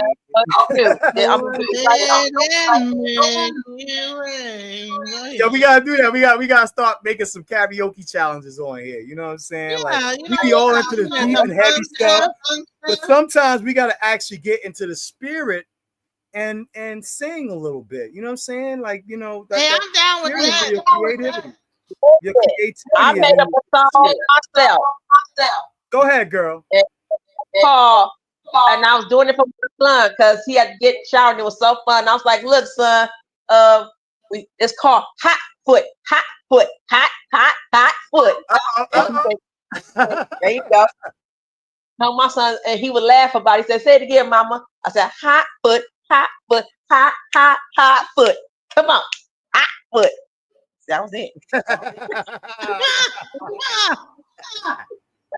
Well, I did a rendition of y'all, yeah, you know that song, sending my love to you, right? Remember that, y'all? I know y'all. Praying that you come home.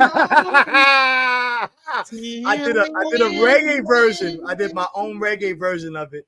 It's called Send My Love. I'm gonna send my love. I'm gonna send my love to you. Yeah. Have you listened? We ought to do like a karaoke night. We're gonna do that. Like, listen, yeah, we gotta do a karaoke night. We gotta do that. We're gonna do it. Listen, this Friday we're gonna do a karaoke night where we like play like some songs and sing some songs. That's gonna be cool. All right. Word to me, that'd be fun. For the karaoke night, put one in the chat. I'm with it. I'm with the karaoke night. Like some fun times this week. I want to hear that hot foot, though. Seriousness going on. I just make up some feet hot.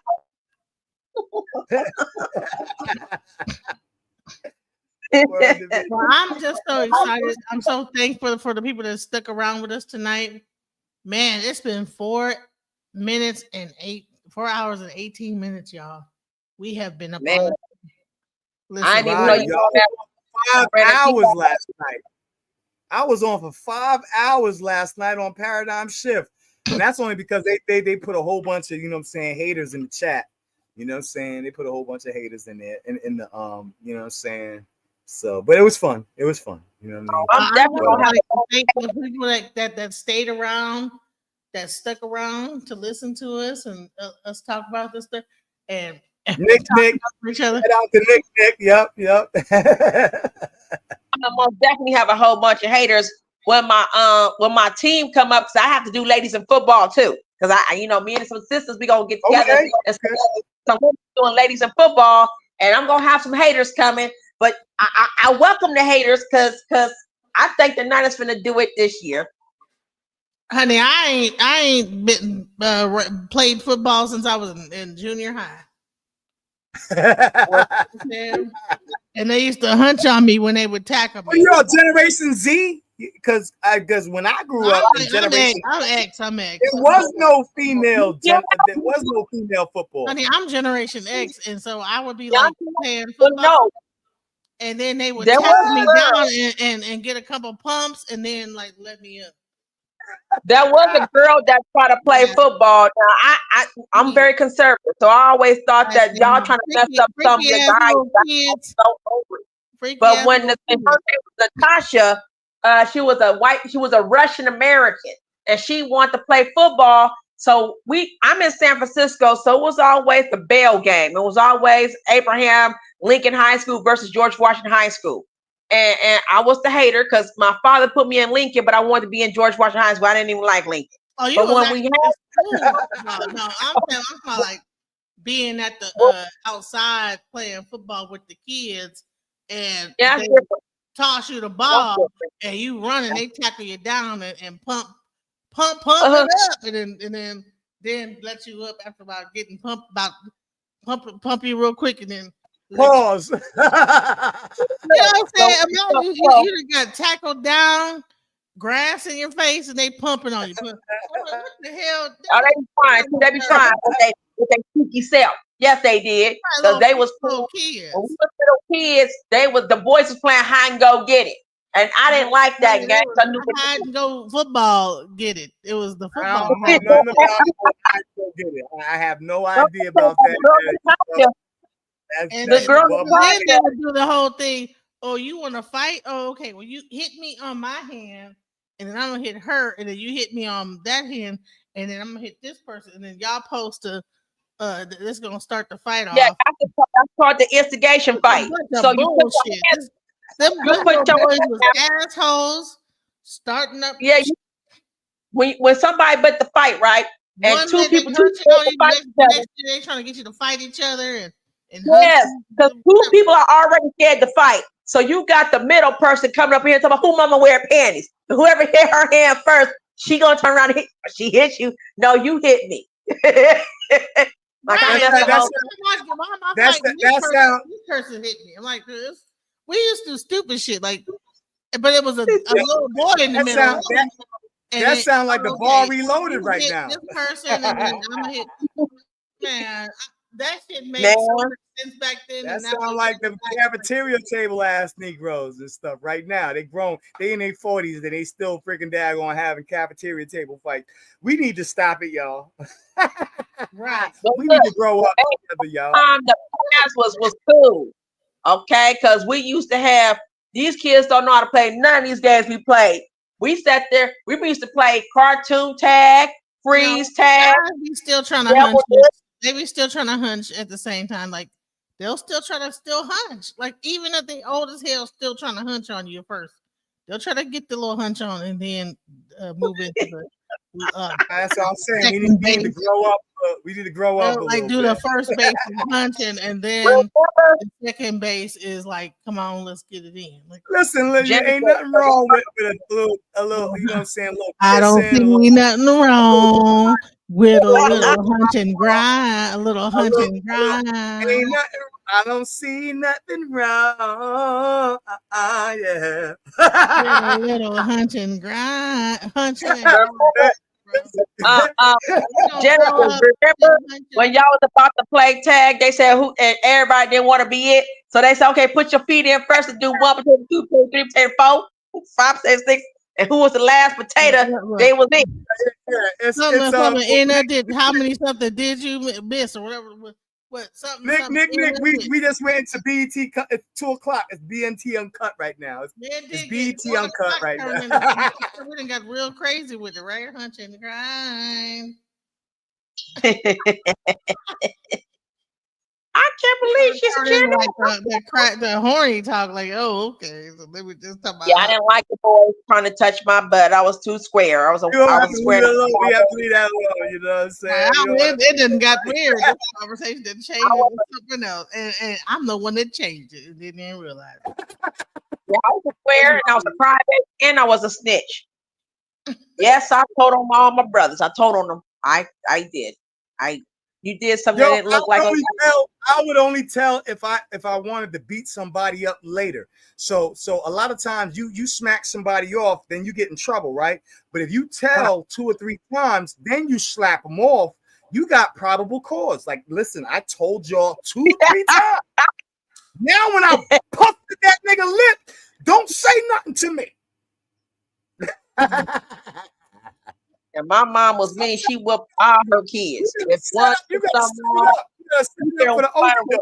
was all with them. Okay, she's finding reasons to whoop us all with them. Now you know what? I listen. I don't want to tell you how bad this stuff got. The underneath the bed, crawling underneath the bed, doing the hooking up and hunching each other. And man, we was little badass kids. underneath the I bed. hunched, but I didn't have sex until I got married. That's the real deal with me. No, we I didn't have hunched sex underneath the I bed. was a preacher's kid. Underneath the bed, And yeah, I had some girls that, you know what I'm saying, that some girlfriends in high school and middle school, you know what I'm saying, we kissed and we rubbed up and all of that stuff. You know what I'm saying? Girls got more out of it than guys did. You know what I'm saying? You know what I'm saying? The you know, you can rub a girl the right way, and you know what I'm saying, she going, we don't have to go there. Rub you the right way, stroke. Apply with tenderness when I hold and rub you the right way. But yeah, Right I way, waited. like I waited. I waited until I was back. And she said, shoot, Johnny Gill, I did spin the bottle, rub Nick. you the I right did spin the way. bottle. I Johnny did spin the Well, I bottle. was It never went to the level where, you know what I'm saying, there was, you know what I'm saying, actual, you know what I'm saying, sexual. And I don't think at that age, because I was a preacher's kid, I wasn't ready to go there. So, you know what I'm saying, I didn't have sex until I actually got married. After I got married, I was a freak though. You know what I'm saying? That was loud as hell. Like I turned like 18 and I had my first boyfriend ever. And all that damn listening to fucking intro, if you let me, and Silk, and all that freaky ass music from back in the day. Let me tell you, back in the day, they had all the freaky songs. I want to freak you. You know what? I never flipped off the song. So when I finally like got 18 and had my first going boyfriend, into the 90s, in the 80s and the early 70s, Well, the sex 80s talk didn't do nothing. The 80s was weak. it was poetic. It was poetic. Like, wait, watch this. Watch this. Let me remind you how all old the are you? song. Are you like 59? No, I'm 51. So watch this. Remember that song? Like Remember that song? Remember that song? How was down during like New Edition and intro. Let's get back to the clean talk. Let's get back to how they talk. Now listen. Okay, I'm about to be out. Oh, you don't do having a tantrum. You know, I don't do that. I don't do that. I don't do that. I'm talking sex talk, Zion. I'm talking about the music, stupid. I'm talking about the music, but I'm trying to get back to how back in the day, you know what I'm saying? They used to say sexy things without it being absolutely explicit. They used to say shit in poetry, and it was sexy as fuck. Like, watch this. Remember that song? I don't remember who sung it. He said, "You are my starship. Come take me." That's song right there. That song, wait, I'm not done. Come and take me out tonight. Wait, watch this. Wait, watch this. And don't be late. Watch this. Here's the part. And don't you what? Come too soon. But you know what? I'm gonna tell you something. Out of all the songs, you think? Listen, I will bring up. Listen, if you talk about some non-sexual shit, some non-sexual music, Donny Hathaway has some of the best non-sexual music ever in the world. I love Donny Hathaway. I never thought the songs that I was listening to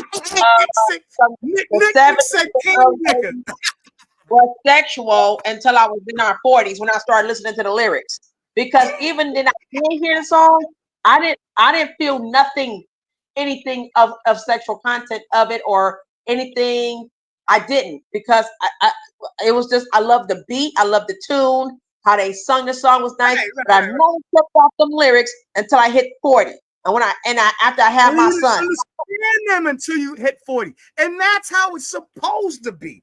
But you see over here, Nick over here talking about, I want to be your candy liquor, baby. That's chitlin circus. We cannot put that in the same category.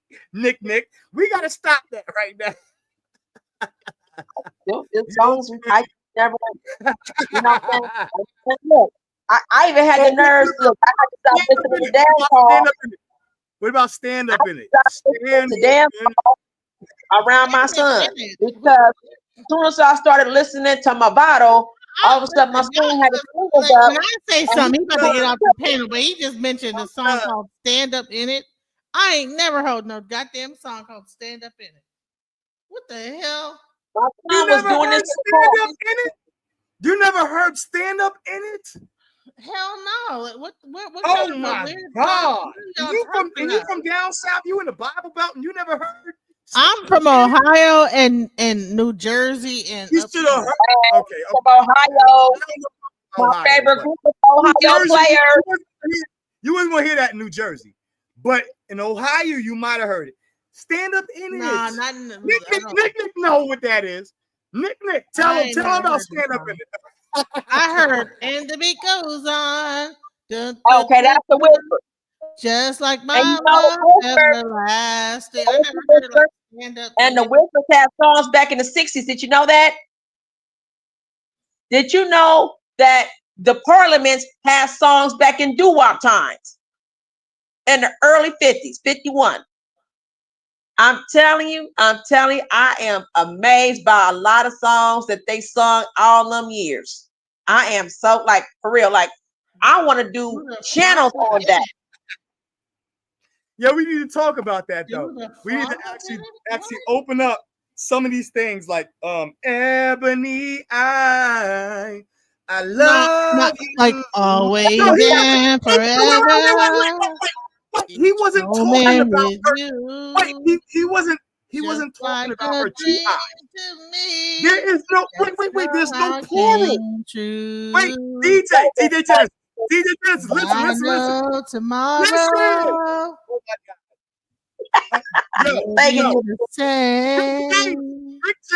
Rick James, and what's his name? Life of love.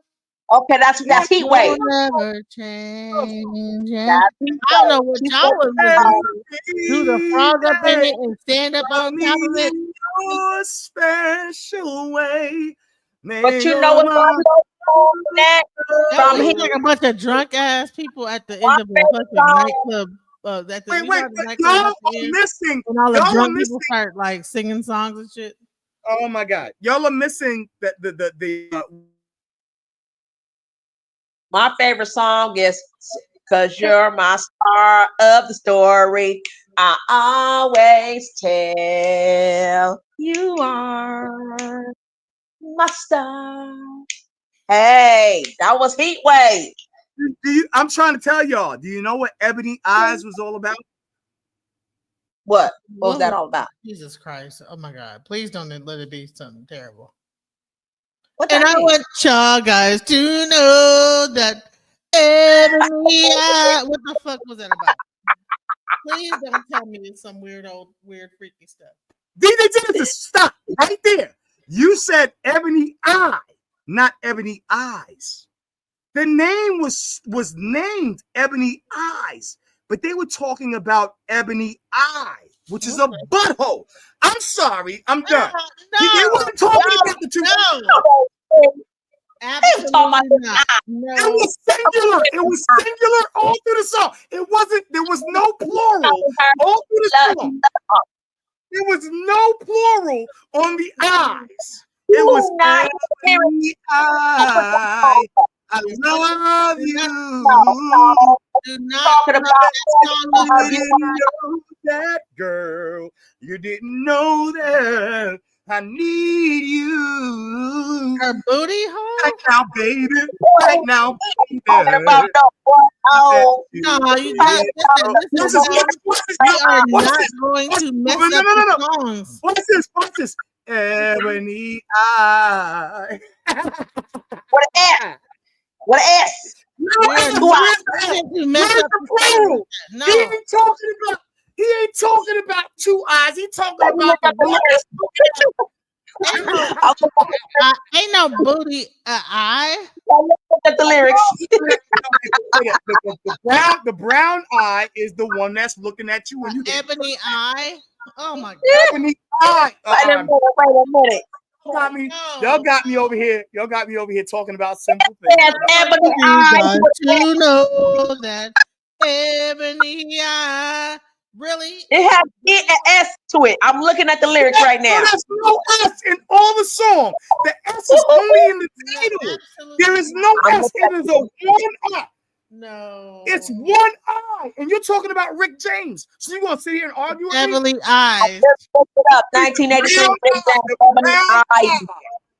Stop. He was a super freak. Super freak. He's super Yeah, freak. super freak. Yeah, no, that does not mean that Ebony Eyes is about an ass. But I'm gonna tell you the truth. I'm gonna tell you the truth about you. Who told you that? Somebody told lied. That's crazy. What the hell? That was in the 70s and the 50s and stuff that he said. No, she just said she heard songs back in the day that she didn't fully understand. In the same way, I wouldn't understand Ebony Eyes until, and I love that song. I can sing. Actually, that's probably going to be my next freaking daggone my next karaoke challenge. I'm gonna do Ebony Eye because I have my voice. Ebony Eye. My voice is more in line with Rick James. I can sound like Rick James or song about an asshole. It's about the one eye looking back at you, and I need you, an asshole. Right now, baby. But see, it's plural. You say I, it's that I. Marvin Gaye was gay. Marvin was really gay, though. I heard Marvin was actually really gay. I don't want to get into that discussion because I love Marvin. I don't think he was. I think he ain't. I know his dad was. You know his. If you look at the documentary, Marvin Gaye's father was a cross-dresser. It ain't no secret, and he was a pastor. They have videos of it. They have the whole documentary on videos of his father. In fact, his last name was D-A-Y, so he added an E to his last name. His own son, like I don't get it. You know what I'm saying? But whatever, I can't understand. Well, he could beat his own son. I mean, come on, his own son, his mama, his I brother. love y'all. Nick, she know what I'm talking about. Nick in the chat, she know what I'm talking about. I'm gonna leave y'all. I love y'all. You know what I'm saying? DJ Genesis. Don't you run, Zion. Don't you run out of Don't you better not run. Running in and I'm about to run. Keep on running in and I'm out, y'all. I got the lyrics of Ebony's Ice. You gotta take it up. You gotta take it up. In and out of my life. Is that like about a booty? You gotta take it up. That's the booty hole, bro. It's all about ass. All the songs are booty hole songs. Running in booty hole. Yo, Nick, that's what he was talking about. He was talking about the one eye, the freaking goddamn cyclops looking back at him. Even the electric slide. Listen, the electric slide is was not about. eyes. It's not plural. It's not plural. Mr. Expert on eye. Is it the album version? What the songs were really about? It's the brown electric, eye, y'all. Electric slide was about a vibrator. It's about loving a brown. It's about loving a brown baby. No, electric slide was about a vibrator, bro. So everybody was at the barbecue dance to the vibrator song about vibrator. All right, y'all. I'm done with this. Oh, that's what you talking about? That's bro. Yo, we're gonna chop it up. We're gonna do something about that karaoke challenge thing and talking more about music, about love music. I cannot stand this new stuff. And the fuck out of here with that shit. I'm done. Yeah. I love y'all. Good night, God damn it. I've been trying to end this, but y'all keep talking. My son name is Zion. My son brother name is Zion too. Oh, okay. Genesis, thank you for keeping me hostage. I normally don't be on too long, but it was so fun with you on there. It's fun. And I love how you be busting out trolling with music. I'm like, oh shit, I know what she's talking about. Girl, I didn't know you was Gen X. I thought you was Gen Z. Whole Gen X. Woo, I definitely. I would make a joke about that electric slide. Like y'all had y'all kids dancing to that shit. Boogie woogie woogie. And what kind of weirdo would make a song about that and just let everybody just dance to that shit and not even fucking say, "Hey guys, you know, excuse me, sorry. I know you guys are dancing to this, but you know it's about a vibrator." I know the kids are excited about this, but no, don't. You know, it's about a vibrator. And who There's made a bunch a song of about a vibrator, bro? Who goes into the studio? Was it a joke? Like, did they say, "Listen, we're gonna make this song"? Like, what made them like, even do that? For me, you got to look up how that song came about. Right now, I'm looking at Ebony's Eyes, plural, not singular. Man, I don't think that Ebony Eyes about one asshole, whatever. No. I would see, and I bullshit. I will not let nobody fuck up Ebony Eyes for me. Okay, because that's a song. Let me see. I'm still getting mad about that one lady who keeps doing that dance where it's like, "Call me the daddy," and they kick their leg up and wiggle their head and stuff. I'm so tired of that song. What dance is that? Some country song. You only know right now, so don't know now. And then call me the daddy. And this girl like, you can't do it as good as I can do it, or whatever the hell she up there. Whatever, like, you can't fuck with me on it. Whatever she did, some light skinned chick, and all they doing is like doing the same damn move everybody else doing. You can't fuck with me on it. I do it the same move everybody else is doing. Move down. No, we gotta do more of this. Snatch my head to the left and the right. Go downtown. Okay, we gotta do more of this though, Genesis, for real. I think it's fun. Bro. Like they said, go to bed, bro. Right. Okay, I'm gonna go back to work. Well, I'm not really going back to work. I'm preparing myself to go back to work tomorrow. Go to bed, bro. Yeah, I do gotta go to bed. I'm in California. Where you at? I think it's 100. It's 100. I said 120 a.m. It's 1:20 a.m. Okay, it's 11:20 a.m. p.m. over here. But you say you from Ohio. Okay, my favorite band is the Ohio Players. Early in the morning. That's the Gap Band. Okay, wrong song. You talking about fire? Yeah, I have to do my cameo and stuff, whatever, all that stuff. Yeah. But I was born in New Jersey, so okay. Okay. And see, I'm from the Bay Area, so ours was the Tower of Power from Oakland. Tennessee. Garcia from San Francisco, and what's that other one name? Santana from Oakland. Yeah, Santana from Oakland. He was good with that guitar. He would play guitar everywhere. I love Detroit. That's my hometown. I love out of everywhere I say I've been and I'm from, Detroit is really my home. Detroit. The D. That's my real. I could be, even though I was born here and raised there, Detroit is like really the place I'm like, okay, I love Detroit. Yeah, I adopted me a new home too out of California. You know, when it gets too much over here in California, because you know we kind of broke over here now. So yeah, you do have like that. Hey, what's up, Soul Horror? What's popping? Child, we about to end this. It's been 4 hours, almost 5 hours, y'all. Almost 5 hours, girl. Well, you want to beat that time, so I'm gonna let you go, Genesis. It was fun. Who makes a song "I Need a Daddy" though? That's weird. Like, who made a song called? Hold on. Who made a song? Call me the daddy. Who made a song called "I Need a Daddy"? It's this country song, and they're mixing it in with another song, and they just dancing to it, and they got the kids dancing to it. It's just like a mess. I'm like, y'all crazy, bro. They don't give a fuck down south. They don't care.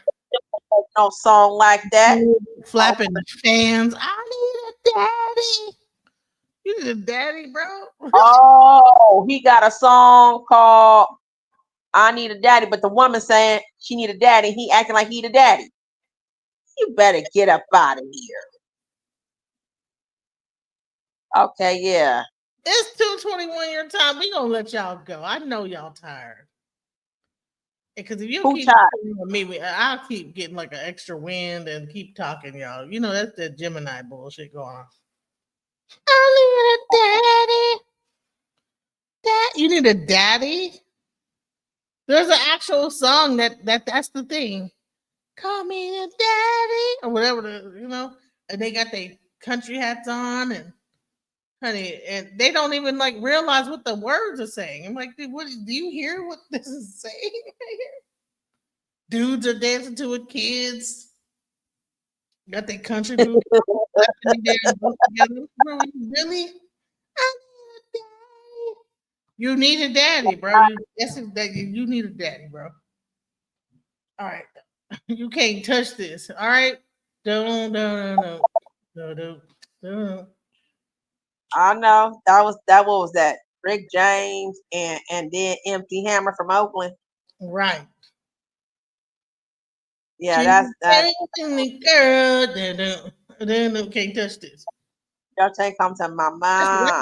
That's a good like mix right there. Just just mix them both together. They did when KBL was Jeff, like, cause he know how the original song, the second song. So no, it was at the time when I was a little girl. KDIA was out. And it's they called used Dangerous, right? It could be dangerous. Dangerous. It's a song called Dangerous. It's a mixture between like that. You can call me daddy. Only dangerous songs I know is Michael Jackson. I don't go down. You don't hear me around. Now it can be dangerous. And they just be kicking their heels up. Yeah. That's all I know. That's the Michael Jackson version of Dangerous. No, I don't want to play it because I'm gonna fuck my whole live up. But I'm gonna. No, we don't want to mess the whole live. Hey, hit me on IG. You got an IG. Everybody that's sitting here, did y'all go ahead like and subscribe though? Yep, I sure. Subscribe. Please like and subscribe. I'm over here late.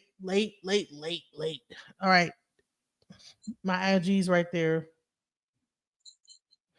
It's DJ Genesis Detroit. Two people in the studio. That's supposed to be me. Oh, hi Nick. Whoop.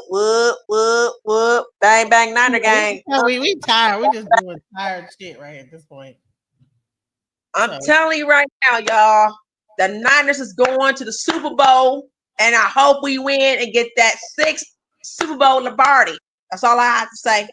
And then I'm gonna drop the damn NFL season haven't even started yet. Goddamn.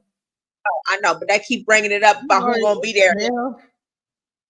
Brandon is ready to play, and you like wiggle your head, like when you step forward, you wiggle your head and then come back.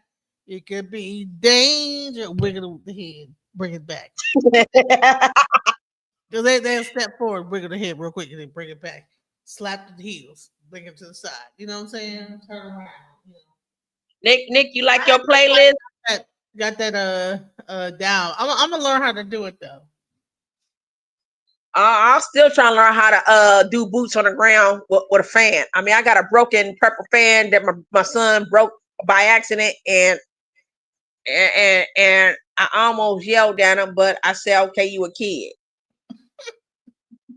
We gotta end this live, y'all. It's 4:50. Okay.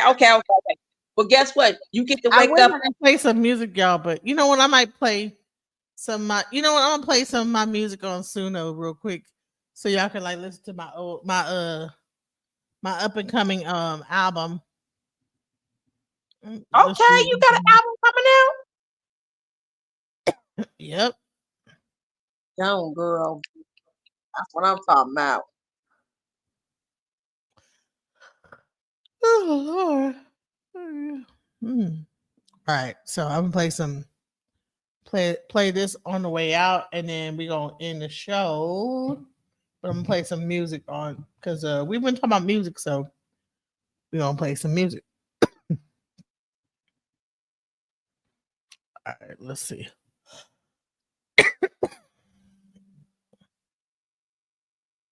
I think this is gonna be this is a step song.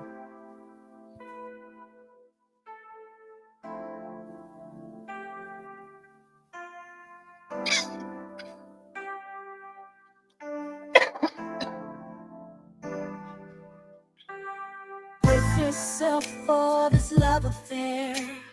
Fixing to take you all the way there. Kissing and touching on every part of you. Want me to lie, I'ma tell you the truth. Body excites me. Conversation ignites me. Now it was supposed to be a dude that I had, but AI be fucking with you, like put a female voice, but it's okay. The point is that just listen to the song. Sometimes I feel like an animal trying to hold back my natural instincts to love every part of you, to hold your hand in everything you do. You're a queen, you're a queen, you're a queen, and I am amazed, amazed by you. How can I take you there? How can I take you there? Chocolate drop, butter, pecan sunset. I would fly across the ocean just to taste. What can I do to get you wet? I wanna give you all of me and give you all that you can get. How can I take you there? How can I take you there? Chocolate drop, butter, pecan sunset. I would fly across the ocean just to taste. What can I do to get you wet? I wanna give you all of me and give you all that you can get. Your coffee coated sugar, honey loving. How can I take you there? Brace yourself, I'll pull on your hair. I'm ready and willing to take you there. Just can't get enough of you. You want me to lie, I'ma tell you the truth. Wanna take you there, your smell, it excites me. Where you touch me ignites me.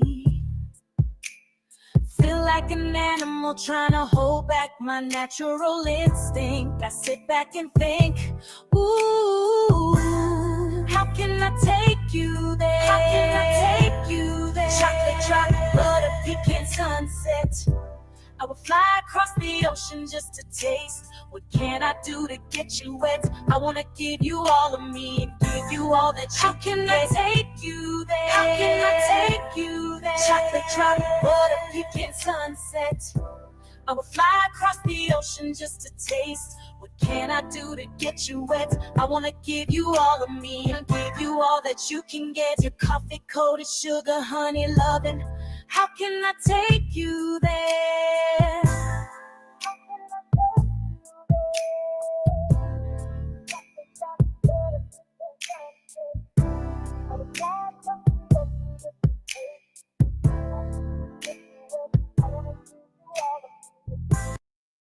Ooh, put your head up on my pillow and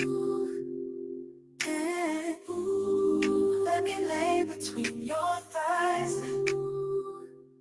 And ooh, maybe it won't be that silly if ooh, onto you I climb, making love, and you make it easy for me to caress you slow and do it naturally. Ooh, feeling the way that you make me feel, make it last forever. What you do makes me want to peel all your other layers. After tonight, we'll make it right and keep in touch. Babe, I won't forget the way you make me feel when we touch. Babe, and after tonight, we'll make it right and keep in touch. Babe, I won't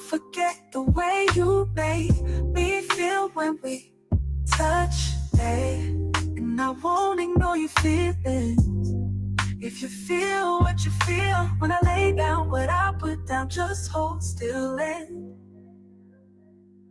coast, coast, coast, coast, feel the wave. Coast, coast, coast, ooh. Coast, coast, coast, I'm amazed.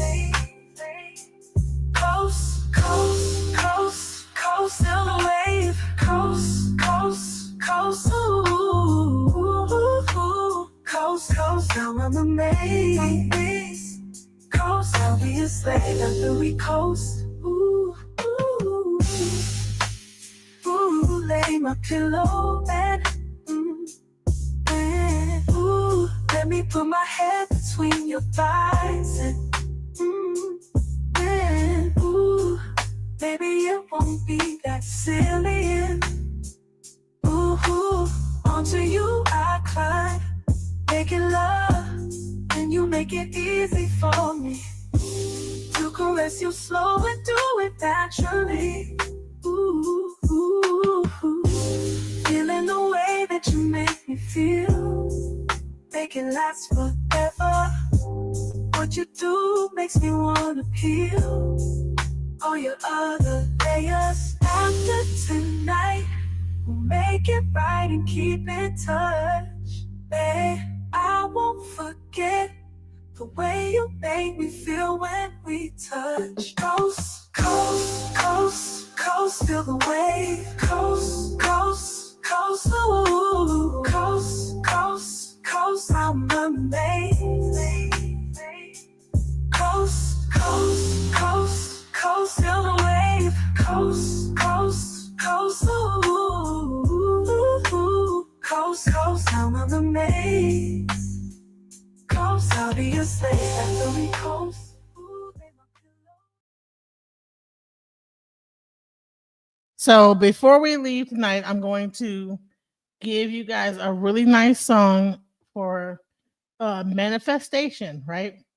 So I'm gonna play this song, and I want you guys to think about money, right? All right. So, and this is gonna be the manifestation song. So, okay, and then we're gonna end the show. So think about money. Let's go. I am blessed to make money, money making money, money making money, money making money, money